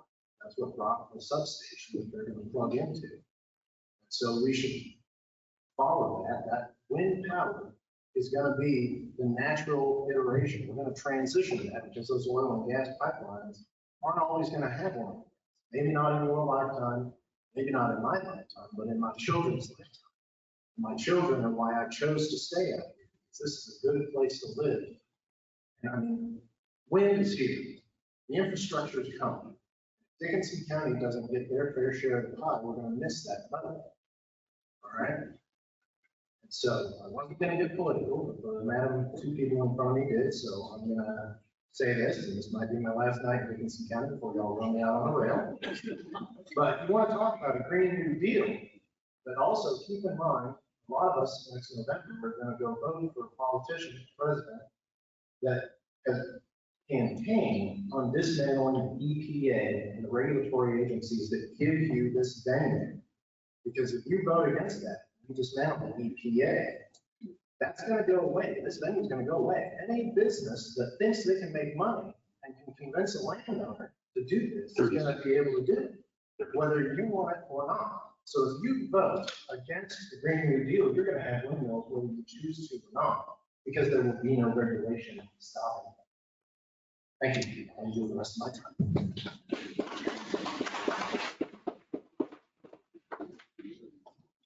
Dr. Deborah Deal Nelson, 2042 Rain Road. I'm also representing my sister-in-law who lives at 1952 Rain Road, Carnegie. I did not plan to speak tonight until the reprehensible treatment of Sonia Andrews.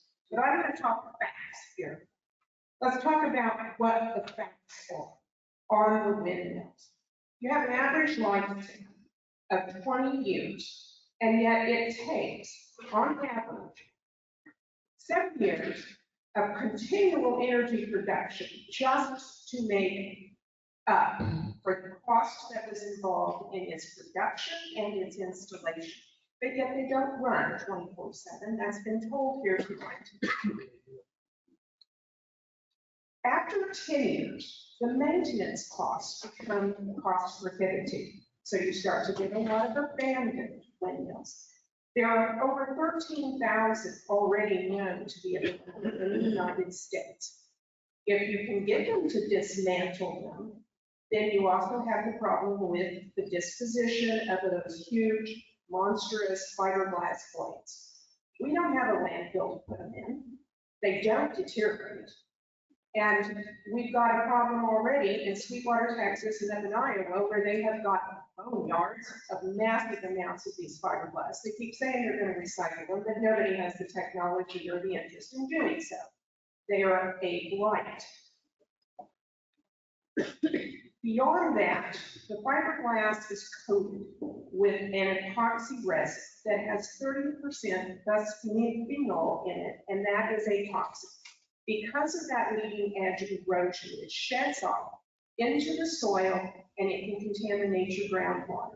It's not just fiberglass shards that we have to be concerned about. There is also the potential for chemical contamination because of ice, rain, hail, sleet, tornadoes.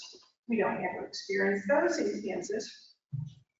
But if you look at the benefits against the detriments to Dickinson County, you're losing your visual estates. You have the potential for changing the entire ecology of the area. Certain conservationists have even changed their mind as to just how beneficial windmill energy is. Because, yeah, we have eagles here. 30 seconds. You're killing off a lot of the birds, bats, the pollinators that we require to grow our crops. So if you don't consider that long-term health effects of the county, then you are being negligent in your duty here. Animals are affected by the infrasound just the same as what humans can be. And while the side effects can be somewhat subjective, there are definite reports.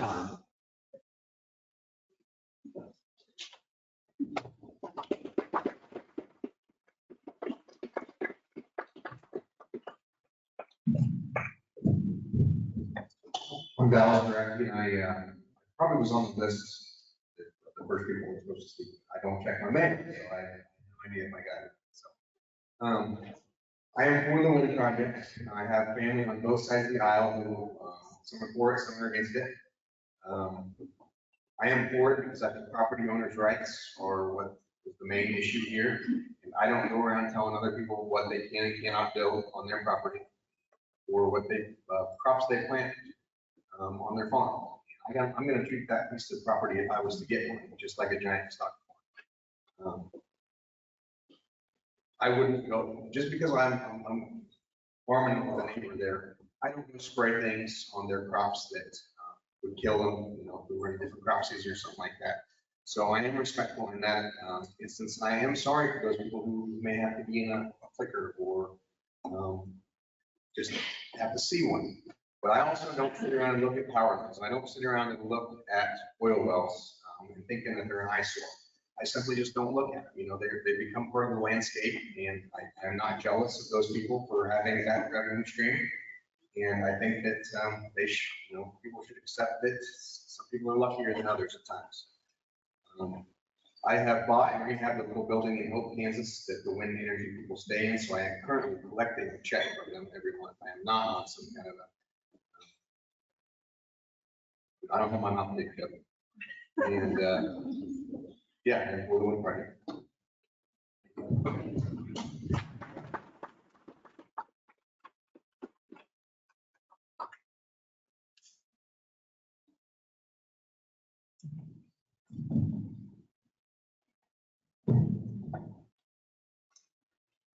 My name is Barbara Thomas, and I am a resident of Southern Quincy County, and the address is 2200 Avenue, more specifically Reinhardt Township, and I am in opposition to the wind turbines.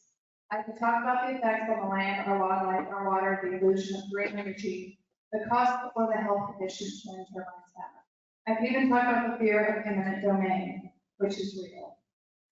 The transmission lines that will invade our county or the conflicts between neighbors that will arise and already have. But I will let others speak on those topics. I am here to talk about the company our county commissioners want to do business with. Conditional is a company based out of Italy that operates in more than 30 countries. Their website states, we're working to set new standards, constantly pushing the boundaries of technology. Let me explain how Conditional is constantly pushing the boundaries. Conditional has had numerous lawsuits filed against them, and not just in the United States, but globally. Conditional has been accused of lying, stealing, cover-ups, and several breach of contract agreements.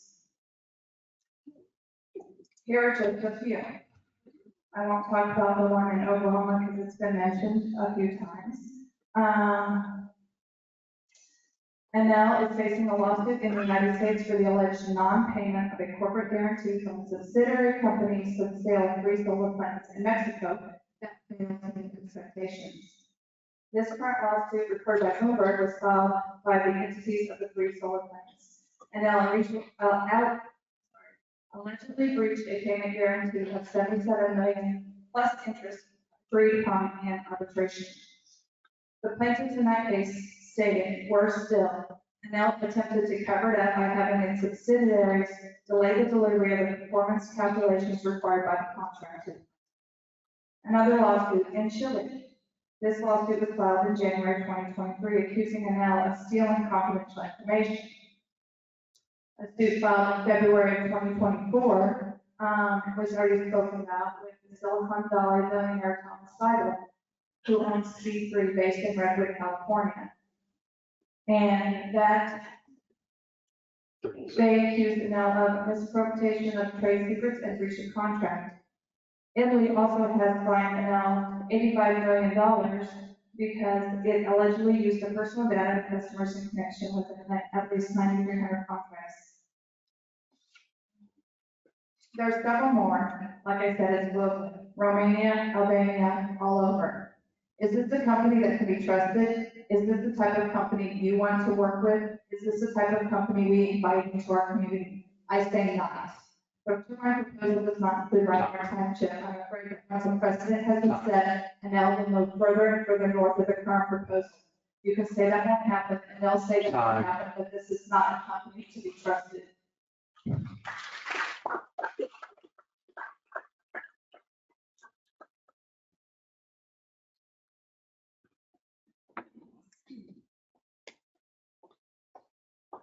Hi, I'm Lori Hambright, 1853 2700 Avenue, Chapman. Anybody feel anything this morning? Feel an earthquake? West Woodbine. What was it, 3.5 on the Richter scale? What would happen? Okay, my family's been in this county for 150 years, in this area. Most of the land is passed out of the family. There are some relatives that are on both sides, and I can tell you that is the absolute worst thing of this whole deal. We used to be at ice cream socials together. We used to take care of people together, all of these people. And it has tore us apart. Concerns that I have is my equal rights to my property. Yeah, you got yours, I got mine. We're just the same as the prototype. And the ethics of this whole process has really been questionable. Now, originally in the newspaper articles, they were going to control 10% of our county land. Look that up, we're 545,000 acres. They had in the paper quoted 54,500 acres. Tonight, it's 64,000 acres. When do we stop? That's what's happening right here. We've got land leases right next to schools in the Chapman district. They are looking at this. They will want setbacks. The other thing that I brought to the attention of a retired three-star general is the military airstrip. Any of you living here know the traffic of the helicopters. Okay, right now, that's the number one thing in all of us as U.S. citizens is the protection of our country. We cannot lose the freedom of our country. They talked about, and the other thing they talked about, the impact of wildlife. I talked to KWPT. They haven't got a report yet. Supposed to be a report. And we talked about the Osage Nation and the 300 million.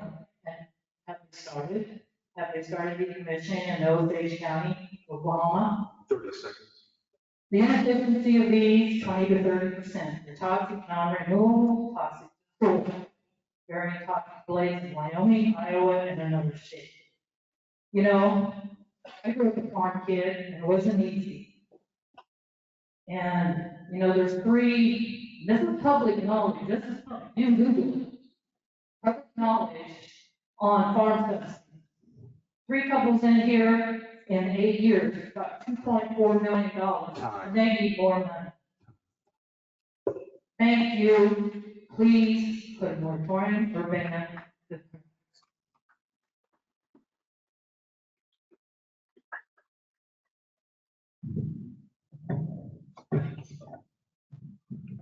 Let's hope when the battery will go out on that. Chris Bielefeld, 904 Maple Street, Abilene, Kansas. I grew up in the south end of the county.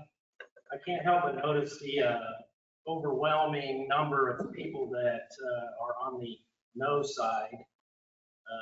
It's probably because the yes side doesn't have a big argument other than the money.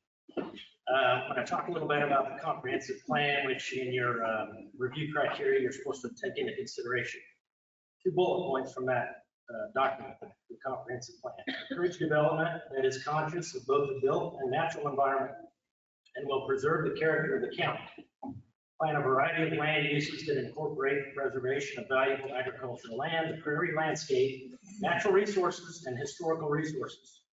Promote development which will instill county and community pride and also enhance the quality of life for residents. These are not my words, they are the comprehensive plan. That is in the comprehensive plan. I read through the staff report regarding the CUP, and this is to be taken into consideration. An approval of this project will be a rejection of many parts of the comprehensive plan and what the citizens of the county deem as important. Item J under the review criteria talks in part about the environmental impact on property in the area.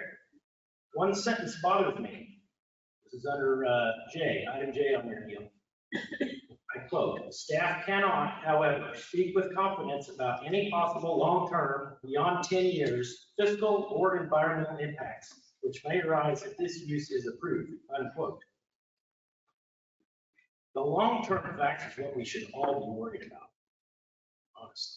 There are too many unanswered questions with this project. We need more time, we need to say no. My last point is about property rights. I hear that come up. At what point do individual property rights cross the line into infringing on a neighbor's ability to enjoy a certain quality of life on their own property? At what point do individual property rights collectively alter the overall look and feel of a vast portion of the county's landscape? The size and scope of this project, if approved, is going to alter the landscape, look, and feel of this county for its citizens, not to mention all the visitors that our county does such a great job of attracting. The Navarre elevator, Pearl, Dillon elevators are probably about 150 feet tall. We're talking towers more than 3 times that tall, with moving blades to catch your eye. There's dozens of them. Your view on Highway 15 all the way from Abilene to Durham will be nothing but wind towers on the eastern horizon. I couldn't think of a better visual than this nice ad that I'll put on the paper.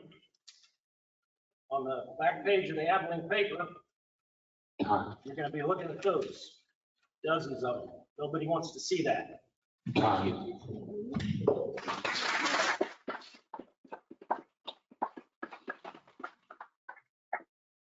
My name is Taylor Johnson. I'm 1536 Hale Road. The only good thing I've heard about wind turbines this evening was the money that you get. And I'm not stupid. I know that I'd have to use some more money when I need it. But there's becomes been so tired from working. We'll take a nap before we eat supper so that you can go to bed after supper. That's worth it. And you wouldn't trade it for anything because he knows that all the money in the world and those wind turbines do. And my generation is going to have to clean it up because you guys will all be dead and gone. Yep. My generation has to worry about it. So I asked them for a ban. And if not a ban, I demand a 2,500 foot set because it's not right. And we should not have to put up with that. As future generations that don't really know what's going on yet, but we're going to have to deal with it later. Thank you.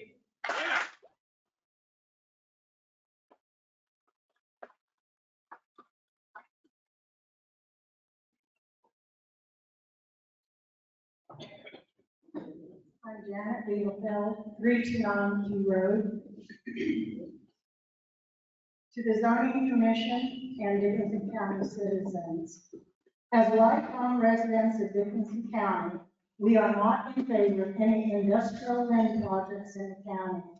The landscape, beautiful sunrises and sunsets, wildlife, farmers taking care of the land, cattle roaming the pastures and prairie, peace and quiet and wide open spaces make us proud to live in Dickinson County. The wind project will definitely change all of that. Many citizens of the county do not realize the negative impact this project will have for thousands of county residents. If this project is allowed in the south end of the county, make no mistake, There will be other wind and solar projects coming to your area in the future. Then it will be too late. Those residents receiving financial gain from turbines are a very small percentage of the total population of the county. The negative impact of these projects, however, will affect a far larger number of citizens. Another concern is that the terms of the leases may not be fully understood and how much control property owners could be giving up to a company whose main shareholders are foreign-owned. We have seen documented videos and research results regarding the dramatic negative impact of wind turbines on the land and citizens, many of which you are hearing about from other speakers. We hope you have done the same for the sake of all county residents that you represent. Thank you for your time and consideration on this important decision to save Dickinson County. Mr. Chairman, you say 55. And I didn't know what you wanted to go forward with now. Someone else waiting.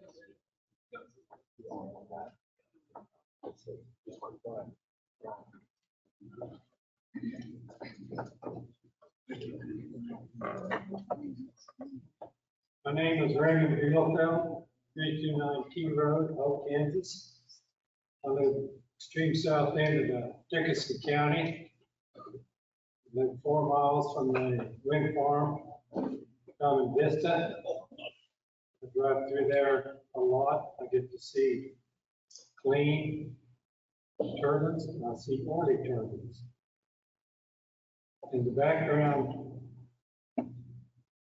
in findings number 11 states that in case of turbine fire or one falling over, the cleanup is typically the responsibility of the developer. I would hope that this will be changed to it shall be the responsibility of the developer.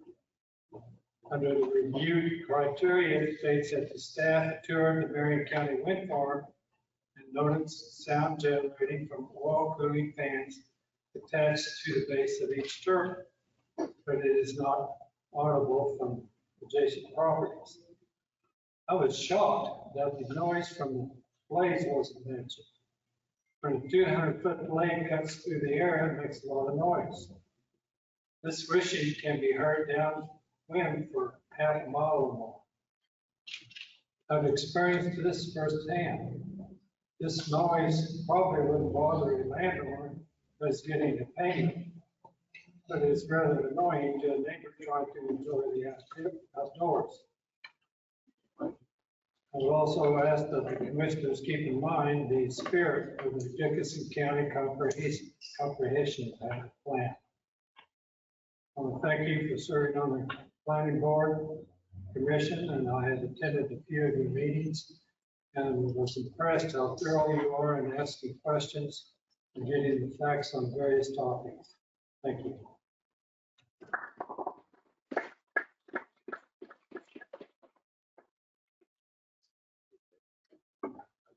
Say this, we're gonna allow one more, you're good. This is gonna be the last one for tonight, and we will discuss what we're gonna do after she's done talking.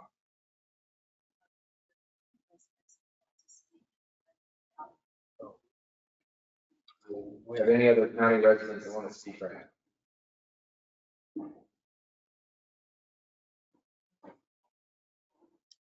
Michelle Behrens, 414 Main in Tampa, Kansas. I grew up on our 3rd generation family farm on Key Road in southern Dickinson County, where my parents still reside. I graduated from Hope High School and was a member of the Mountaineer Go-Getters 4-H Club, spending many summers here at the Tri-County Fair in Harrington and the Central Kansas Free Fair in Athens. Central Kansas is my home. By this point, we've heard many statistics, facts, dollar figures, and opinions both for and against the wind project. I would like to offer some thoughts as someone who has lived in close proximity to the wind turbines in northern Marion County in the Diamond Vista Wind Project for the past 6 years. As you will figure out, I believe there are more important things in life than money. Otherwise, I would have chosen a career as a teacher. Those imposing wind turbines will be seen from miles away. The Diamond Vista turbines can be seen from I-70, 26 miles away. From Tampa, I can see the wind project at the southern end of Marion County, about 20 miles away. The 95 turbines in Diamond Vista are contained in the northernmost 5 miles of the county. That means if I want to view a beautiful sunrise or sunset without wind turbines littering my view, I have to drive 7 miles.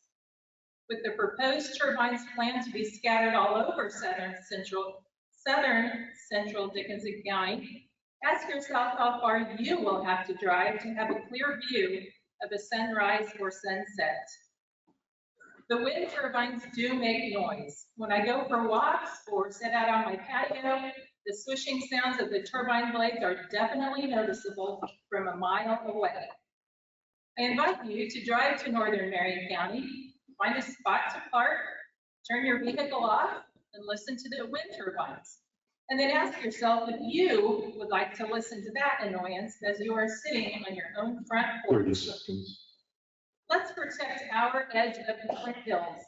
The Diamond Vista turbines are only 6 years old. Leaking oil is visible at the top of the turbines. Tons of concrete and rebar are underground.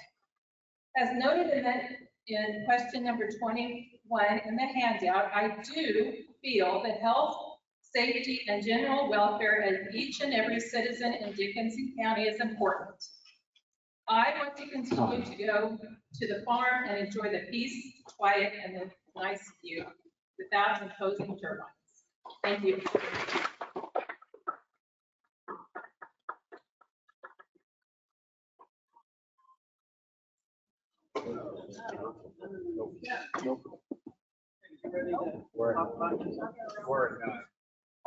We're at 9 o'clock. 3 minutes, 2 minutes. I've been waiting patiently. She's not a county resident. I have 2 more minutes. Neither was she. Oh.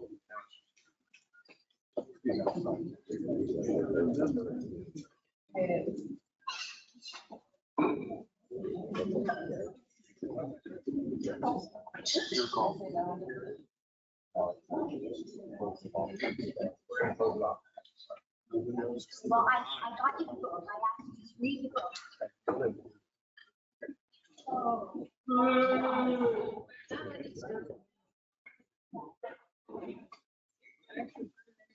I didn't realize that, but we did hear from her already at a previous meeting. We are at 9, it was from 4 to 9. We all have lives here too. I realize everybody else is here for a reason. They're either for or against. We're gonna decide on what we're doing next.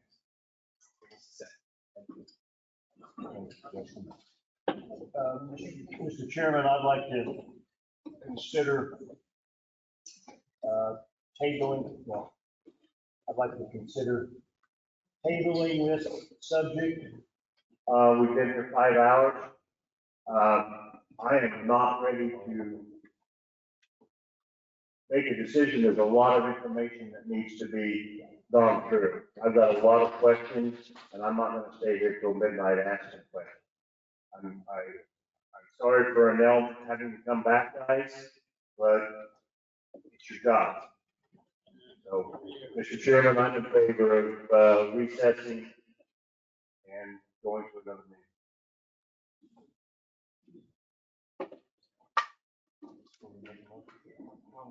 And make a motion for next week at the same time.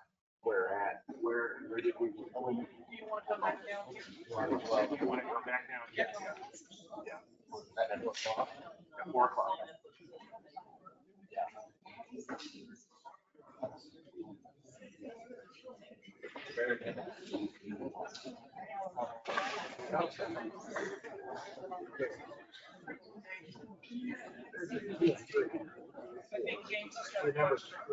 Okay. Sorry. So, where I would like to make a motion that we continue the public hearing on October 17th, which would be 1 week from today, because we feel like not all of, we have not received enough time ourselves to digest the information, and make a decision then. It has been moved and seconded to move our next meeting, we have another meeting on October 17th at 4 o'clock here in this room. For discussion, to discuss what we have been given today. All in favor, please raise your hand. All opposed, same sign. It is 6 to 1. What's that right? 5 to 1. I oppose. Okay, so it's 4 to 2. I need more time. Oh, okay, 4 to 2. It's that third motion we're going to discuss. Like pass it, Motion carries. Motion carries. And so what was the vote was 4 to 2? Okay, who were the two opposed? Is that 4 to 9 again? And will that be a public hearing where people didn't get to speak, kind of start over? That would be up to you.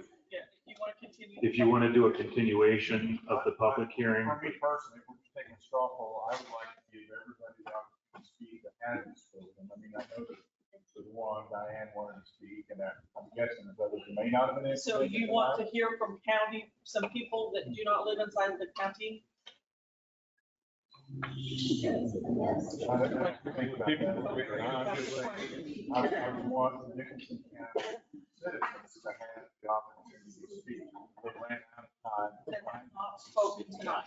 That's why I would want Dickinson County citizens to have, I mean, just for me personally, I would want them to have the opportunity to speak. I'd like for Nell to have the opportunity to answer questions from the public. Several people asked some questions that didn't really have the format for them to be able to answer. I'd like for them to be able to answer that. And then, as you know, Jim, I went through this with excruciating detail, and I have a lot of questions. And so I'd like to have time enough to be able to go through all of those. And I know that may be painful. So I'd like the public to have the opportunity to do what they want to do, speak. But then I'd really like time with Annelle, public too, but to go through the questions that we have. That's just my preference. That's fine. Thank you. And I want to clarify that only those that had a 3 minutes chance that have not had a chance. Agreed. Yeah, I mean, if they've spoken, then that's it. I mean, if that sounds fair. Yeah. That's fine. So next Thursday, Here. 4 o'clock.